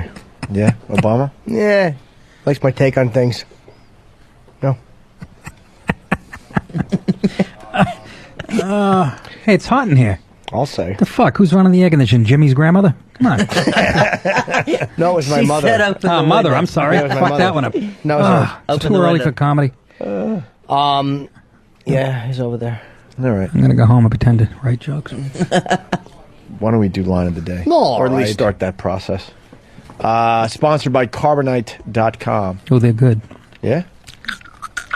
Carbonite backs up your computer hard drive so you never have to worry about losing any of your files. Check it out at Carbonite.com. Yeah, I Promo will. code XM for some kind Lose of your deal, I fucking guess. Files. Here is a runner-up line of the day. For lack of a better word, they're kind of like my idols. You know, Is that just right? From the science and the engineering standpoint. I mean, it's Why? Did brilliant you stuff. go to school for engineer? No, I dropped out of high school. Fanboy! Danny with a runner-up line of the day. Nice. You like the Mythbusters That was today, a good huh? one. I love the Mythbusters. It's probably The one guy is such a bore. The mustache guy? He is a bore, but that kind of... Who's the one that... Which one's Penn? That's it's Jamie. Jamie. Jamie has the personality? No, Adam's the personality. Adam has the personality, But, I mean, you know, it's set up like... I mean, they're nice guys, but... only one was going to come in yesterday, and we weren't sure if it was the boring one or the good one. So we were like debating which one was coming in. Yeah, but even if it was just Jamie by himself, that probably would have been... Jamie makes the show. Hysterical in its own Which one's way. Jamie? The one that talked the most? No, that's Adam. Jamie's All right, the guy. I'm confused. See? The guy with the mustache is the one who didn't say shit. He was the dread. He's the weird from another time mustache guy. Yeah, he didn't say anything. Yeah, he's There's a myth that he has a personality. The handlebar ones. He had a thicker mustache. Well, I mean, I know way too much about this show, man. but He really likes us. Originally, Discovery Channel approached him singularly, Oh, no kidding. and he just said to them, he's like, I don't have the personality to do a show. Well, then they And see that. At least he knew. Right. At least he's... So they brought Adam along. Yeah, which was like they worked together. in Yeah, the they past. hooked him up with that firecracker. Here's another runner-up line of the day. What's one about a shark that everybody thinks that's just not true? Like, will they chase you on land and into the street? Only in a Warner Brothers cartoon. Well, is there one that's not? Like, what is one that is not? The fucking boo. He felt good about that line too. My question it sucked, and his answer sucked even more. His answer was the worst. Oh god, just silence. Right, just awkwardness. Even Danny couldn't bail it out. He loves him. Here's another runner-up line of the day. Put that way before. Yeah, that is that. Well, the book I have, my ex-girlfriend who did eventually leave me, got me your book for Christmas last year because I've been kind of obsessed with you for a long time. She's got good taste. Yeah, she really does. She left me for a gentleman of color. That's more offensive than saying, you know what? That's the beauty of that. It's cracking Scott up, man. Well, he's from Georgia. They love that shit. Exactly. Yeah, right. Can we call your dad? I don't like that's creeping me out. His legs over there. I know because there's two of them. That's kind of creepy, Scott. Yes. Sorry. That is weird. The one leg is crossing. It looks like the chair has actually. Yeah, it's bizarre. All right. I could leave one and could you take one of your legs out from the table and just replace it. What legs are you going to be wearing later today? I'm just going to use my walking legs, the one that I have on. How many today. sets of legs do you have? You showed us the ones you got on. Well, I've got the running You got legs, the spatula swimming feet. legs. We Yeah. call them the spatula feet. Yep. The flippy. Just those two. Yeah. And then the thing for the bike. Yeah. Okay. Yep. 3 sets. 3 sets. All right, let's go to another runner-up line of the day. I had enough. Tightrope. It's like enough about the rope. The sky. I think she got sick of looking the other way. God. He's getting another piggyback ride. Good old Philippe. Yeah, they said my name wrong. Yeah, we were disappointed with Philippe. He's a hero to us, and now it's like... Ugh. He's just a fucking guy who walked on a wire. Fuck him. The French are very difficult. He's an artistic fruit. Actor. I am an artist, yeah? Well, then fucking paint a bowl of fruit and stay off the fucking... Right. He brought up juggling, too. What's the obsession with fucking French people and juggling? Yeah, they like it. Put him on a fucking unicycle, paint his face. I'm an send him- artist. Are you? Exactly. I don't see your shit in the Louvre. Yeah, he's an artist, and now he's juggling. Yeah. They go hand in hand. They're going to hang a wire in a fucking museum? No. And stop being so cool and answer the question, why did you do it? Yes, this is a stupid question. No, it's not. It's a stupid thing to walk across the fucking wire between 2 buildings. That's where the sidewalks. I love how we turn on people because we just... I am what I do. Well, it's all bullshit. What was his answer to why? I don't know. I forgot. People are throwing things at me, calling me queer. At least he didn't say, why not? Nobody liked me. ask It's why. street level. Yeah.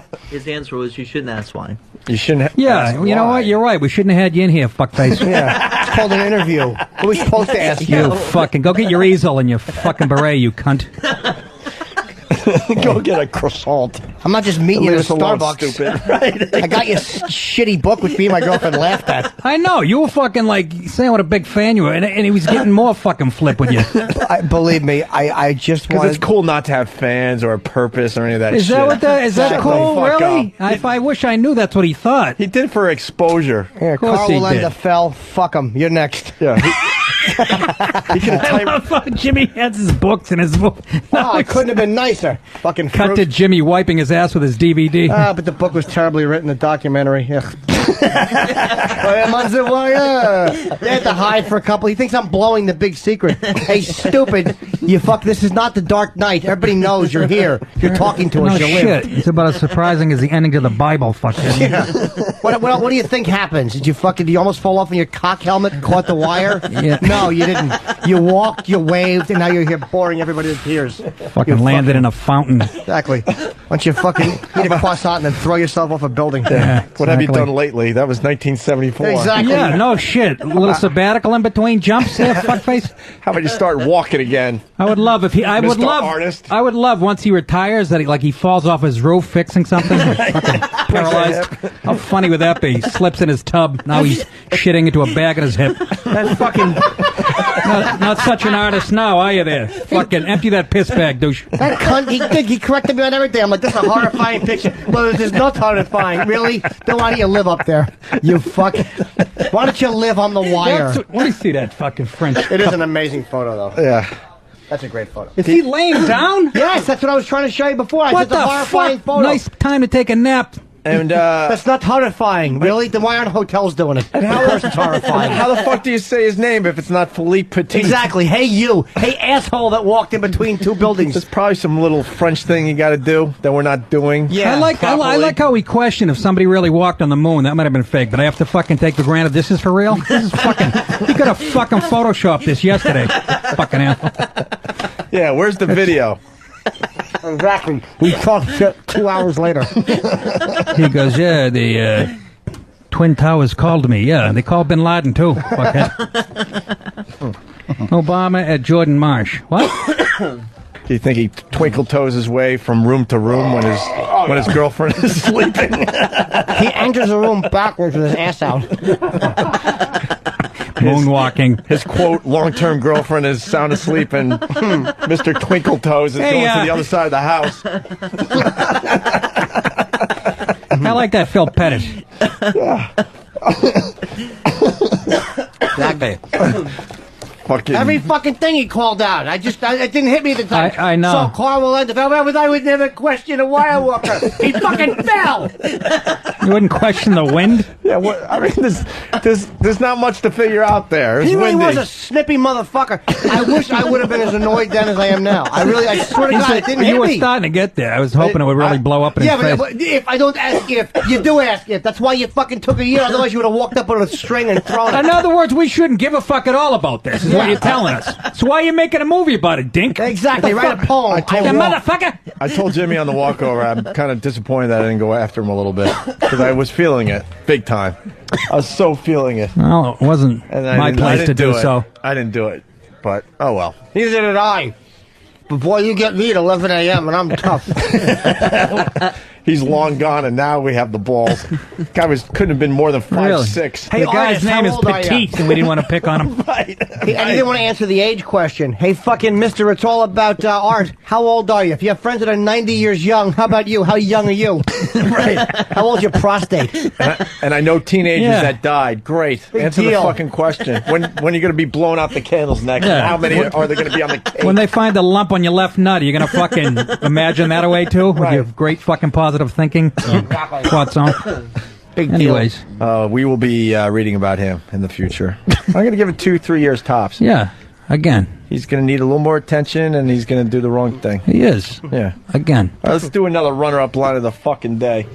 We also got the sign, a 500-pound bomb from one of those drones. Ralphie May was there? Couldn't get that one out fast enough. I was going with the Voss joke myself, but you beat me to it. I didn't know they shipped Voss's act over to Afghanistan. That would have just been mean-spirited. Yeah, I know. Yeah, he's not 500 pounds. I'm Philippe Petit. Yes, you are, Philly. Are you? Exactly. Answer the fucking question. Right. Don't try to call us out because we're not asking you right. I'll help you land on a wrought iron fence next time. Right. Goes right through you. Right like through a your fucking... Right through your asshole. fucking Philippe Petit. And then I'm giving away the movie, he says. And then he turns around and gives away his own fucking movie. Go fuck yourself. Yeah, land. Holy shit. Now I wish I could give away more of the movie. Where are we up to? If I didn't hate it, I would. Huh? I blocked it out like a childhood rape. Get the video camera running, you asshole. Yeah, it's really cool that there's no videotape of it. What the fuck are you thinking? It's not cool. Right. Sucks a dick. Tropical Storm Dolly. Yeah, Dolly's going to be Right. maybe a 1.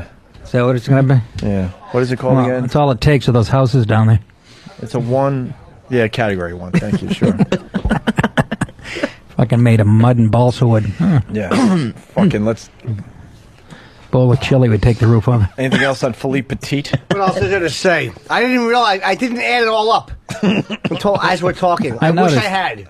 We were so excited. Well, that's what's funny. You were the biggest fan. You knew. You took the time to research it. You fucking knew everything about it. And he watched was that getting snippy with you. He didn't like Elaine Robert. That set him on the wrong path. Oh, I knew that was gonna. You know. Why would it? Because French guys are like catty cunts, is what they are, and you can't. You know. They're just fucking. He made it sound like the guy was climbing a ladder. I mean, that's pretty impressive too. Yeah. He didn't just do it once either, fucko. He does it all over the That's world. right, motherfucker. Wonder.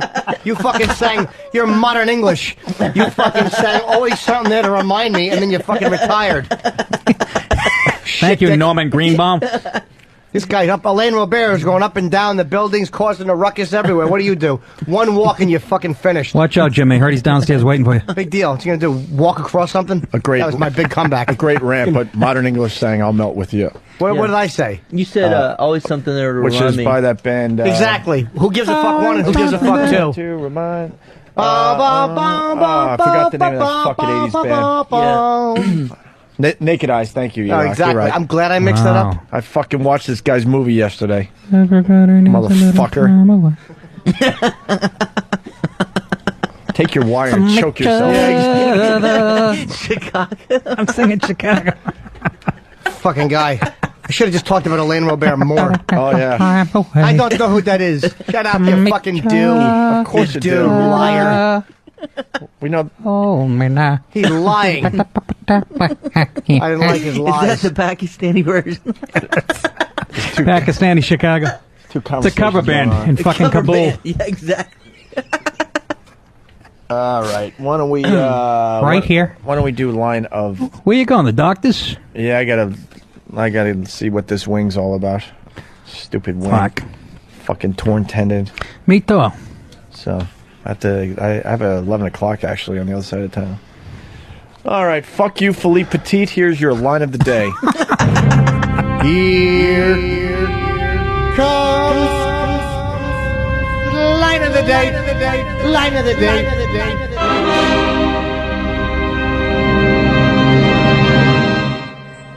My God. See how For the stupid we person are? who has a blue sun. Exactly. Well, I got a new husband that's banging me good. As soon as I said that, I knew that was going to be trouble. Fuck. When did you say that? Exactly. I heard myself saying that. I went, what am I doing to myself? All right, ScottRigsby.com. RIGSBY.com. And let's put you over the top and win that award. Appreciate it, brother. It's been fun, and man, you guys are hilarious. And your dad still won't be impressed. Who knows, man? You might put him over the top. He might finally be impressed. That pisses me off. You should take your spatula feet and kick him in the groin. That's what I would do. I think he is impressed. I He's missed just one that of those part guys about who his doesn't dad. know how to express his Yeah, he's in that emotions. generation. I think Yeah, he probably is. He just doesn't know how to express it. What else does his son have to do? But it's again, it's probably not a case of not being proud. It probably is literally a case of a lot of old people are shitty at expressing anything, Yeah. except I for like that about annoyance. him. I would agree. They are. I like that about But- my dad. But Mom, I is know he loves supportive, me. and your friends are supportive. But that's considered men are considered. You're supposed to be rocks, whereas women are supposed to be the emotional ones or the ones that get carried away. That's old school. That is them old and school. fags. By the way, a lot of people think we're going to trash you tomorrow there, Scott. 'Cause No. that's what we do. We wait for you No. to leave. That's not happening. My friends No. bust my happening. balls No. all the time. It's not happening. No, absolutely No. not. We took a couple little shots, spatula feet, things like that. No, if you That try wasn't to, even no, an if you insult. try to cross a high wire with those feet, we'll be fucking jumping all over. I you. just wish I would have fucking. I was starting to get irritated at one point. With Philippe? Yeah. And I can feel that's all I myself. want to talk about. Can we, call me later so we can talk about this asshole for another hour? Yeah, I would like to. I'm serious. I'm annoyed that I don't want to call him out now, and I didn't in front of him. Well, I was trying to pin him on one point. What was that? Just that fucking you do plan and you do look for the negative. Yeah. Of course But I you didn't do. do it aggressively, although I should have. So I'm just a douche. You should have said, did your girlfriend shave her pussy? Or like the rest of those dirty French? I should have said, what would you have done if it snowed that day? Would you have slipped? By the way, he had this long-term girlfriend that was there for his dream, and he broke up with her after he made the walk. And this French broad goes, it was the perfect time to break up with me. Exactly. It was a perfect ending to our relationship. Can everybody stop taking lemons and try to make lemonade and just Right. admit the guy's a self-centered douche? Yeah, he dumped you because he knew there's going to be some fucking girls waiting to suck his cock because now he's famous. And she's making it sound romantic. Christ, it's an easier way to getting pussy than that. Holy fucking moly. He tells a story how he had a romp in the hay after that. Yeah, with who? some Fucking- fan. He got fans immediately. What was and his he name? banged one of them. Who from? Whoa, hey! Tom Petite. All right, fuck Philippe Petite in his fart box. I love how this. He just turned on him. I love how the whole XM show is dedicated to shitting on the guy. You know why? Because From the I first invested show. a lot of time in this fucking guy with his dumb documentary and fucking Googling my ass off the last few days. This fucking guy. Yeah. He's pissed off because we pronounced his name wrong. Sorry, I'm not French. I did the best I could. I took 2 years of fucking French. I should have taken 3, obviously. You're lucky we didn't call you douche with a shitty documentary with no footage in it. Right. That's what we should have called you. Lay douche. Yeah. How do you make a fucking hour-and-a-half documentary? He's a good kid. How do you make an hour-and-a-half documentary with 3 pictures of you in between 2 big buildings? Exactly. We get it. There was a wire. You walked. Right already. Next. What else do you do? Imagine he was, this might be a little sensitive, but imagine Philippe Petite was doing that tightrope act. Yeah, I was gonna on say. 9/11. I was gonna say that. Oh, that would have been the one you could have really zang him with. Too bad you didn't do it on September 11th. You fucking jerker. Then now what? Now what, sir? Now what? You have to just go to the other building. He probably was the only one that survived. I know. Whatever one to hit you, just go to the other one. That's right. Yeah. That's right. Ooh, walk on a wire. Ooh. Although I don't know that wire would have held up. See, if one of them went down. Yeah, but it would have. What are you using his positive thinking method now? Yes, I would just keep my eye on the thing. Really? What do you do if you drop the stick, faggot? Answer the question. I didn't answer that either. Yeah. Drop the stick. Yeah, what do you- Hey, enough. Yeah, but in layman's terms, Jimmy, what do you mean? Yeah, exactly. I can't wait to listen to the interview again. And I was later actually today. mocking like my hands. Yeah, put your being hands out. facing up. Put your hands facing up. Yeah, what's he gonna? Jimmy gonna fall off his stool 3 Yeah, feet high? Fucking Exactly. It's doesn't a really radio matter. show. How about just answering the He question? corrected you on every turn. I really would like to scream in his fucking face right now, but I just didn't. It was as it was happening. I did not put 2 and 2 together. I wish I would have. By the way, your sweater was awful. It was chilly in studio. He put on the queerest sweater I've ever Exactly. seen. Could have been gay if he put on Rock Hudson's body. If he threw it around himself like a stole, that wouldn't have been gayer. That's definitely a re-gifter at Christmas. Oh, it was just Yeah. awful. Fucking awful. We got to go because we both have doctor appointments Yeah, today. go fuck yourself, everybody. Kidding me, sinus. Why are you going to the doctor? Just think.